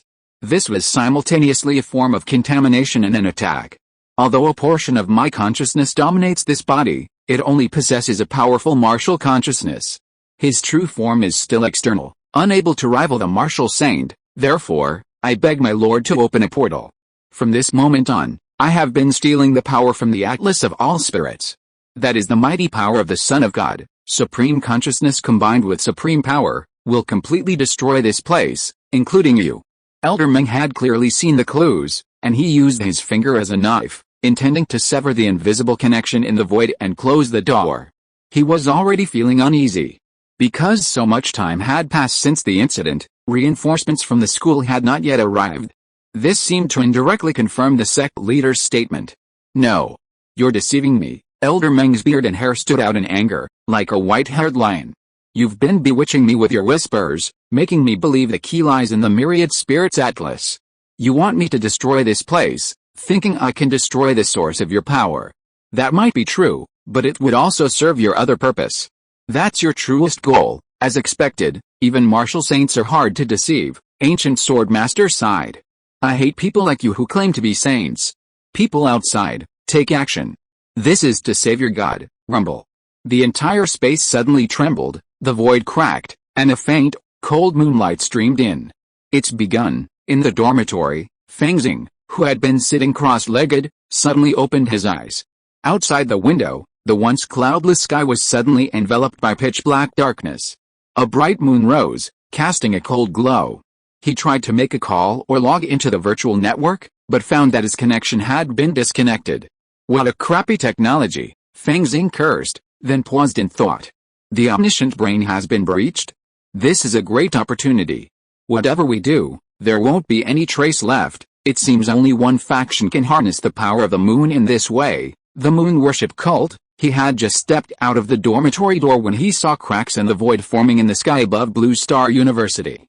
Then, figures dressed in distinctive cult uniforms emerged. They seemed to be holding white lanterns. No, closer, it became clear they weren't lanterns at all, but eyes of the moon. Is this an attack from the imaginary dimension?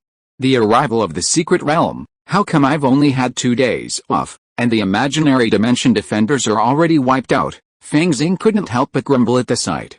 He had no idea that the imaginary dimension's defenses were now completely critical. If the omniscient brain hadn't crashed, the order for the new recruits to return immediately would have been sent.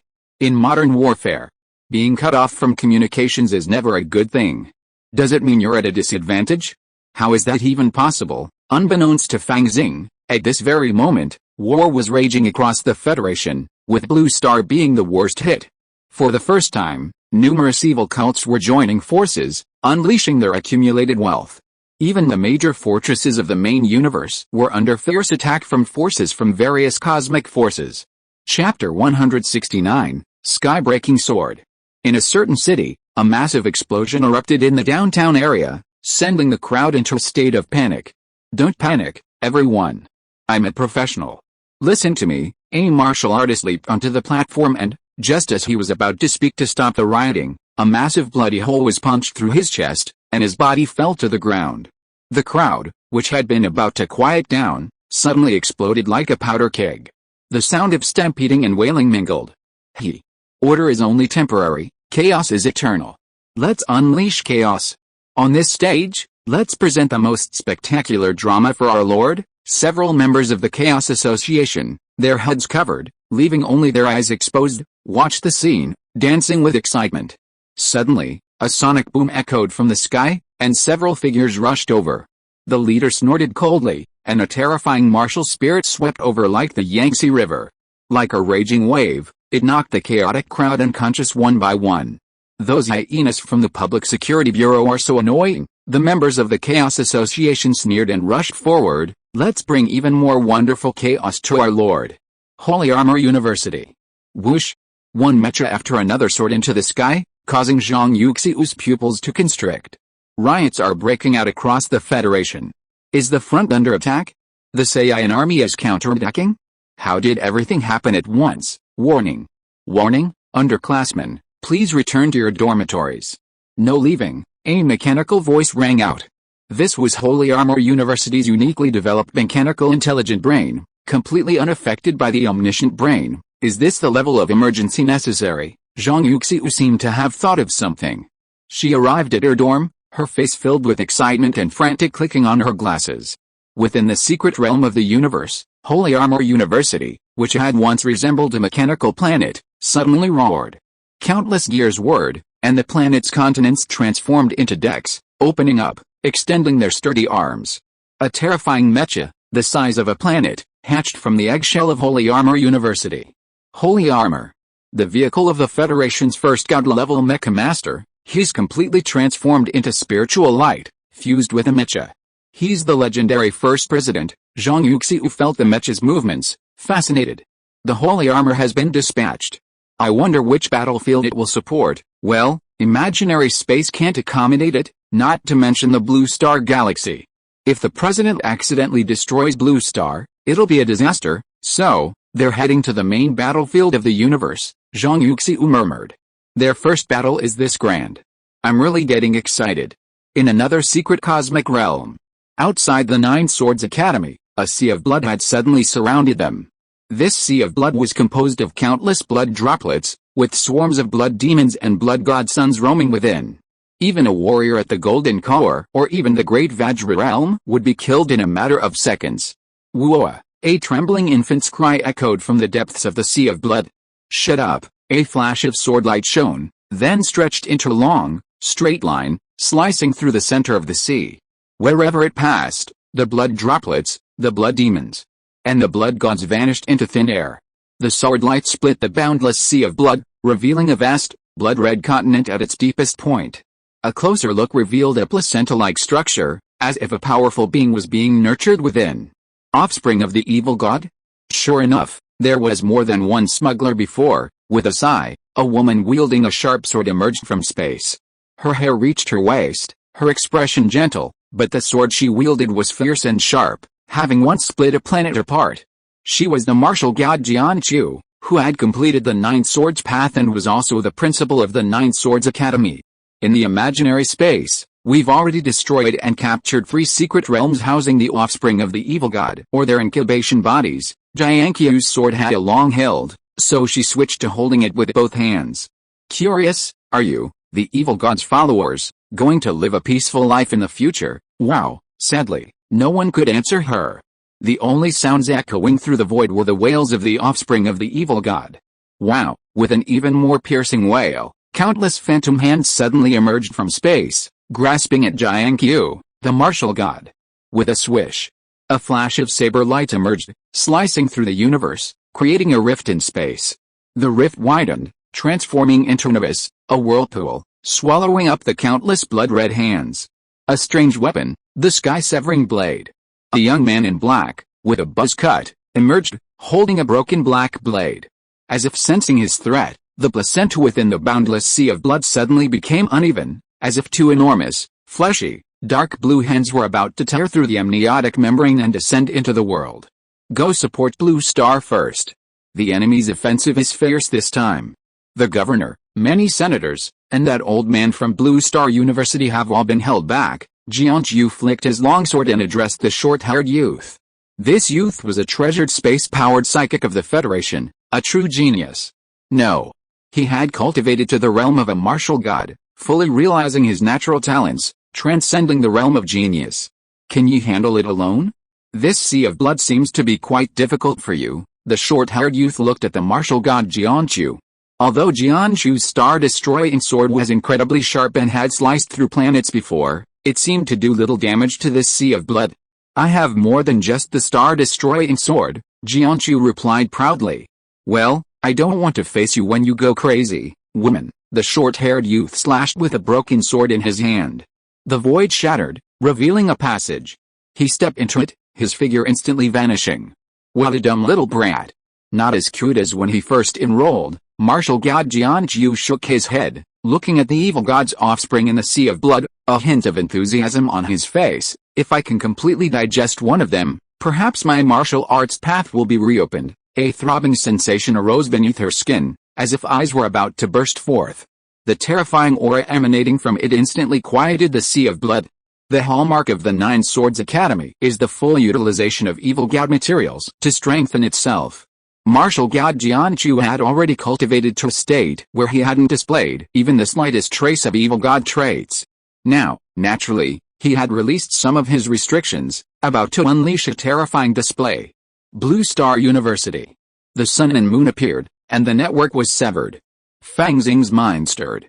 On the attribute bar, the symbols representing Gate of the Heavens and Great Sun Tathagata mantra suddenly flashed violently. Sect. Moon Worship Sect, and the Baksha Steel. Something's happened. He left the dormitory, looking out at the chaotic campus, and couldn't help but sigh. Silently, a yellow light flashed above the ground in the distance. His immortal clone cast an Earth Escape talisman and appeared on campus. Let's see if there's anything we can snag first. Or should we go find Wei Shentong first? The immortal clone chanted a spell, and his figure instantly vanished without a trace. At the edge of a flower bed, 2 students were cornered by a white jade beetle-like servant of the evil god. Whoosh! At the crucial moment, a spear shadow swooped down, its lance blasting like a dragon, piercing the jade beetle. Thank you, senior, the 2 students hurriedly thanked him. Don't be afraid. With me, Yan Kaiang, we'll be fine. Yan Kaiang, now a handsome young man, was also interning at the barracks and had returned to school on vacation. He hadn't expected to encounter such a serious situation. Let's go. I'll escort you to the gym according to our training and school rules. If anything goes wrong, run over there. There's an underground shelter. Just as Yan Kaiang was about to lead his men away, A cultist with a moon-shaped tattoo on his cheek blocked his path. Die! The cultist raised his hand and pointed it with incredible swiftness. Yucai High spear flew out, and a mouthful of blood suddenly spurted out in midair. Golden core energy, whoosh! The next moment, the moon god cultist was above him, his eyes a calm, contemplative gaze, and he pointed a finger.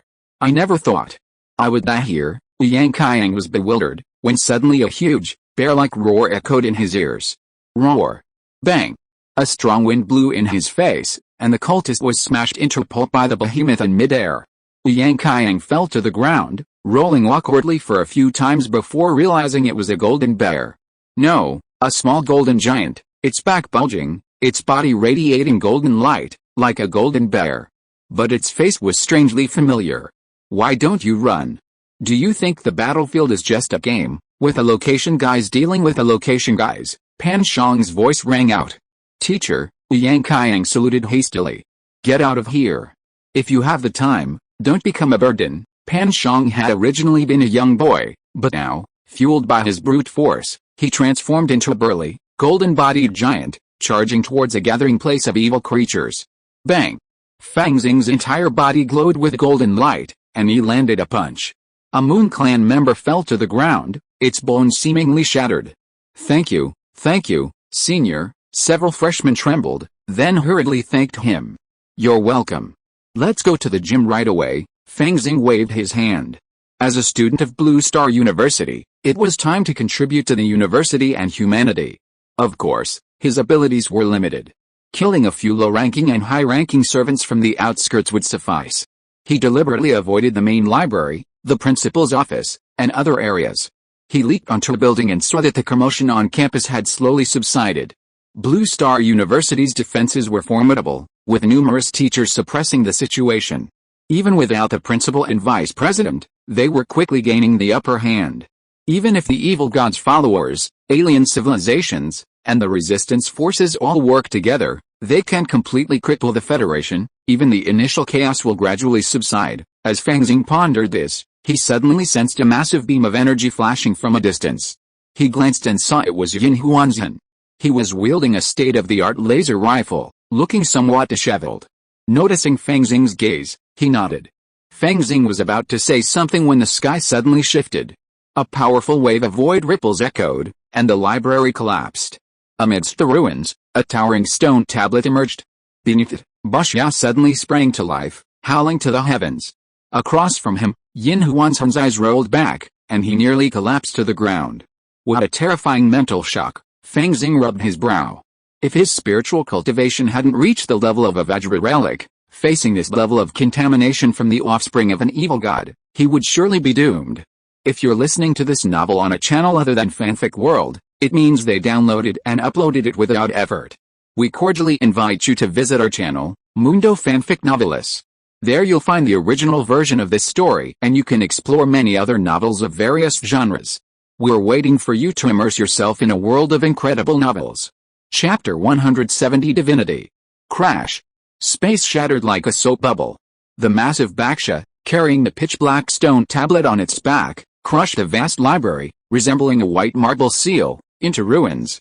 Above the ruins, two figures, resembling gods and demons, faced off. At this moment, the Baksha's eyes shone with the radiance of the lunar calendar. It gazed up at the bright white moon, as if imbued with some mysterious power. Suddenly, it went mad and swung its body violently. Crack! Crack! The pitch-black stone tablet on its back, already cracked, shattered with a bang. Countless black stones flew in all directions. A strange aura erupted, then quickly dissipated. Wanling martial arts, Elder Meng's face paled as he watched the scene, a faint crimson trickling down his cheeks. Your goal is to destroy the first generation of Wanling martial arts. Indeed, the sun mark on Gu Jiantong's forehead grew increasingly fiery, and a strange smile graced his face. As long as I can destroy the Wanling martial arts here, even if this body dies here, it will be worth it. Elder Meng frowned slightly, knowing that the principal and the others had been delayed. Even so, intercepting a martial god or several martial saints on Blue Star would inevitably come at a horrific price. And they'd arrive soon. Yet, he hadn't anticipated that he would ultimately be unable to secure the Wanling Atlas. Wu Changsheng was indeed a prodigy. The Wanling martial arts was also profoundly profound. It's a pity he's already dead. A strange aura emanated from the mark on Gu Jiantong's forehead. This aura transformed into an invisible door in midair, seemingly connecting this place with another unknown dimension. The Myriad Spirits Atlas contains the Myriad Spirits martial arts, and the Moon Goddess also contains the Myriad Spirits martial arts. If the Myriad Spirits martial arts in the Myriad Spirits Atlas is shattered and destroyed, the Myriad Spirits martial arts in the Moon Goddess must also be destroyed. A voice like a chant echoed from that space. It was apparently leveraging the connection created by the opening of a door, leveraging the destruction of the Myriad Spirits Atlas on one side to influence the other. This seemed impossible, but within the authority of the extraterritorial evil god, it would have the effect of words followed by laws. While the prerequisites were somewhat demanding, the master of the sect had already met them. Chaos Association? Lord of Entropy, through the connection of the gate, and by finding loopholes. Not good. Boss Meng, startled, looked up, but all he could see was night and the bright moon. In the moonlight, the Bashya, having freed itself from the stone tablet, roared to the heavens. This scion of the evil god was actually long dead, but for the scion, its formidable vitality wouldn't dissipate even after 10,000 years. The moon worship cult of alien evil deities, the moon god, also known as the moon, is the ruler of feminine energy. Through this bright moon, he awakened the remains of Bashya, transforming them into zombie-like beings. These zombies, transformed by the evil god's offspring, possess exceptionally terrifying power, surpassing the capabilities of ordinary martial saints.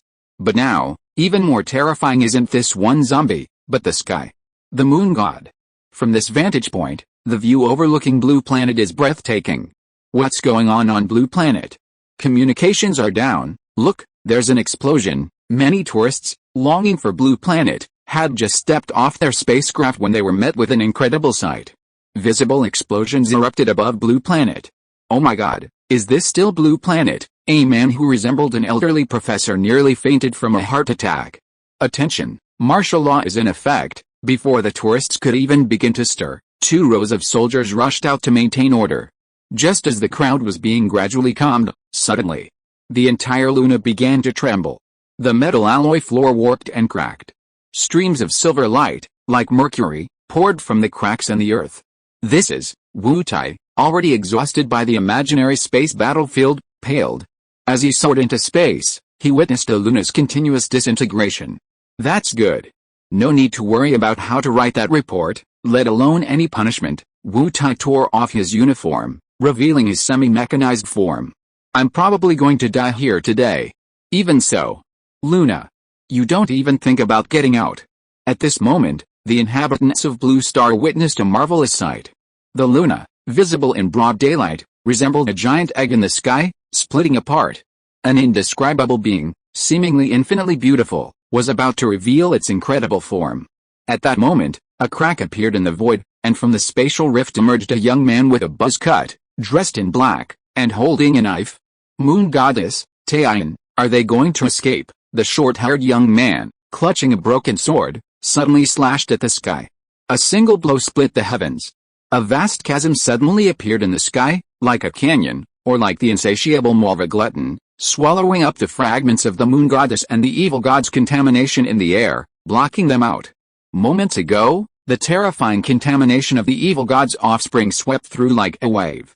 Fang Xing flashed to Yin Huanshan's side and casually pulled him up. After all, they were classmates, and they had gotten along well enough before, without any falling out. He had to give him a hand for their friendship's sake. Thank you, please take me to the gym. Yin Huanshan's words were halting, clearly under immense mental strain from the evil god's offspring. But Fang Xing was too late to reply. Golden light emanated from him, and his dragon elephant Vajra indestructible magical power was operating at full capacity. The next moment, boom! With a resounding explosion, countless boulders transformed from the pitch-black stone tablets flew into the air. One fragment, the size of a house, hurled itself straight at Fang Xing. He extended his right hand and thrust it forward. Boom! The ground trembled and cracked. Fang Xing's hand caught the pitch-black stone, resembling a rockery, firmly, sending it crashing down to the ground, sinking deeply into the air. So powerful, Yin Huanshan, standing behind him, was stunned. The falling stone had carried a terrifying force of martial arts will. Even as a ranger, he doubted he was capable of tackling it.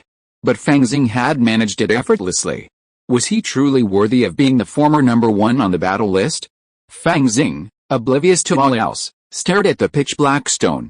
It was clearly a portion of the Myriad Spirits Atlas, located closer to the base of the tablet. Just by touching it, a wave of terrifying will surged into his heart, like a mighty river.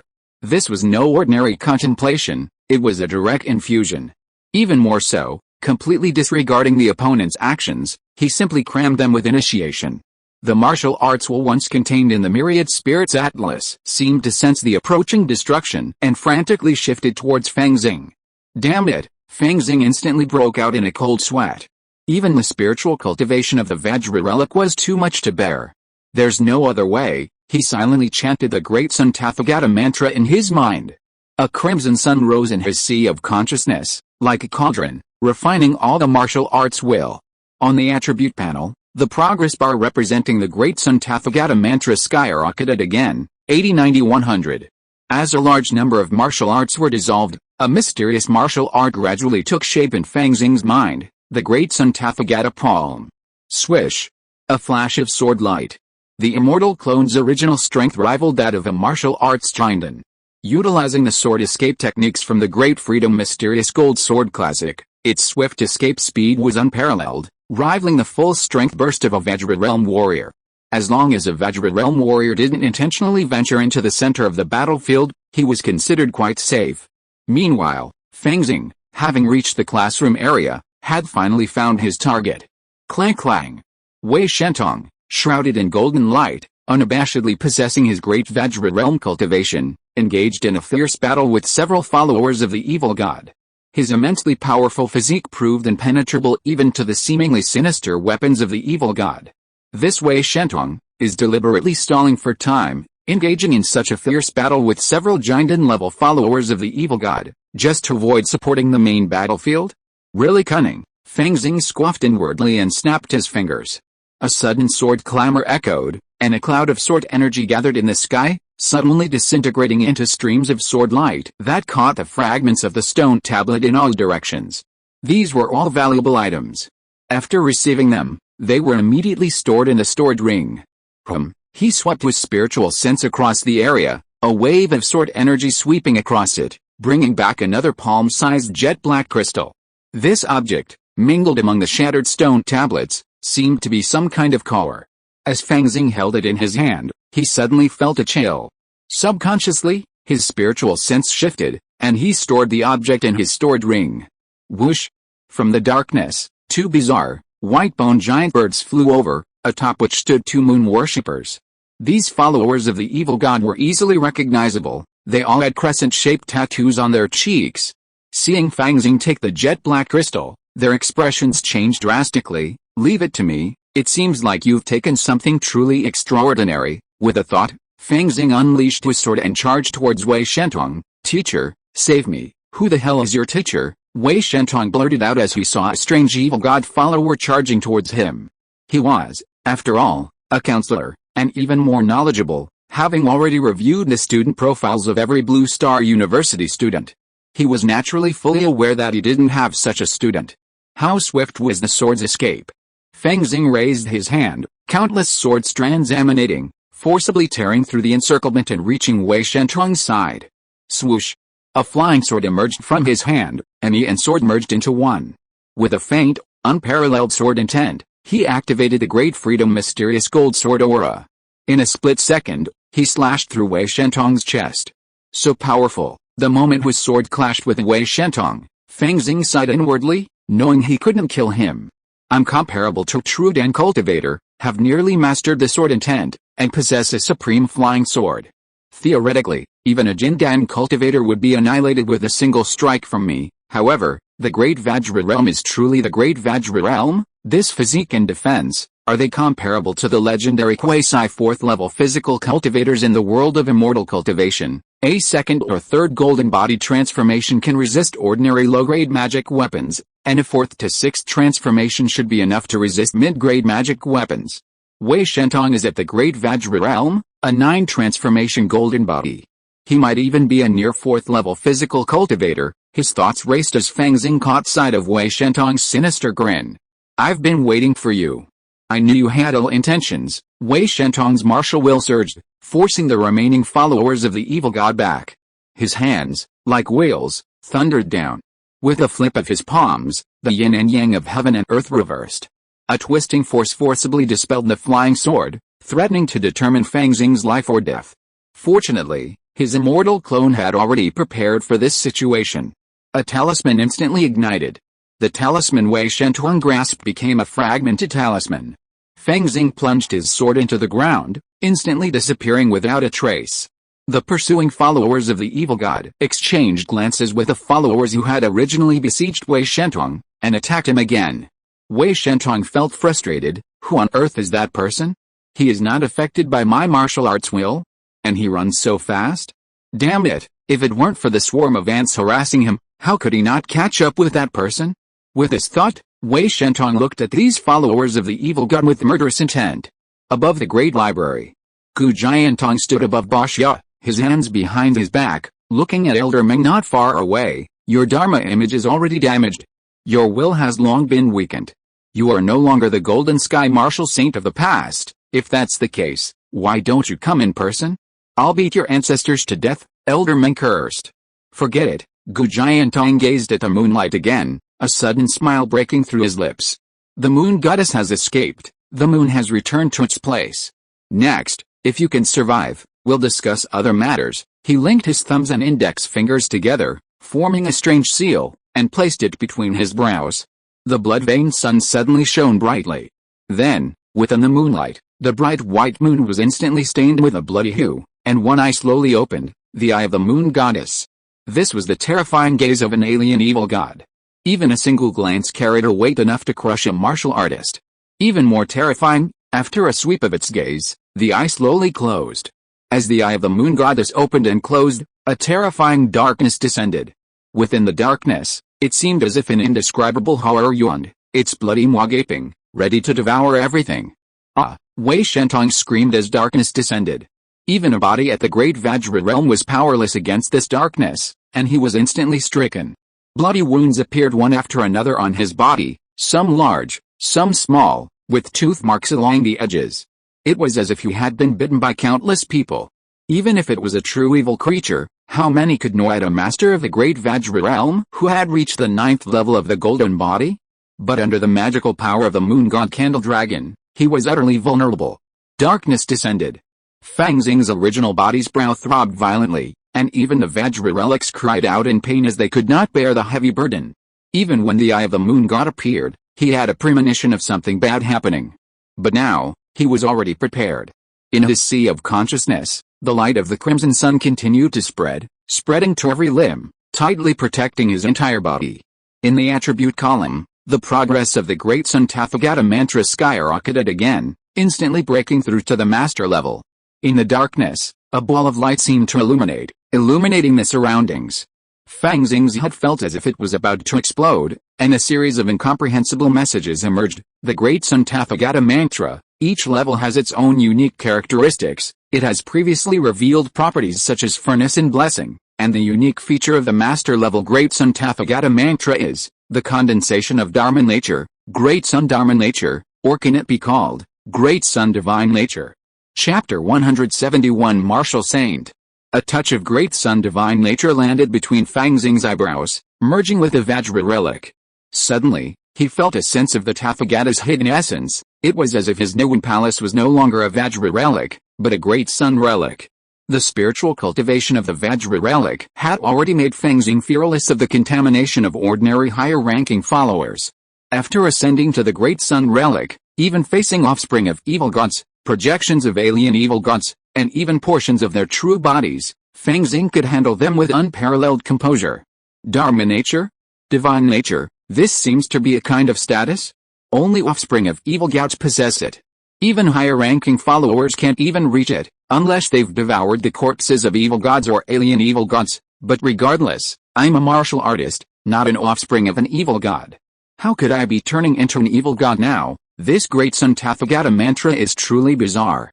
Even after being filtered by the attribute panel, it remains a heretical text.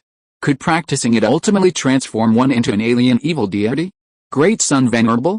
Great Sun Tathagata, as darkness descended, the surroundings seemed filled with unspeakable horrors, threatening to devour Fang Xing's flesh.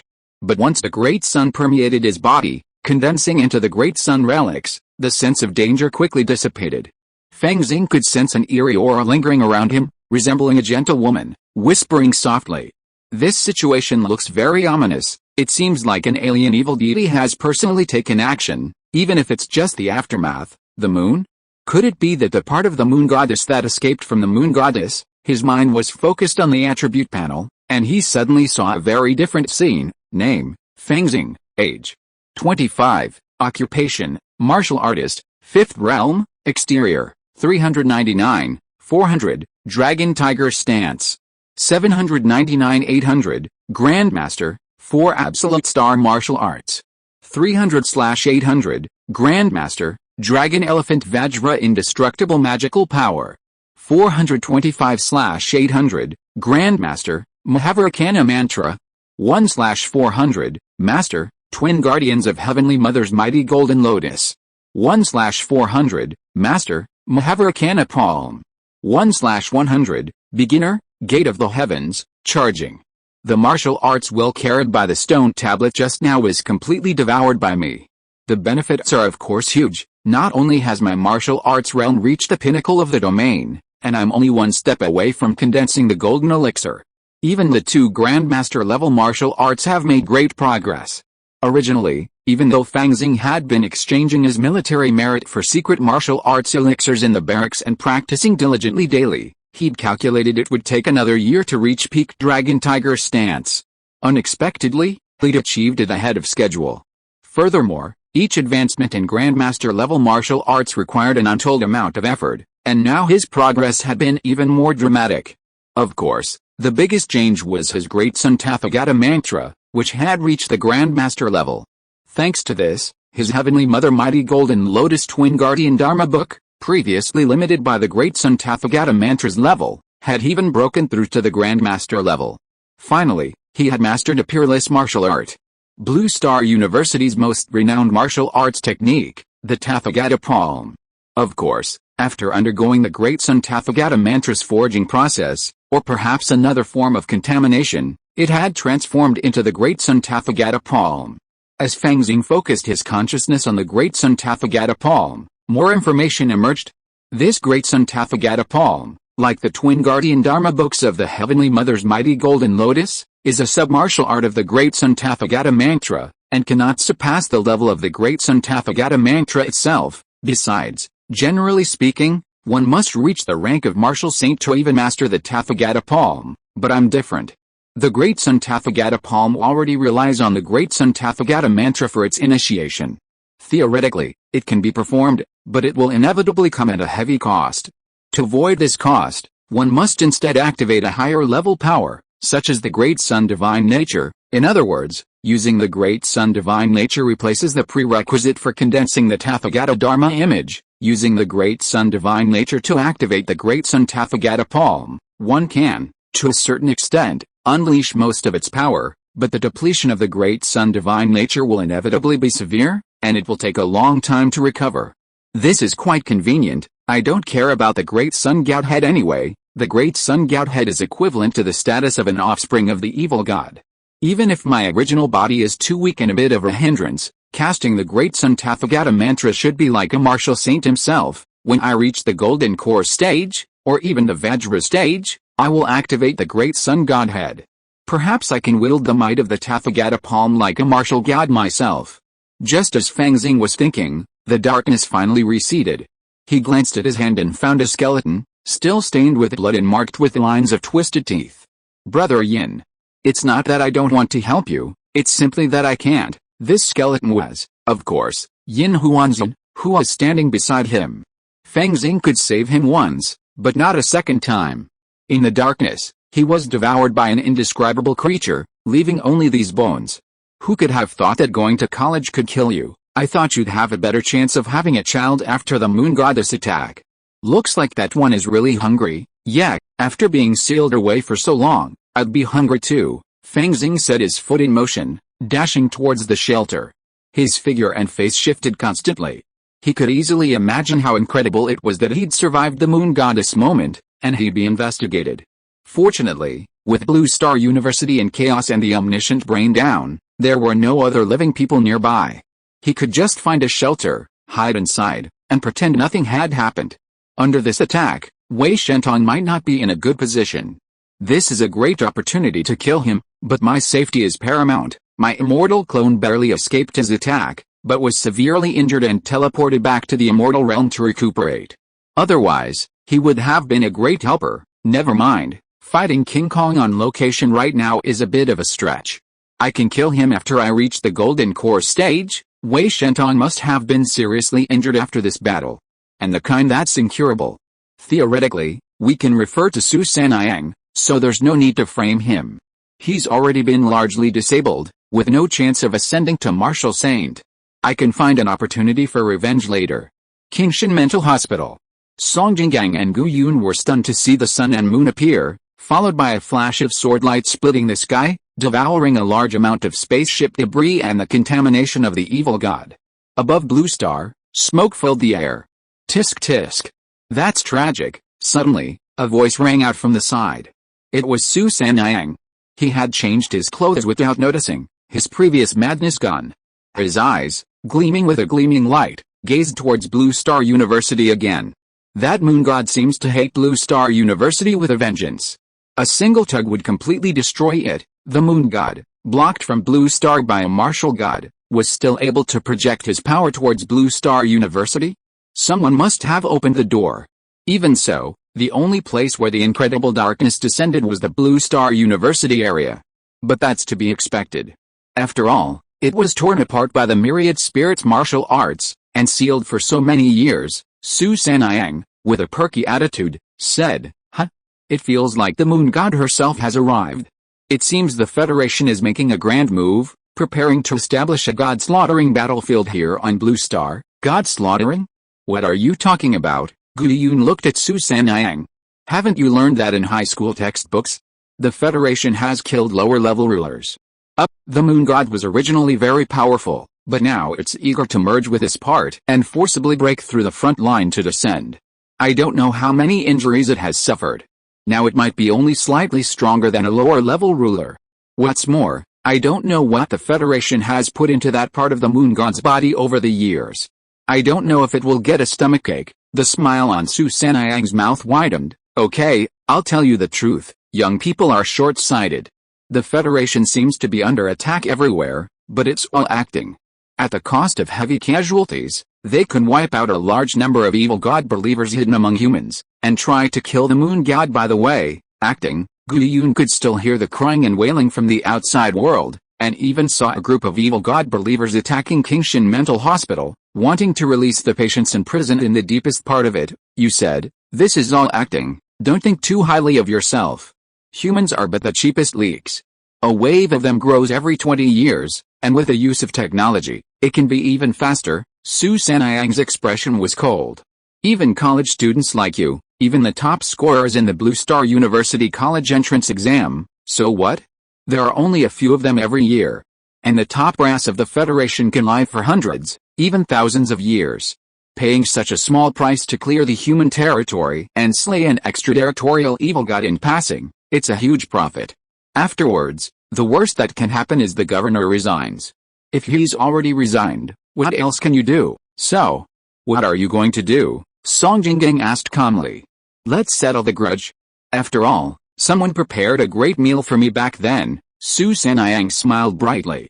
While I'm healing you, I'm also healing myself. Although I'm not completely healed yet, I think I can reach the next level. Before he finished speaking, his energy surged, soaring into the sky. His martial consciousness condensed, transforming into all things in the world. 3 more real suns slowly rose, 3 Yang Dharma images. Martial will, transformed into martial Dharma images. You've actually ascended to martial saint at this moment. Song Jinggang's eyes widened. Before he could finish his words, he saw Su Sanniang take a step forward, and the 3 Yang Dharma images descended. The commotion near Qingshan Mental Hospital instantly subsided. Even the seriously ill patients held deep within the prison fell silent. Chapter 172, Unpredictable Gathering and Separation. Su Sanniang stepped into the void, soaring into oblivion. Along the way, he dispatched any followers of the evil god and their followers he encountered. He gazed toward Blue Star University. Through his unique perspective as a martial arts practitioner, he saw a white cloud drifting down. He nodded. The old principal is finally free. It must be all right. I feel like Blue Star University has been targeted. Not only was I, a distinguished graduate, framed. Perhaps Blue Star University has suffered the most damage on Blue Star this time? After all, they colluded with a moon goddess, attracting her true form to descend, and even glancing at Blue Star University. Though the lives of the lower classes are worthless, with reincarnations recurring every 10 or 20 years, it's true that a single rage can lead to bloodshed. I'm a martial artist. And a psychopath. And now those idiots in the Federation are actively cooperating, shutting down the omniscient brain. With his target clear, Su Sanniang descended directly onto a wealthy district. 3 suns set, vaporizing one of the castles, revealing a sturdy underground shelter. Bodyguards rushed out one after another, some of them masters of the Giant and even the Vajra realms. They were then smitten with a single blow from Su Sanniang. He tore through the massive metal door and entered a living room, where he saw a plump, pale young man, limp to the ground, overwhelmed by his martial arts will. Sanniang, we're good friends. What happened to you back then wasn't my fault. Before the young man could finish, Su Sanniang twisted his neck. I know, so what? I'm happy. Su Sanniang deftly opened the nearby wine cabinet and poured himself a glass of wine. He had just taken a sip when the basement exploded. Whoosh! A dark light descended, revealing a dark, hideous mecha covered in dragon patterns. Su Sanniang, how dare you kill someone? A young man roared from within the mecha. I killed him, so what? Just give me a longer sentence. I'm pretty comfortable in the mental hospital anyway. Su Sanniang stretched. Everyone who faced me back then must die. Including you. Even if you ascend to martial saint, my 3-winged black dragon will never be defeated by you. It seems I have no choice but to execute you here and now. The mecha master was clearly aware of Su Sanniang's formidable power. The key was that he had a certain background. A true trial would likely result in him being sent back to the mental hospital. So, it was better to kill him right here and now. His mecha was equipped with antimatter blades and specialized annihilation missiles. Even a martial saint could. Boom. Before the mecha master could finish his thought, the ground beneath Su Sanniang's feet shattered, and a sci-fi-inspired mechanical giant rose up. This is the Yangshan. And it's equipped with the latest weapon modules? The Su family is going too far, the mecha master cursed in anger. Don't be like that. Don't you always brag about your mech? Su Sanniang merged into the Yangshan and let out a playful smile. My mech is similarly configured to yours.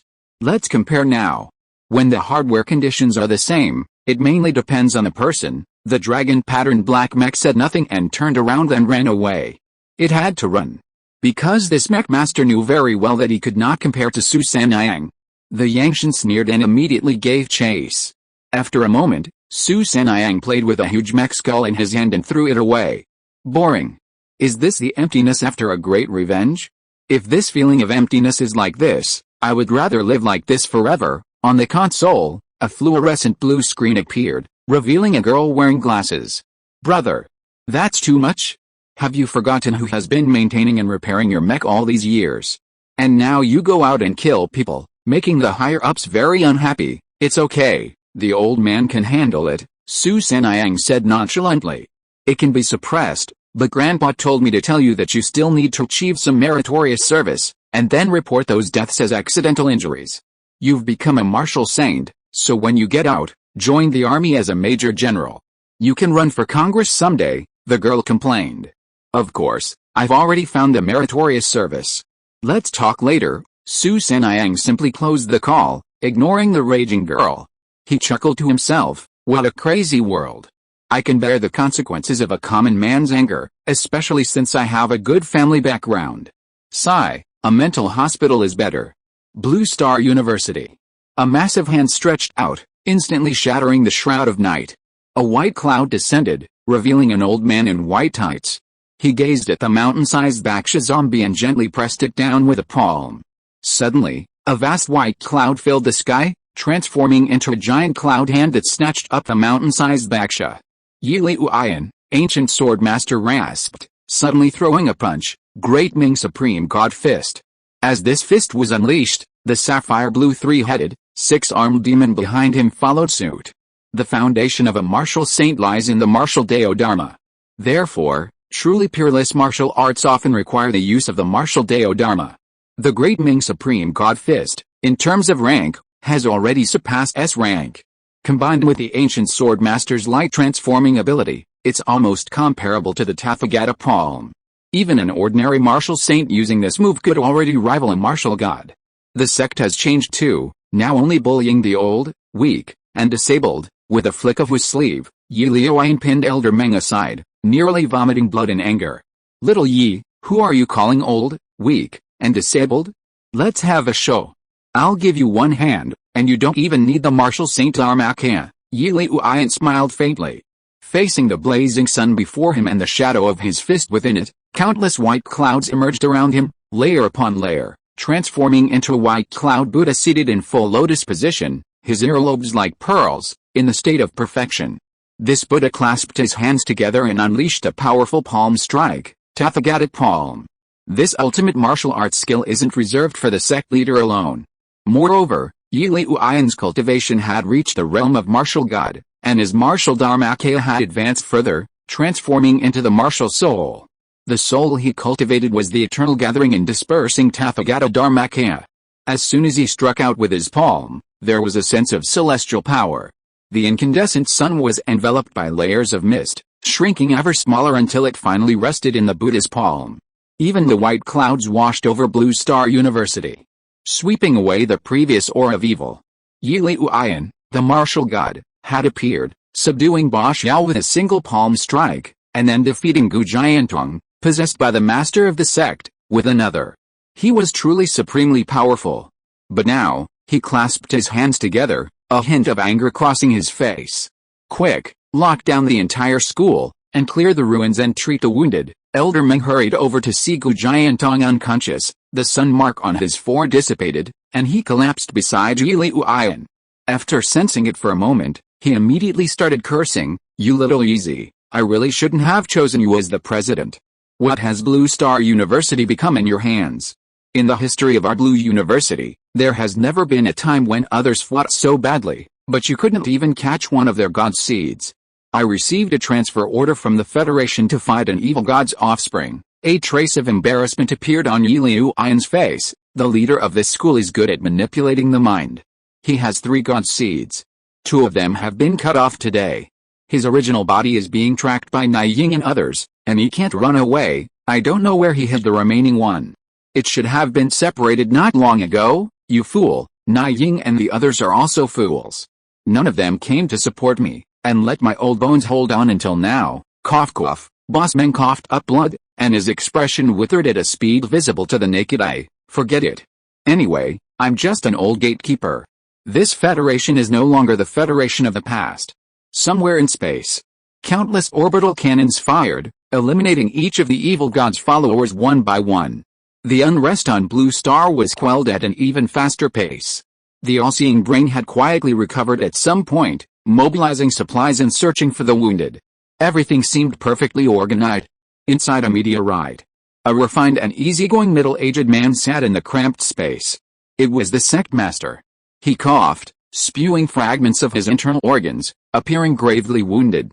If it weren't for the evil god's blessing, granting him incredible vitality, such severe injuries would have killed him long ago.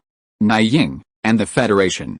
As expected, there are traitors among us, and high-ranking ones at that. A hint of fear flashed in the sect master's eyes, as if recalling a terrifying scene. The moon god, the moon, could they actually fall? This time, each sect had its own agenda. The sect master wanted to attack Blue Star University, the moon worship cult wanted to release the moon god, the astrology school wanted to resurrect its own deity, and the Chaos Association, needless to say, wherever there was chaos, they would be there. While seemingly united and arrogant, they were in reality like the disintegration of the celestial demons. Failure was a death sentence, and they weren't truly united, they simply chose a specific time to strike together. His serious injuries revealed this incident to be a trap. The Federation's true target was the moon goddess. Never mind, I'm lucky I managed to save myself, and I still have a divine seed. When it came to saving lives, the sect master was undoubtedly the best. Maintain this cosmic speed, and once we pass the monitoring limit, we can teleport. Just as the sect master was lost in thought, a flash of blade slashed through the meteorite. The antimatter within it instantly annihilated it. Who is it? The sect master emerged into the cosmos, tightly protected by layer upon layer of vine armor. He saw a mecha in front of him, and behind it, 3 massive fireballs swirled. Back then, I was ambushed. That projection of the evil god was the Zhuan Lord. Su Sanniang's voice rang out from the mecha. Zhuan Lord is only one aspect of the Gate of Nothingness. So, Master of the Gate School, can you tell me who in the Federation is collaborating with you? Chapter 173, Changes in the Gate of Heavens. Against a backdrop of cosmic space, the sect master and the Yangshan stood in silent confrontation. Though the mecha was dozens of times taller than him, the sect master's presence was so strong that it even overwhelmed the opposing mecha. Su Sanniang, your talent has moved even our lord to pity you, and that's why I have granted you the blessing. Unfortunately, after all these years, you still haven't grasped our lord's greatness. A complex look flashed in the sect master's eyes. Do you think I'll confess? No. As Su Sanniang finished speaking, a strange longsword materialized from the mecha's hand, slashing towards the sect master as if tearing through the void. So, I can only take your brain back and see if I can extract anything useful. Snap. The sect master snapped his fingers, and a strange, illusory door appeared, blocking the mecha's longsword. Ahem. Although I've been hunted by a group of martial saints, mecha masters, and a few veterans from the Prevention Bureau, and have already been severely injured, I'm not something a martial saint like you can manipulate. The sect master manipulated space, and the very space environment seemed to fluctuate subtly. But, before he could unleash any unholy spells, he was shocked to discover that the universe had changed. No. It wasn't the universe that was changing, but he himself was being reduced in dimension, as if he were becoming a readable character in a book. The sect master stared at the unremarkable longsword with horror in his eyes. Armored weapon, two-phase sword, the sword in Su Sanniang's hand was like a paintbrush, lifting the universe like a scroll. The sect master's face remained filled with shock and anger, and his body became as thin as a piece of paper, being rolled up along with it. This merit should be enough, right? Unfortunately, I'm only imitating, not truly mastering the two-phase sword. Even so, the master of the sect is likely dead. Who said we'd spare his head? It seems I. Never mind, with such a formidable opponent, it's only natural to accidentally destroy him, right? Su Sanniang sheathed his sword and stood, gazing at the azure planet in the distance. Even though this was a Federation plot, the combined efforts of so many evil god sects still present a problem. They've been able to unite these irreconcilable evil god believers. There must be a source or pillar behind these foreign evil gods. Haha, those bigwigs in the Federation are going to have a headache. Is there an unknown realm above the Supreme Ruler? It's truly exciting. Blue Star University. Inside the shelter, Fang Xing head to one side with an Earth escape talisman, silently pondering how to escape later. The most crucial thing was an explanation. After all, with someone else in the shelter for no apparent reason, even a fool would know something was amiss. If all else fails, I can only say I've awakened abilities like Earth escape and invisibility. Then, I'll conceal my talismans and perhaps be able to get away with it. Either way, it's better than being out there. Surviving that level of darkness is beyond comprehension. At this moment, Fang Xing suddenly touched his brow. A seed had suddenly appeared within his sea of consciousness. This transparent, ethereal seed took root and sprouted, forming a door. At that moment, the master of the Outer Space Gate School was struck by the two-phase sword. Sure enough. This is the aura of my school's unique martial arts. The shadowy figure of the master of the Gate School emerged from the door, seemingly pleased with Fang Xing's sea of consciousness. He uttered words layer upon layer, carrying an extremely contaminated force, as if to transform Fang Xing into his own clone, just like Gu Jiantong. You were able to survive the moon goddess's glance. There's something wrong with you. I wonder which bishop you learned this great sun secret mantra from. It's just the right thing, saving me the trouble of transforming your sea of consciousness. The sect leader seemed incredibly confident. He had reason to be so. After all, the sect's unique martial arts possessed backdoors, allowing him to easily control them. Just like Gu Jiantong's great bright supreme divine fist, Gu Jiantong believed it was a unique martial art he had painstakingly mastered. In reality, it was a divine seed long established in his subconscious, blossoming and bearing fruit. Now, the sect leader raised his hand, and nothing happened. Furthermore, within Fang Xing's sea of consciousness, the great Sun Tathagata mantra manifested into a crimson sun, like a terrifying furnace, trapping the sect leader's soul and instantly igniting it. Ah! A scream rang out.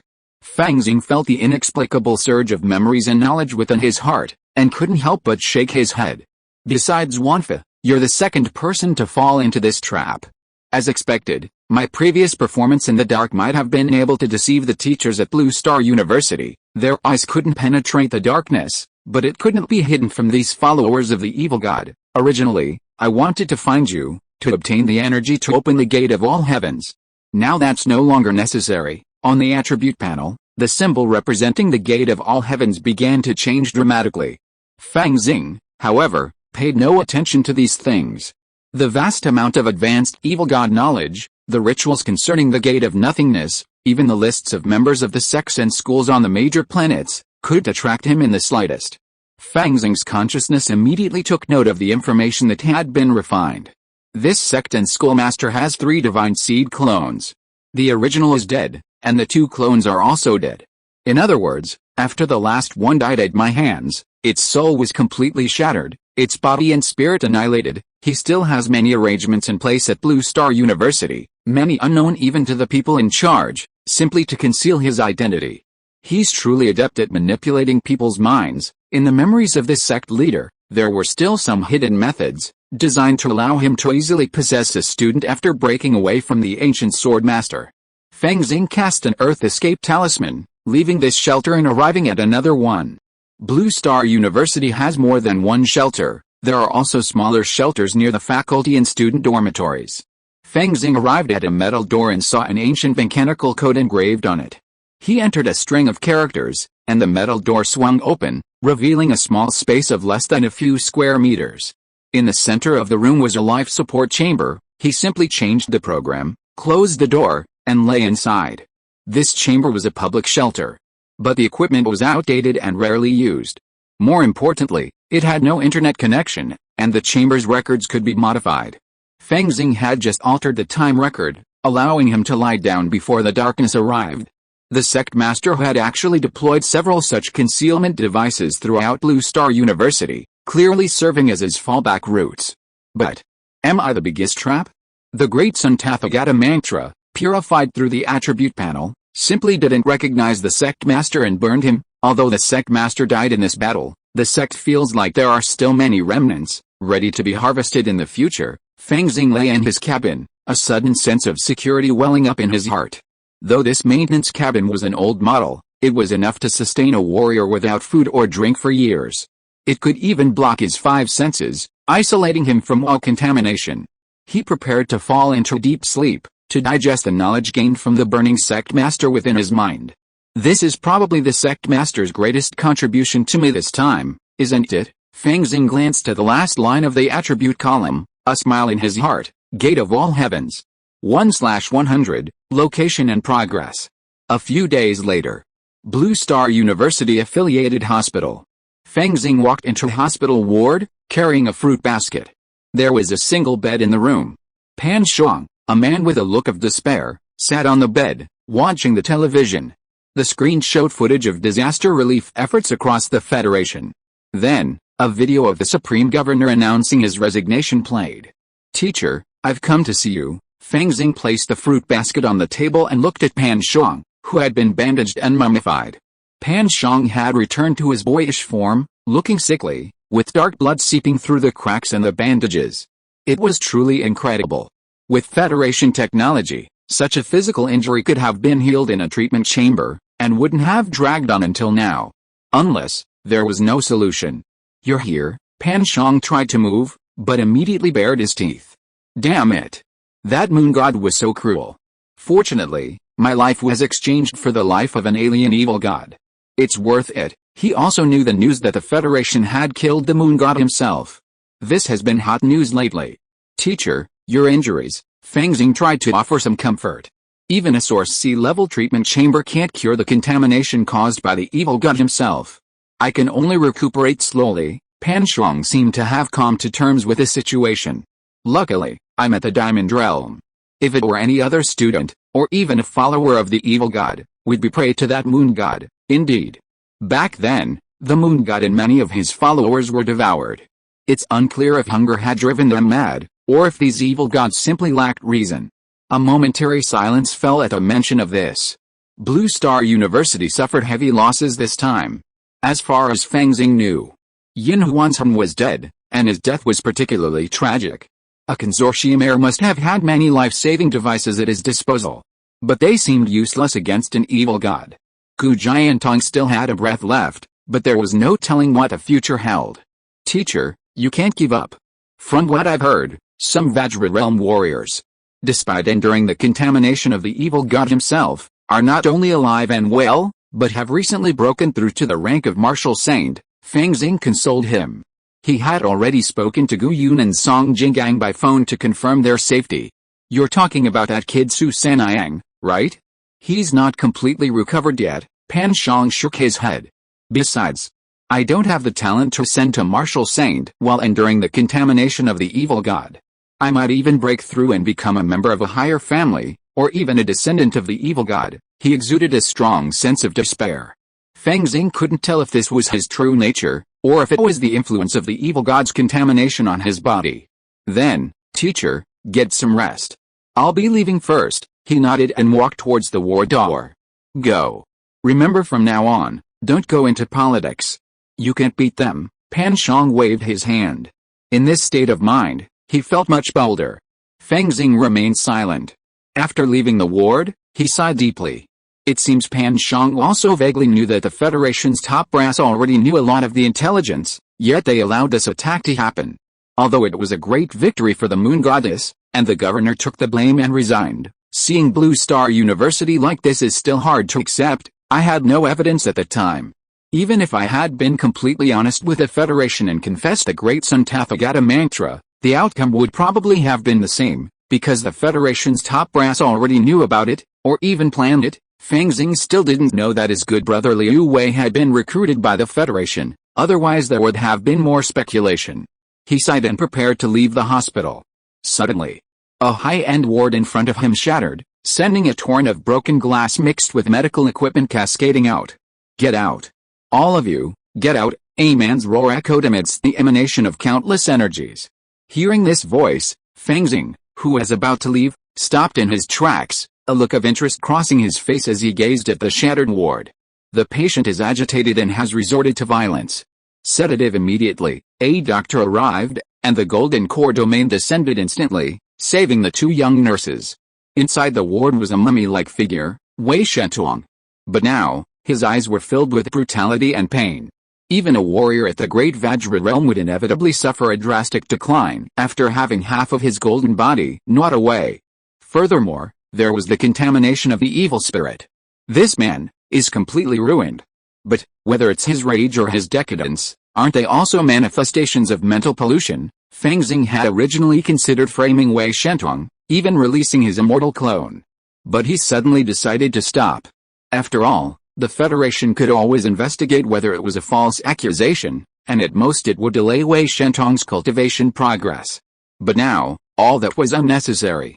Without him having to do anything, Wei Shentuang was already half crippled. The best outcome was the best outcome.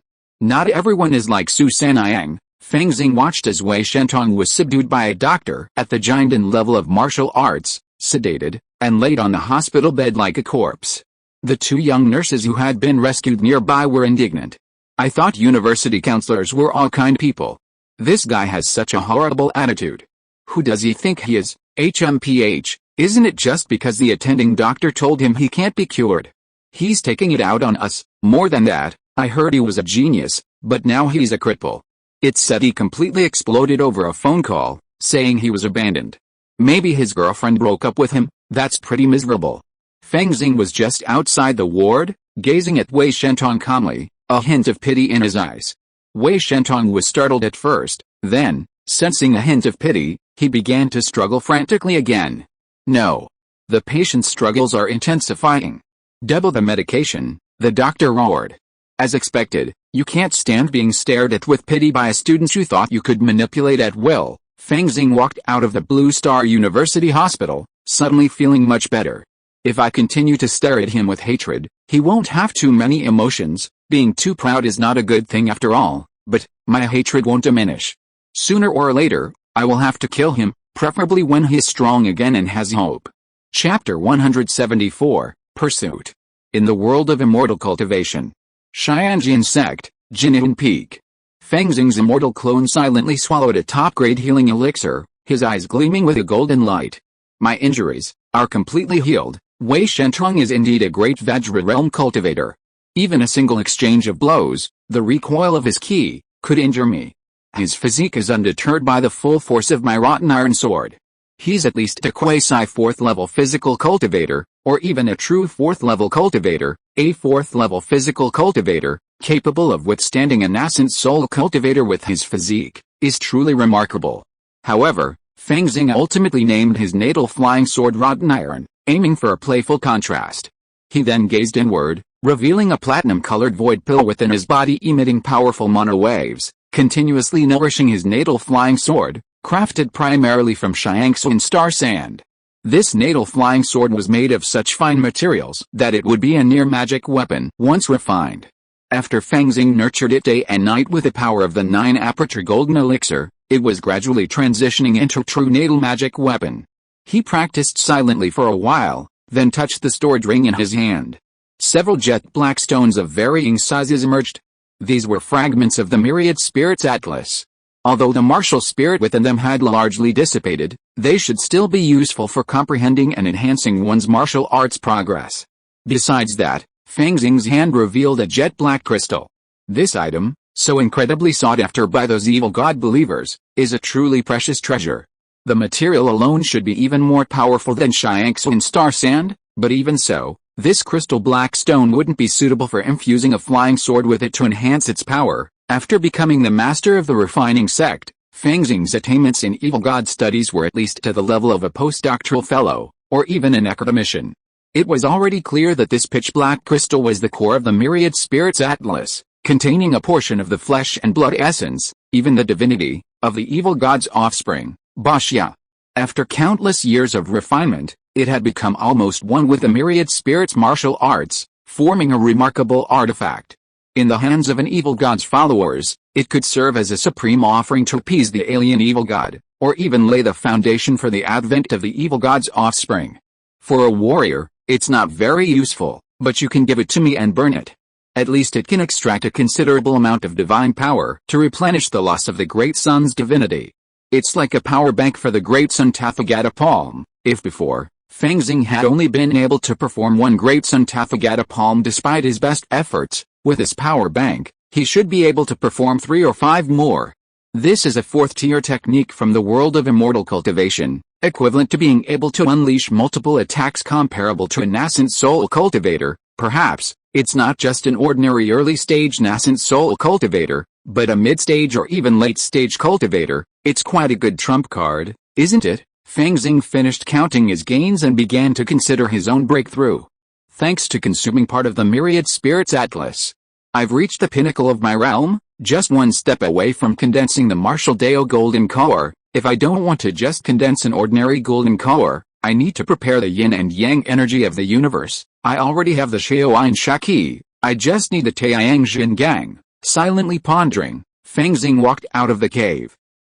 He waved his hand, and a sound transmission talisman flew into the formation and landed in his hand. After listening to a few words, a hint of joy suddenly appeared on his face, and he transformed into a sword of light, arriving at the sword pavilion where the sect master resided. Broken sword master Kong Feng still wore a gloomy, dejected expression. Seeing Fang Xing arrive, he forced a faint smile. "You're here, Fang Xing. Greetings, sect master." Fang Xing formed his right fingers into a sword and performed the heavenly sword sect sword salute. "The sect has found a clue to the sun true energy you seek. A caravan in Zheng has already purchased a portion and sent it to a hidden location. You can obtain it in Zheng," Broken Sword Master said with a smile. "Go to Zheng." A hint of confusion crossed Fang Xing's face.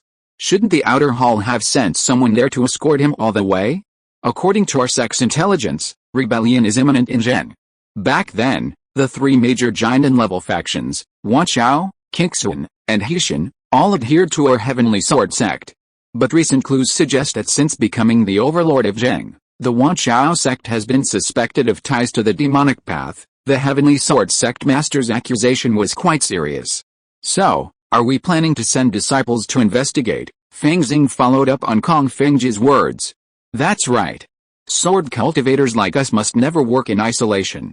We must fight bloody battles to achieve profound enlightenment, Kong Fengji said. Now that you've mastered your natal flying sword and cultivated sword energy, mastering techniques like splitting sword light and refining swords into silk, it's time for you to enter the world. The mortal world is a perfect opportunity to sharpen your swordsmanship. Actually, I don't want to. I could stay peacefully in the sect and cultivate all the way to the golden core stage. No, the nascent soul stage, Fang Xing grumbled inwardly, but knew he couldn't refuse. Besides, the Zheng kingdom possessed the Sun True energy, something they were determined to obtain. Disciple, I obey your command. What if the Myriad Beast sect truly has ties to the demonic path? Report to the sect, and execute them. Broken Sword Immortal's words were filled with a truly menacing aura. Understood, Fang Xing turned and left. Soon, the news spread throughout the Heavenly Sword sect in the outer hall of Heavenly Sword City. A Foundation Establishment disciple was writing an official document when a talisman in his hand suddenly flashed with light. He read a few lines and immediately returned to the dark room. A crystal-clear mirror emerged from his hand, and he wrote a line of information on it. Be Immortal City. Xianai Fang. The white-haired Xianai's Henrin entered the secret room and was met by a figure shrouded in black mist. Why are you here in person? Xianai's Henrin's expression changed upon seeing this person. Our undercover agent in the Xianjian sect has sent us information that the Xianjian sect has become suspicious of the Wanqiao sect and has sent a true disciple to investigate. That disciple is bound for Zheng State and will inevitably pass through Bili Immortal City. For you and me, this is a win-win situation, the shadowy figure let out a hoarse laugh. Kill two birds with one stone. Could that true disciple be? Fang Xing, Xianai's Henrin's eyes lit up. Back then, he coveted Fang Xing's physique and secretly sent someone to monitor his descendant. However, the descendant, somehow aware of something, escaped. Not only did he escape, he even fled to the Heavenly Sword sect and became a true sword disciple. Upon hearing this news, even Master Xianai was stunned for a moment, then quietly withdrew. After all, he truly couldn't afford to offend the Heavenly Sword sect. No wonder you came in person. A mere Foundation Establishment sword cultivator is nothing, but if we want to use him to lure out that Fang Yun behind you, we'll have to work together. After all, after consuming the diamond fruit, he's likely already a third-level physical cultivator. A solemn expression crossed Master Xianai's face. Although a Foundation Establishment sword cultivator, after cultivating the sword key, is said to be invincible among his peers, he's already a fake Dan. Under the crushing influence of a higher realm, a Foundation Establishment sword cultivator is nothing to fear, not to mention he has hidden cards. And this shadowy figure is a true Jinden cultivator. The two of them working together would be overkill against a Foundation Establishment sword cultivator. They'd be no match for a third-level physical cultivator. A few days later, Fang Xing transformed into a flash of sword light, escaping at an incredible speed, arriving near Bili Immortal City. Speaking of which, true Master Xianai once sent someone to spy on me, with ill intentions. Should we take care of them, given how much he values me? If I even show up, he'll definitely track me down, as long as he wasn't in Bili Immortal City, where there weren't so many Jinden true masters and their third-tier formations, battle formations, and powerful magical artifacts. Fang Xing wouldn't be afraid. As for fearing revenge after killing Xianai, absolutely ridiculous. True Master Xianai dared to murder a true disciple of the Heavenly Sword sect. Bili Immortal City should be held accountable. This is the benefit of having a powerful force behind him. A true disciple's status within the Heavenly Sword sect is even higher than that of a Jinden elder. In the outer hall, outside Bili Immortal City, Fang Xing suppressed the sword light and suddenly felt something was wrong. Between his brows, a nearly condensed sword heart roared in warning. Sword heart is a third-tier skill for sword cultivators. Once condensed, it allows for techniques like sword heart transparency, similar to the spontaneous inspiration of a cultivator, but far more accurate and capable of inducing sword intent. After receiving the initiation at Sword Heart Peak, Fang Xing found it easy to concentrate his sword heart once he reached that level. To the point where I even feel a sense of danger. A mere fake pill isn't even close to being enough. Interesting. Could it be that it's not just Master Xianyu who's plotting against me, but the entire Beely Immortal City's upper echelons? If that's the case, once I achieve mastery, I'll definitely raise this city. Fang Xing smiled inwardly and suddenly turned and walked away. At the city gate, a child playing suddenly stood up and turned into a small alley. He entered a doorway, his body suddenly shrinking, transforming into a jade figurine, which fell into the hands of Xianyu's Henrun. This kid seems to have discovered something. No. If he had already discovered the danger in the city, he wouldn't have come here at all, or he might have brought the Xianjian sex army directly. This last-minute change of heart seems like a whim for cultivators like us. A man in black robes stood beside Xianyu's Henrun. This boy is truly extraordinary. He can perceive the danger even in the foundation establishment stage. I'm afraid even the sword heart stage in the future will be no problem for him. When he reaches the core formation stage, he will definitely hinder our great cause. Chase him, Alice. After what he did, I'm afraid I can't stay in Beely Xiancheng anymore. Xianyu's Henrun took one last glance at Beely Xiancheng, finally making up his mind. He and the man in black robes headed outside the city. He spread his sleeves, and a white jade falcon puppet was released. It let out a long cry and continued to grow, its wingspan reaching over 3 meters. Xianyu's Henrun arrived at the back of the falcon puppet, muttering to himself as he infused the puppet's wings with incantations. The falcon spread its wings and soared at an astonishing speed, surpassing even that of some third-tier birds. To achieve the speed of a third-tier bird with a top-grade second-tier puppet, Henrun is truly worthy of being a puppet master. The black-robed figure standing beside Xianyu's Henrun let out a long, delighted laugh. Chapter 175 Instant Kill. Fang Xing maintained the speed of a foundation establishment sword cultivator, flying to a place surrounded by mountains. Suddenly, he sensed something. He stood in midair, gazing at the howling wind ahead. A massive falcon, its body as white as jade, descended, bearing the figure of Xianyu and a black-robed man.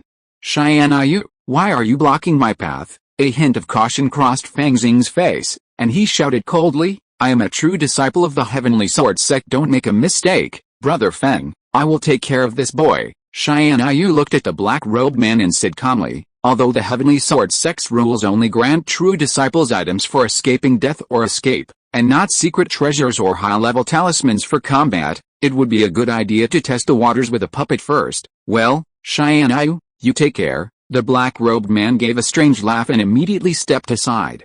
To him, the most important thing was the third-level physical cultivator, Fang Yun.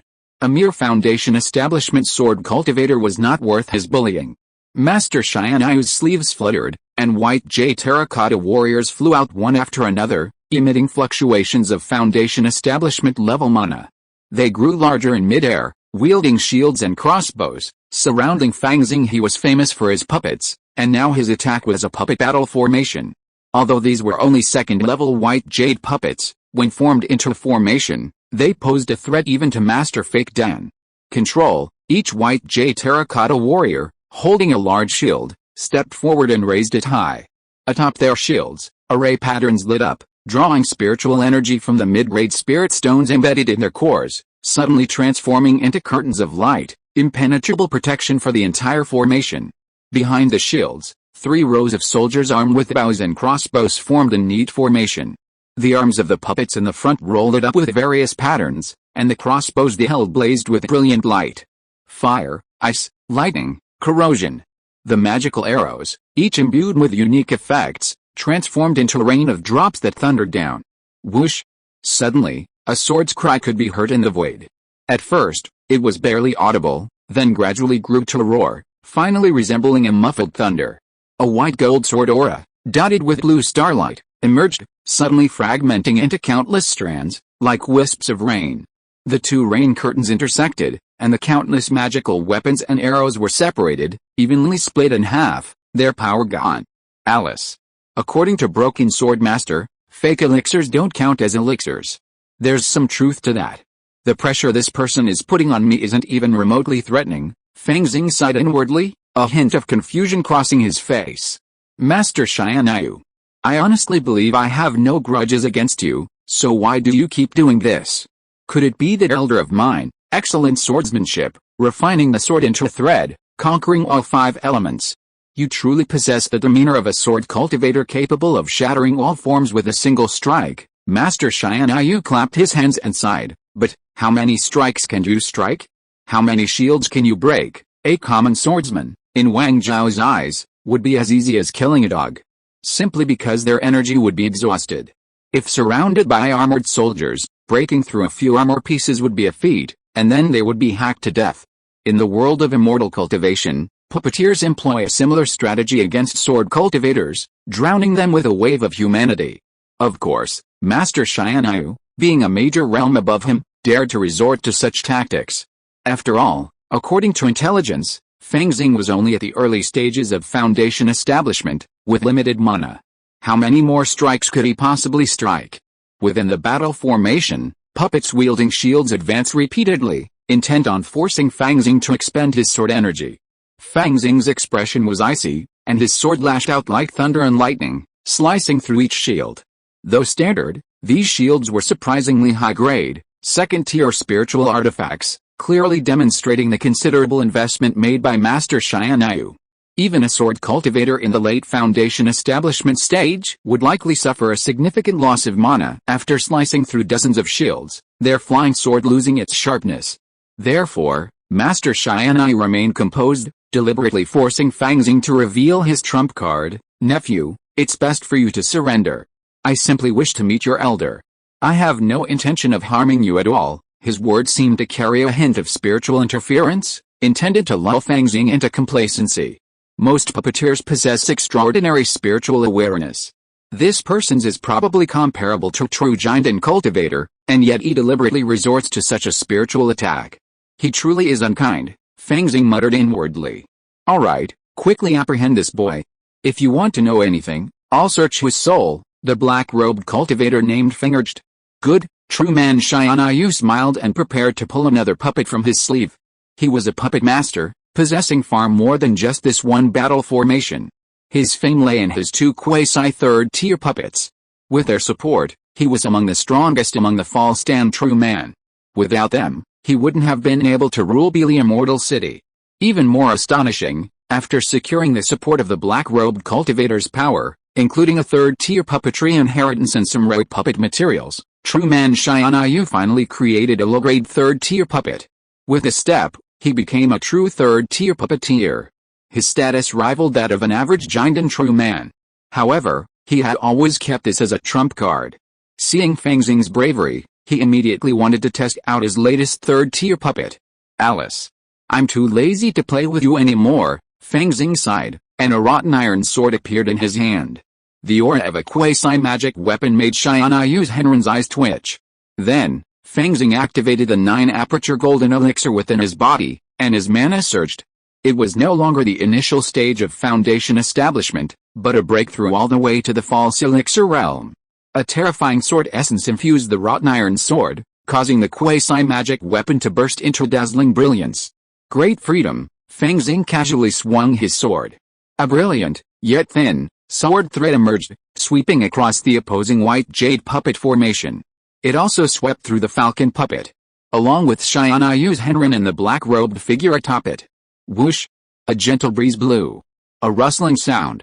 The massive shields each split in 2, separating directly from each other, revealing surfaces as smooth as glass. The white jade war terracotta warriors behind the shields were also torn apart, utterly annihilated by a single sword strike. Furthermore, the white jade falcon in the sky was torn apart, disintegrating in midair.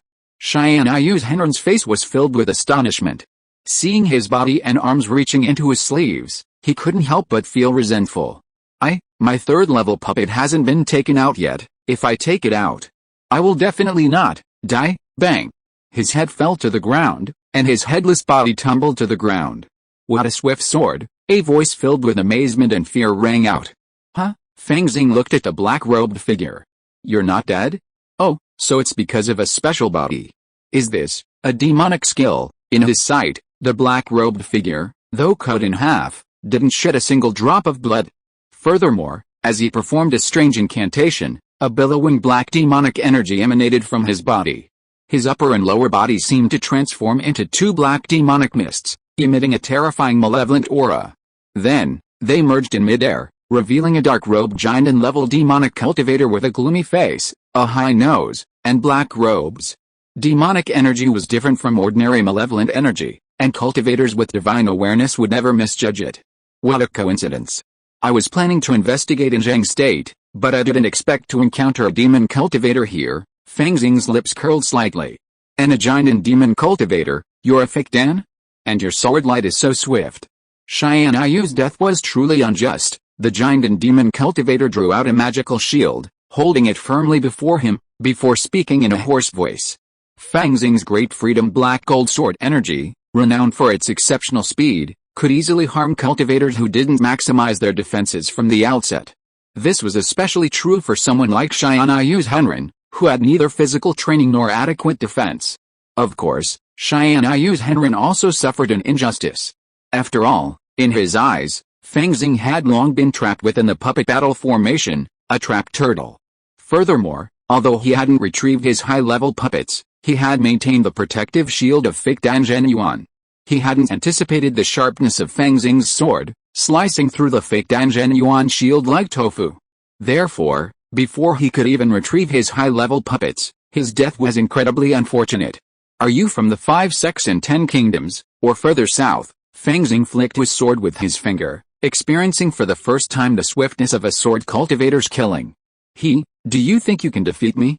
After all, you're only a fake elixir. No, a fake elixir cultivated with the aid of external objects. Your elixir essence hasn't even reached perfection. While your swordsmanship is astonishing and enough to threaten ordinary giant and cultivators, the wind demonic art I cultivate refines a demonic body, gathering and dispersing erratically. You can't harm me, the giant and demon cultivator sneered, secretly surprised. The extraordinary power of his wind demonic art, combined with the characteristics of this demonic body, was the reason he dared to capture a third-level body cultivator with the help of a fake elixir. After all, his wind demonic body, aside from being afraid of a few righteous demon refining treasures like a few evil repelling thunder spells, third-level sword intent, and pure yang fire, had virtually no restrictions. A body cultivator with only brute strength couldn't harm him. Not to mention, there's also Xian Ayu's Henren, who can control a third-level puppet and 2 quasi-third-level puppets to siege. After cultivating a third-level puppet, Xian Ayu's Henren can also be used as a giant's Henren. But he didn't expect such a setback, falling at the hands of Fang Yun's Jr. Now, he just wanted to capture Fang Xing and give him a good beating. As for capturing Fang Yun, he'd probably have to contact the sect and send more elders. When evil magic, Fang Xing recalled the texts he'd read and immediately understood, so they're from the Southern Demon Sect. Among the Southern Demon Sect, there's a major nascent soul sect called the Wangxiang Demon Sect. They have 4 divisions: wind, rain, thunder, and lightning. Each division boasts a powerful magic technique capable of reaching the nascent soul realm. The secret of the wind division is precisely this wind evil magic technique. What? You from the Wangxiang Demon Sect want to start a war with my righteous sect? Everyone in my Xianjian sect is looking forward to it. Fang Xing laughed, and suddenly he and the sword became one, like a white rainbow piercing the sun, and he drew his sword towards the giant and demon cultivator. End of this chapter. Thank you very much for reaching the end. Don't forget to like. Looking for more exclusive content and immediate access? Subscribe to our Patreon. Remember, every like, subscription, or donation encourages us to continue. Thanks to everyone. See you in the next video.